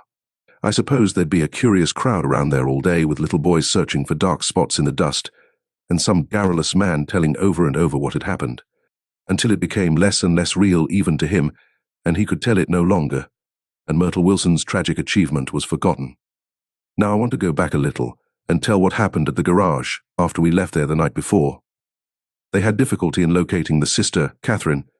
She must have broken her rule against drinking that night, for when she arrived, she was stupid with liquor and unable to understand that the ambulance had already gone to Flushing. When they convinced her of this, she immediately fainted, as if that was the intolerable part of the affair. Someone, kind or curious, took her in his car and drove her in the wake of her sister's body. Until long after midnight, a changing crowd lapped up against the front of the garage, while George Wilson rocked himself back and forth on the couch inside. For a while, the door of the office was open, and everyone who came into the garage glanced irresistibly through it. Finally, someone said it was a shame and closed the door. Michaelis and several other men were with him, first 4 or 5 men, later 2 or 3 men. Still later, Michaelis had to ask the last stranger to wait there 15 minutes longer, while he went back to his own place and made a pot of coffee. After that, he stayed there alone with Wilson until dawn. About 3 o'clock, the quality of Wilson's incoherent muttering changed. He grew quieter and began to talk about the yellow car. He announced that he had a way of finding out whom the yellow car belonged to, and then he blurted out that a couple of months ago his wife had come from the city with her face bruised and her nose swollen. But when he heard himself say this, he flinched and began to cry, "Oh my God," again in his groaning voice. Michaelis made a clumsy attempt to distract him. "How long have you been married, George? Come on there, try and sit still a minute and answer my question. How long have you been married?" 12 years. Ever had any children? Come on, George, sit still. I asked you a question. Did you ever have any children? The hard brown beetles kept thudding against the dull light, and whenever Michaelis heard a car go tearing along the road outside, it sounded to him like the car that hadn't stopped a few hours before. He didn't like to go into the garage because the workbench was stained where the body had been lying. So he moved uncomfortably around the office. He knew every object in it before morning, and from time to time sat down beside Wilson trying to keep him more quiet. Have you got a church you go to sometimes, George? Maybe even if you haven't been there for a long time? Maybe I could call up the church and get a priest to come over, and he could talk to you, see? Don't belong to any. You ought to have a church, George, for times like this. You must have gone to church once. Didn't you get married in a church? Listen, George, listen to me. Didn't you get married in a church? That was a long time ago. The effort of answering broke the rhythm of his rocking. For a moment he was silent. Then the same half-knowing, half-bewildered look came back into his faded eyes. "Look in the drawer there," he said, pointing at the desk. "Which drawer?" "That drawer, that one." Michaelis opened the drawer nearest his hand. There was nothing in it but a small, expensive dog leash, made of leather and braided silver. It was apparently new. "This?" he inquired, holding it up. Wilson stared and nodded. "I found it yesterday afternoon. She tried to tell me about it, but I knew it was something funny." "You mean your wife bought it?" "She had it wrapped in tissue paper on her bureau." Michaelis didn't see anything odd in that, and he gave Wilson a dozen reasons why his wife might have bought the D-dog leash. But conceivably Wilson had heard some of these same explanations before from Myrtle, because he began saying, "Oh my God." Again in a whisper, his comforter left several explanations in the air. "Then he killed her," said Wilson. His mouth dropped open suddenly. "Who did?" "I have a way of finding out." "You're morbid, George," said his friend. "This has been a strain to you and you don't know what you're saying. You'd better try and sit quiet till morning." "He murdered her. It was an accident, George." Wilson shook his head. His eyes narrowed and his mouth widened slightly with the ghost of a superior. "I know," he said definitely. "I'm one of these trusting fellas and I don't think any harm to nobody. But when I get to know a thing, I know it. It was the man in that car. She ran out to speak to him, and he wouldn't stop." Michaelis had seen this too, but it hadn't occurred to him that there was any special significance in it. He believed that Mrs. Wilson had been running away from her husband, rather than trying to stop any particular car. How could she have been like that? "She's a deep one," said Wilson, as if that answered the question. "Ah." He began to rock again, and Michaelis stood twisting the leash in his hand. "Maybe you got some friend that I could telephone for, George." This was a forlorn hope. He was almost sure that Wilson had no friend. There was not enough of him for his wife. He was glad a little later when he noticed a change in the room, a blue quickening by the window, and realized that dawn wasn't far off. About 5 o'clock it was blue enough outside to snap off the light. Wilson's glazed eyes turned out to the ash heaps, where small grey clouds took on fantastic shapes and scurried here and there in the faint dawn wind. "I spoke to her," he muttered, after a long silence. "I told her she might fool me, but she couldn't fool God. I took her to the window. With an effort he got up and walked to the rear window and leaned with his face pressed against it. And I said, 'God knows what you've been doing, everything you've been doing. You may fool me, but you can't fool God.'" Standing behind him, Michaelis saw with a shock that he was looking at the eyes of Dr. T.J. Eckelberg, which had just emerged, pale and enormous, from the dissolving night. "God sees everything," repeated Wilson. "That's an advertisement," Michaelis assured him. Something made him turn away from the window and look back into the room.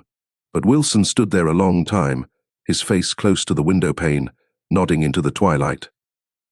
By 6 o'clock, Michaelis was worn out and grateful for the sound of a car stopping outside.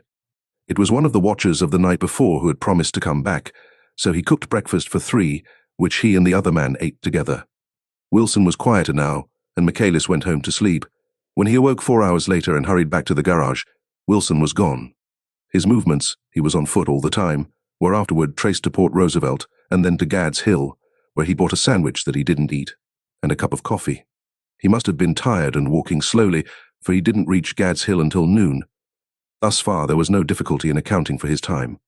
There were boys who had seen a man acting sort of crazy, and motorists at whom he stared oddly from the side of the road.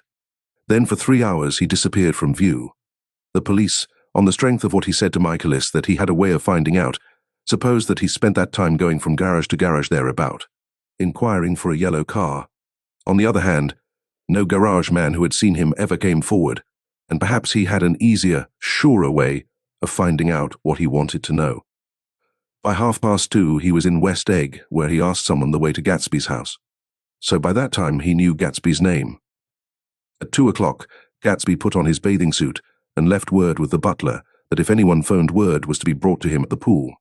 He stopped at the garage for a pneumatic mattress that had amused his guests during the summer, and the chauffeur helped him to pump it up.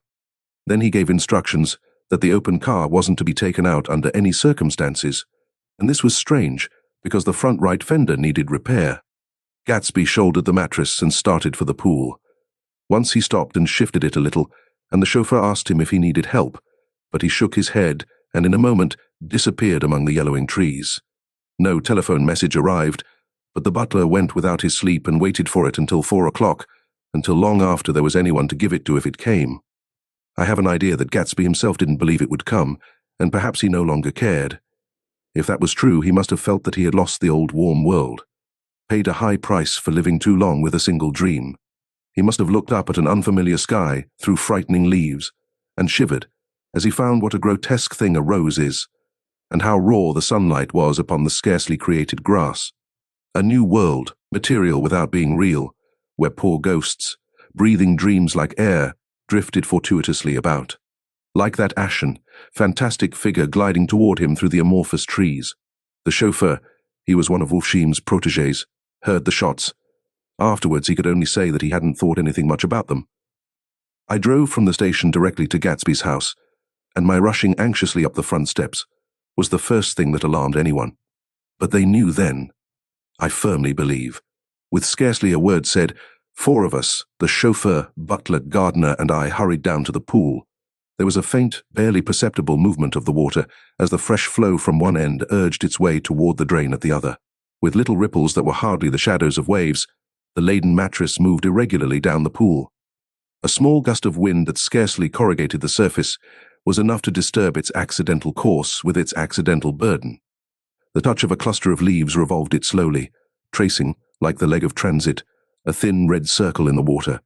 It was after we started with Gatsby toward the house that the gardener saw Wilson's body a little way off in the grass, and the Holocaust was complete. Chapter 9. After 2 years I remember the rest of that day, and that night and the next day, only as an endless drill of police and photographers and newspaper men in and out of Gatsby's front door. A rope stretched across the main gate, and a policeman by it kept out the curious. But little boys soon discovered that they could enter through my yard, and there were always a few of them clustered open-mouthed about the pool. Someone with a positive manner, perhaps a detective, used the expression madman as he bent over Wilson's body that afternoon, and the adventitious authority of his voice set the key for the newspaper reports next morning. Most of those reports were a nightmare, grotesque, circumstantial, eager, and untrue. When Michaelis's testimony at the inquest brought to light Wilson's suspicions of his wife, I thought the whole tale would shortly be served. Up in racy Pasquinade, but Catherine, who might have said anything, didn't say a word. She showed a surprising amount of character about it too, looked at the coroner with determined eyes under that corrected brow of hers, and swore that her sister had never seen Gatsby, that her sister was completely happy with her husband, that her sister had been into no mischief whatever. She convinced herself of it, and cried into her handkerchief, as if the very suggestion was more than she could endure. So Wilson was reduced to a man deranged by grief, in order that the case might remain in its simplest form, and it rested there. But all this part of it seemed remote and unessential. I found myself on Gatsby's side, and alone.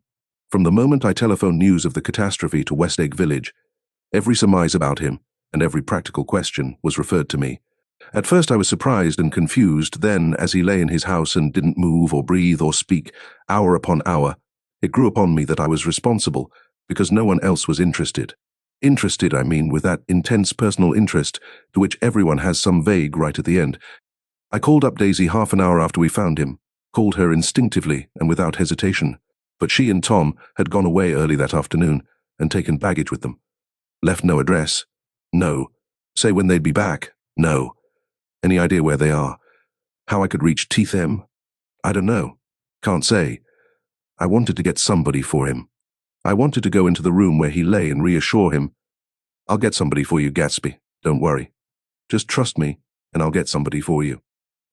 Meyer Wolfsheim's name wasn't in the phone book. The butler gave me his office address on Broadway, and I called information, but by the time I had the number it was long after 5, and no one answered the phone. Will you ring again? I've rung 3 times. It's very important. Sorry, I'm afraid no one's there. I went back to the drawing room and thought for an instant that they were chance visitors, all these official people who suddenly filled it. But though they drew back the sheet and looked at Gatsby with shocked eyes, his protest continued in my brain. Look here, old sport. You've got to get somebody for me. You've got to try hard. I can't go through this alone. Someone started to ask me questions, but I broke away and going. Upstairs looked hastily through the unlocked parts of his desk. He'd never told me definitely that his parents were dead. But there was nothing, only the picture of Dan Cody, a token of forgotten violence, staring down from the wall. Next morning, I sent the butler to New York with a letter to Wolfsheim, which asked for information and urged him to come out on the next train. That request seemed superfluous when I wrote it. I was sure he'd start when he saw the newspapers, just as I was sure there'd be a wire from Daisy before noon, but neither a wire nor Mr. Wolfsheim arrived. No one arrived except more police and photographers and newspaper men. When the butler brought back Wolfsheim's answer, I began to have a feeling of defiance, of scornful solidarity between Gatsby and me, against them all. Dear Mr. Carraway, this has been one of the most terrible shocks of my life to me. I hardly can believe it, that it is true at all. Such a mad act as that man did should make us all think. I cannot come down now, as I am tied up in some very important business, and cannot get mixed up in this thing now. If there is anything I can do a little later, let me know in a letter by Edgar. I hardly know where I am when I hear about a thing like this, and am completely knocked down and out. Yours truly, Maya Wolfsheim. And then hasty addenda beneath. Let me know about the funeral, etc. Do not know his family at all. When the phone rang that afternoon, and long distance said Chicago was calling, I thought this would be Daisy at last. But the connection came through as a man's voice, very thin and far away. This is Slagle speaking. Yes? The name was unfamiliar. Hell of a note, isn't it? Get my wire? There haven't been any wires. Young Park's in trouble, he said rapidly.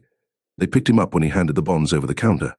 They got a circular from New York giving him the numbers just 5 minutes before. What do you know about that, hey? You never can tell in these hick towns. Hello, I interrupted breathlessly.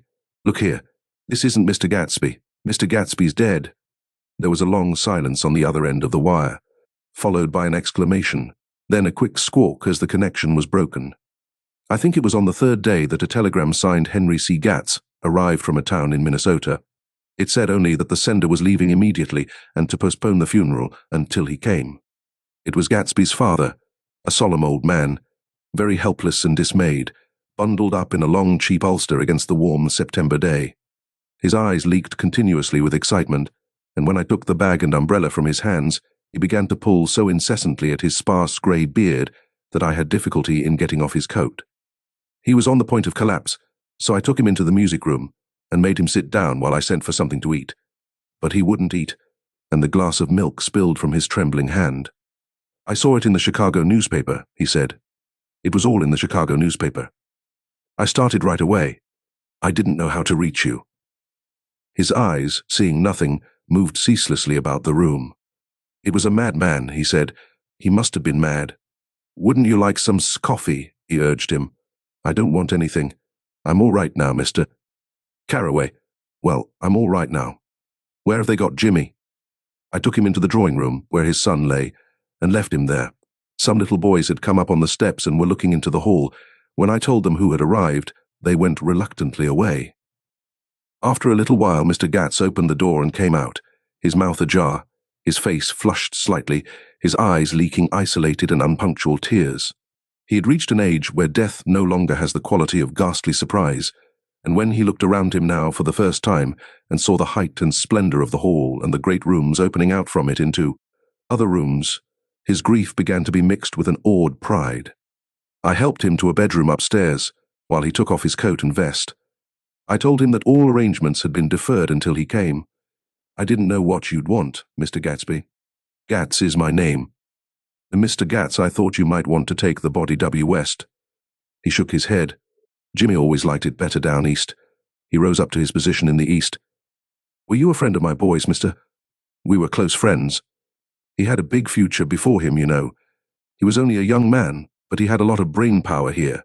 He touched his head impressively, and I nodded. If he'd have lived, he'd have been a great man. A man like James J. Hill, he'd have helped build up the country. That's true, I said, uncomfortably.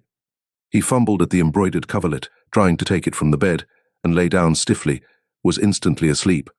That night, an obviously frightened person called up and demanded to know who I was before he would give his name.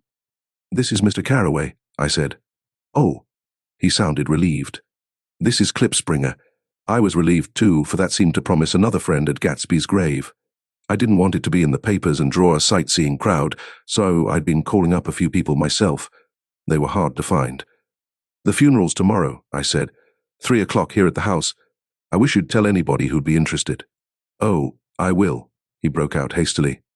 Of course I'm not likely to see anybody, but if I do. His tone made me suspicious. Of course you'll be there yourself. Well, I'll certainly try. What I called up about is— Wait a minute, I interrupted. How about saying you'll come? Well, the fact is, the truth of the matter is that I'm staying with some people up here in Greenwich, and they rather expect me to be with them tomorrow. In fact, there's a sort of picnic or something. Of course, I'll do my best to get away. I ejaculated an unrestrained "huh," and he must have heard me, for he went on nervously. What I called up about was a pair of shoes I left there. I wonder if it'd be too much trouble to have the butler send them on. You see, they're tennis shoes, and I'm sort of helpless without them. My address is care of BF. I didn't hear the rest of the name, because I hung up the receiver. After that I felt a certain shame for Gatsby. One gentleman to whom I telephoned implied that he had got what he deserved. However that was. My fault, for he was one of those who used to sneer most bitterly at Gatsby on the courage of Gatsby's liquor, and I should have known better than to call him. The morning of the funeral I went up to New York to see Meyer Wolfsheim. I couldn't seem to reach him any other way. The door that I pushed open, on the advice of an elevator boy, was marked the Swastika Holding Company, and at first there didn't seem to be anyone inside. But when I shouted "hello" several times in vain, an argument broke out behind a partition, and presently a lovely Jewess appeared at an interior door and scrutinized me with black hostile eyes. "Nobody's in," she said. "Mr. Wolfsheim's gone to Chicago." The first part of this was obviously untrue, for someone had begun to whistle the rosary tunelessly inside. "Please say that Mr. Carraway wants to see him." "I can't get him back from Chicago, can you?" At this moment a voice, unmistakably Wolfsheim's, called Stella from the other side of the door. "Leave your name on the desk," she said quickly. "I'll give it to him when he gets back. But I know he's here." She took a step toward me and began to slide her hands indignantly up and down her hips. "You young men think you can force your way in here any time," she scolded. "We're getting sick and tired of it. When I say he's in Chicago, he's in Chicago. I mentioned Gatsby." Oh, she looked at me over again. What was your name?" She vanished. In a moment, Meyer Wolfsheim stood solemnly in the doorway, holding out both hands. He drew me into his office, remarking in a reverent voice that it was a sad time for all of us, and offered me a cigar. "My memory goes back to when first I met him," he said. "A young major just out of the army and covered over with medals he got in the war.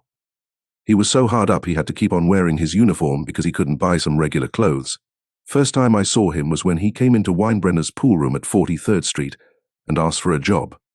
He hadn't eaten anything for a couple of days. 'Come on, have some lunch with me,' I said. He ate more than $4 worth of food in half an hour. 'Did you start him in business?' I inquired. 'Start him. I made him.' 'Oh.' I raised him up out of nothing, right out of the gutter. I saw right away he was a fine-appearing, gentlemanly young man, and when he told me he was at Oxford, I knew I could use him good. I got him to join the American Legion, and he used to stand high there. Right off he did some work for a client of mine up to Albany. We were so thick like that in everything. He held up two bulbous fingers. Always together. I wondered if this partnership had included the World Series transaction in 1919. 'Now he's dead,' I said after a moment. 'You were his closest friend, so I know you'll want to come to his funeral this afternoon.' 'I'd like to come.' 'Well, come then.' The hair in his nostrils quivered slightly, and as he shook his head his eyes filled with tears. 'I can't do it. I can't get mixed up in it,' he said. 'There's nothing to get mixed up in. It's all over now. When a man gets killed, I never like to get mixed up in it in any way. I keep out. When I was a young man, it was different. If a friend of mine died, no matter how, I stuck with them to the end. You may think that sentimental, but I mean it, to the bitter end. I saw that for some reason of his own, he was determined not to come, so I stood up. 'Are you a college man?' he inquired suddenly. For a moment I thought he was going to suggest a connection, but he only nodded and shook my hand. 'Let us learn to show our friendship for a man when he is alive, and not after he is dead,' he suggested. After that, my own rule is to let everything alone. When I left his office, the sky had turned dark, and I got back to West Egg in a drizzle. After changing my clothes, I went next door and found Mr. Gatz walking up and down excitedly in the hall. His pride in his son and in his son's possessions was continually increasing, and now he had something to show me. Jimmy sent me this picture. He took out his wallet with trembling fingers. Look there. It was a photograph of the house, cracked in the corners and dirty with many hands. He pointed out every detail to me eagerly. Look, there, and then sought admiration from my eyes. He had shown it so often that I think it was more real to him now than the house itself. Jimmy sent it to me. I think it's a very pretty picture. It shows up well, very well. Had you seen him lately? He come out to see me 2 years ago and bought me the house I live in now. Of course, we was broke up when he run off from home, but I see now there was a reason for it. He knew he had a big future in front of him, and ever since he made a success, he was very generous with me. He seemed reluctant to put away the picture, held it for another minute, lingeringly, before my eyes. Then he returned the wallet and pulled from his pocket a ragged old copy of a book called Hopalong Cassidy. Look here, this is a book he had when he was a boy. It just shows you. He opened it at the back cover and turned it around for me to see. On the last flyleaf was printed the word schedule, and the date September 12th, 1906, and underneath, rise from bed 6 a.m., dumbbell exercise and wall scaling 6:15 to 6, study electricity, etc. 7:15, 8:15 work, 8:34, 30 p.m. Baseball and sports 4:30 to 5, practice elocution, poise and how to attain it 5:0 to 6, study needed inventions 7:0 to 9. General resolves, no wasting time at shafters or a name indecipherable, no more smoking or chewing, bath every other day, read one improving book or magazine per week, save $5, crossed out $3 per week, be better to parents. I came across this book by accident, said the old man. It just shows you, don't it? It just shows you. Jimmy was bound to get ahead. He always had some resolves like this or something. Do you notice what he's got about improving his mind? He was always great for that. He told me I ate like a hog once and I beat him for it. He was reluctant to close the book, reading each item aloud, and then looking eagerly at me. I think he rather expected me to copy down the list for my own use. A little before 3, the Lutheran minister arrived from Flushing, and I began to look involuntarily out the windows for other cars. So did Gatsby's father. And as the time passed and the servants came in and stood waiting in the hall, his eyes began to blink anxiously, and he spoke of the rain in a worried, uncertain way. The minister glanced several times at his watch, so I took him aside and asked him to wait for half an hour. But it wasn't any use.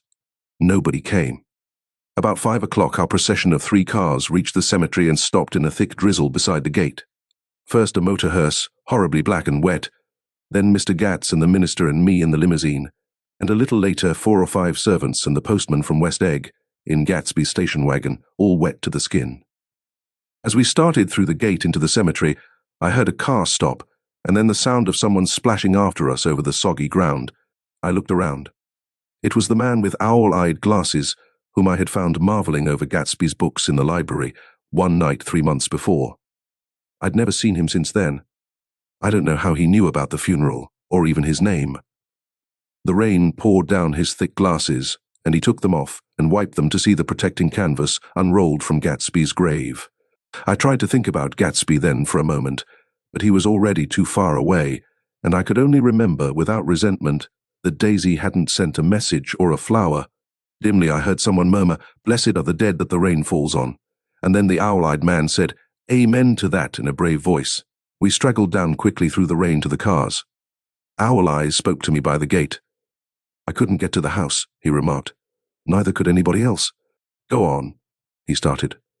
"Why, my God, they used to go there by the hundreds." He took off his glasses and wiped them again, outside and in. "The poor son of a bitch," he said. "One of my most vivid memories is of coming back west from prep school and later from college at Christmas time. Those who went farther than Chicago would gather in the old dim Union Station at 6 o'clock of a December evening with a few Chicago friends already caught up into their own holiday gaieties to bid them a hasty goodbye. I remember the fur coats of the girls returning from Miss This or That's, and the chatter of frozen breath, and the hands waving overhead as we caught sight of old acquaintances, and the matchings of invitations.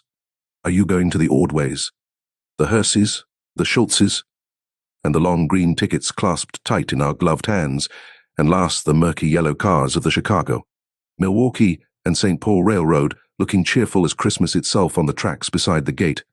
When we pulled out into the winter night and the real snow, our snow, began to stretch out beside us and twinkle against the windows, and the dim lights of small Wisconsin stations moved by. A sharp, wild brace came suddenly into the air. We drew in deep breaths of it as we walked back from dinner through the cold vestibules, unutterably aware of our identity with this country for one strange hour, before we melted indistinguishably into it again. That's my Middle West, not the wheat or the prairies or the lost Swede towns, but the thrilling returning trains of my youth. And the street lamps and sleigh bells in the frosty dark, and the shadows of holly wreaths thrown by lighted windows on the snow. I am part of that, a little solemn with the feel of those long winters, a little complacent from growing up in the Carraway house, in a city where dwellings are still called, through decades, by a family's name. I see now that this has been a story of the West. After all, Tom and Gatsby, Daisy and Jordan and I were all Westerners, and perhaps we possessed some deficiency in common which made us subtly unadaptable to Eastern life. Even when the East excited me most, even when I was most keenly aware of its superiority to the bored, sprawling, swollen towns beyond the Ohio, with their interminable inquisitions which spared only the children and the very old, even then it had always for me a quality of distortion. West Egg, especially, still figures in my more fantastic dreams. I see it as a night scene by El Greco, 100 houses, at once conventional and grotesque, crouching under a sullen, overhanging sky and a lustreless moon. In the foreground, 4 solemn men in dress suits are walking along the sidewalk with a stretcher on which lies a drunken woman in a white evening dress. Her hand, which dangles over the side, sparkles cold with jewels. Gravely the men turn in at a house, the wrong house, but no one knows the woman's name, and no one cares. After Gatsby's death, the East was haunted for me like that, distorted beyond my eyes' power of correction. So when the blue smoke of brittle leaves was in the air, and the wind blew the wet laundry stiff on the line, I decided to come back home. There was one thing to be done before I left, an awkward, unpleasant thing that perhaps had better have been let alone. But I wanted to leave things in order, and not just trust that obliging and indifferent sea to sweep my refuse away. I saw Jordan Baker and talked over and around what had happened to us together, and what had happened afterward to me, and she lay perfectly still, listening, in a big chair. She was dressed to play golf, and I remember thinking she looked like a good illustration.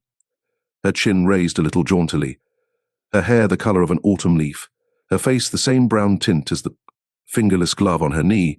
When I had finished, she told me without comment that she was engaged to another man. I doubted that, though there were several she could have married at a nod of her head, but I pretended to be surprised. For just a minute I wondered if I wasn't making a mistake, then I thought it all over again quickly and got up to say goodbye. "Nevertheless, you did throw me over," said Jordan suddenly. "You threw me over on the telephone. I don't give a damn about you now, but it was a new experience for me, and I felt a little dizzy for a while." We shook hands. "Oh, and do you remember," she added, "a conversation we had once about driving a car?" "Why, not exactly. You said a bad driver was only safe until she met another bad driver." "Well, I met another bad driver, didn't I? I mean, it was careless of me to make such a wrong guess. I thought you were rather an honest, straightforward person. I thought it was your secret pride." "I'm 30, I said. "I'm 5 years too old to lie to myself and call it honor." She didn't answer, angry and half in love with her, and tremendously sorry.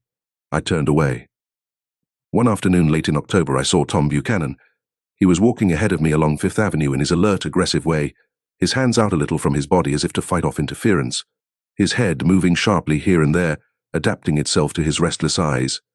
Just as I slowed up to avoid overtaking him, he stopped and began frowning into the windows of a jewelry store. Suddenly he saw me and walked back, holding out his hand. "What's the matter, Nick? Do you object to shaking hands with me?" "Yes, you know what I think of you." "You're crazy, Nick," he said quickly. "Crazy as hell. I don't know what's the matter with you." "Tom," I inquired, "what did you say to Wilson that afternoon?" He stared at me without a word, and I knew I'd guessed right about those missing hours. I started to turn away, but he took a step after me and grabbed my arm. "I told him the truth," he said. "He came to the door while we were getting ready to leave, and when I sent down word that we weren't in, he tried to force his way upstairs. He was crazy enough to kill me if I hadn't told him who owned the car. His hand was on a revolver in his pocket every minute he was in the house." He broke off defiantly. "What if I did tell him? That fellow had it coming to him. He threw dust into your eyes just like he did in Daisy's, but he was a tough one. He ran over Myrtle like you'd run over a dog and never even stopped his car. There was nothing I could say, except the one unutterable fact that it wasn't true. And if you think I didn't have my share of suffering, look here. When I went to give up that flat and saw that damn box of dog biscuits sitting there on the sideboard, I sat down and cried like a baby. By God, it was awful. I couldn't forgive him or like him, but I saw that what he had done was, to him, entirely justified. It was all very careless and confused. They were careless people, Tom and Daisy. They smashed up things and creatures, and then retreated back into their money, or their vast carelessness, or whatever it was that kept them together, and let other people clean up the mess they had made. I shook hands with him. It seemed silly not to, for I felt suddenly as though I were talking to a child. Then he went into the jewelry store to buy a pearl necklace, or perhaps only a pair of cuff buttons, rid of my provincial squeamishness forever. Gatsby's house was still empty when I left. The grass on his lawn had grown as long as mine. One of the taxi drivers in the village never took a fare past the entrance gate without stopping for a minute and pointing inside. Perhaps it was he who drove Daisy and Gatsby over to East Egg the night of the accident, and perhaps he had made a story about it all his own. I didn't want to hear it, and I avoided him when I got off the train. I spent my Saturday nights in New York because those gleaming, dazzling parties of his were with me so vividly that I could still hear the music and the laughter, faint and incessant, from his garden and the cars going up and down his drive. One night I did hear a material car there and saw its lights stop at his front steps, but I didn't investigate. Probably it was some final guest who had been away at the ends of the earth and didn't know that the party was over. On the last night, with my trunk packed and my car sold to the grocer, I went over and looked at that huge, incoherent failure of a house once more. On the white steps, an obscene word, scrawled by some boy with a piece of brick, stood out clearly in the moonlight, and I erased it, drawing my shoe raspingly along the stone. Then I wandered down to the beach and sprawled out on the sand. Most of the big shore places were closed now, and there were hardly any lights except the shadowy, moving glow of a ferryboat across the sound. And as the moon rose higher, the inessential houses began to melt away, until gradually I became aware of the old island here that flowered once for Dutch sailors' eyes, a fresh, green breast of the New World. Its vanished trees, the trees that had made way for Gatsby's house, had once pandered in whispers to the last and greatest of all. Human dreams, for a transitory, enchanted moment man must have held his breath in the presence of this continent, compelled into an aesthetic contemplation he neither understood nor desired. Face to face for the last time in history with something commensurate to his capacity for wonder. And as I sat there brooding on the old, unknown world, I thought of Gatsby's wonder when he first picked out the green light at the end of Daisy's dock. He had come a long way to this blue lawn, and his dream must have seemed so close that he could hardly fail to grasp it. He did not know that it was already behind him, somewhere back in that vast obscurity beyond the city, where the dark fields of the Republic rolled on under the night. Gatsby believed in the green light, the orgastic future that year by year recedes before us. It eluded us then, but that's no matter. Tomorrow we will run faster, stretch out our arms further, and one fine morning. So we beat on, boats against the current, borne back ceaselessly into the past,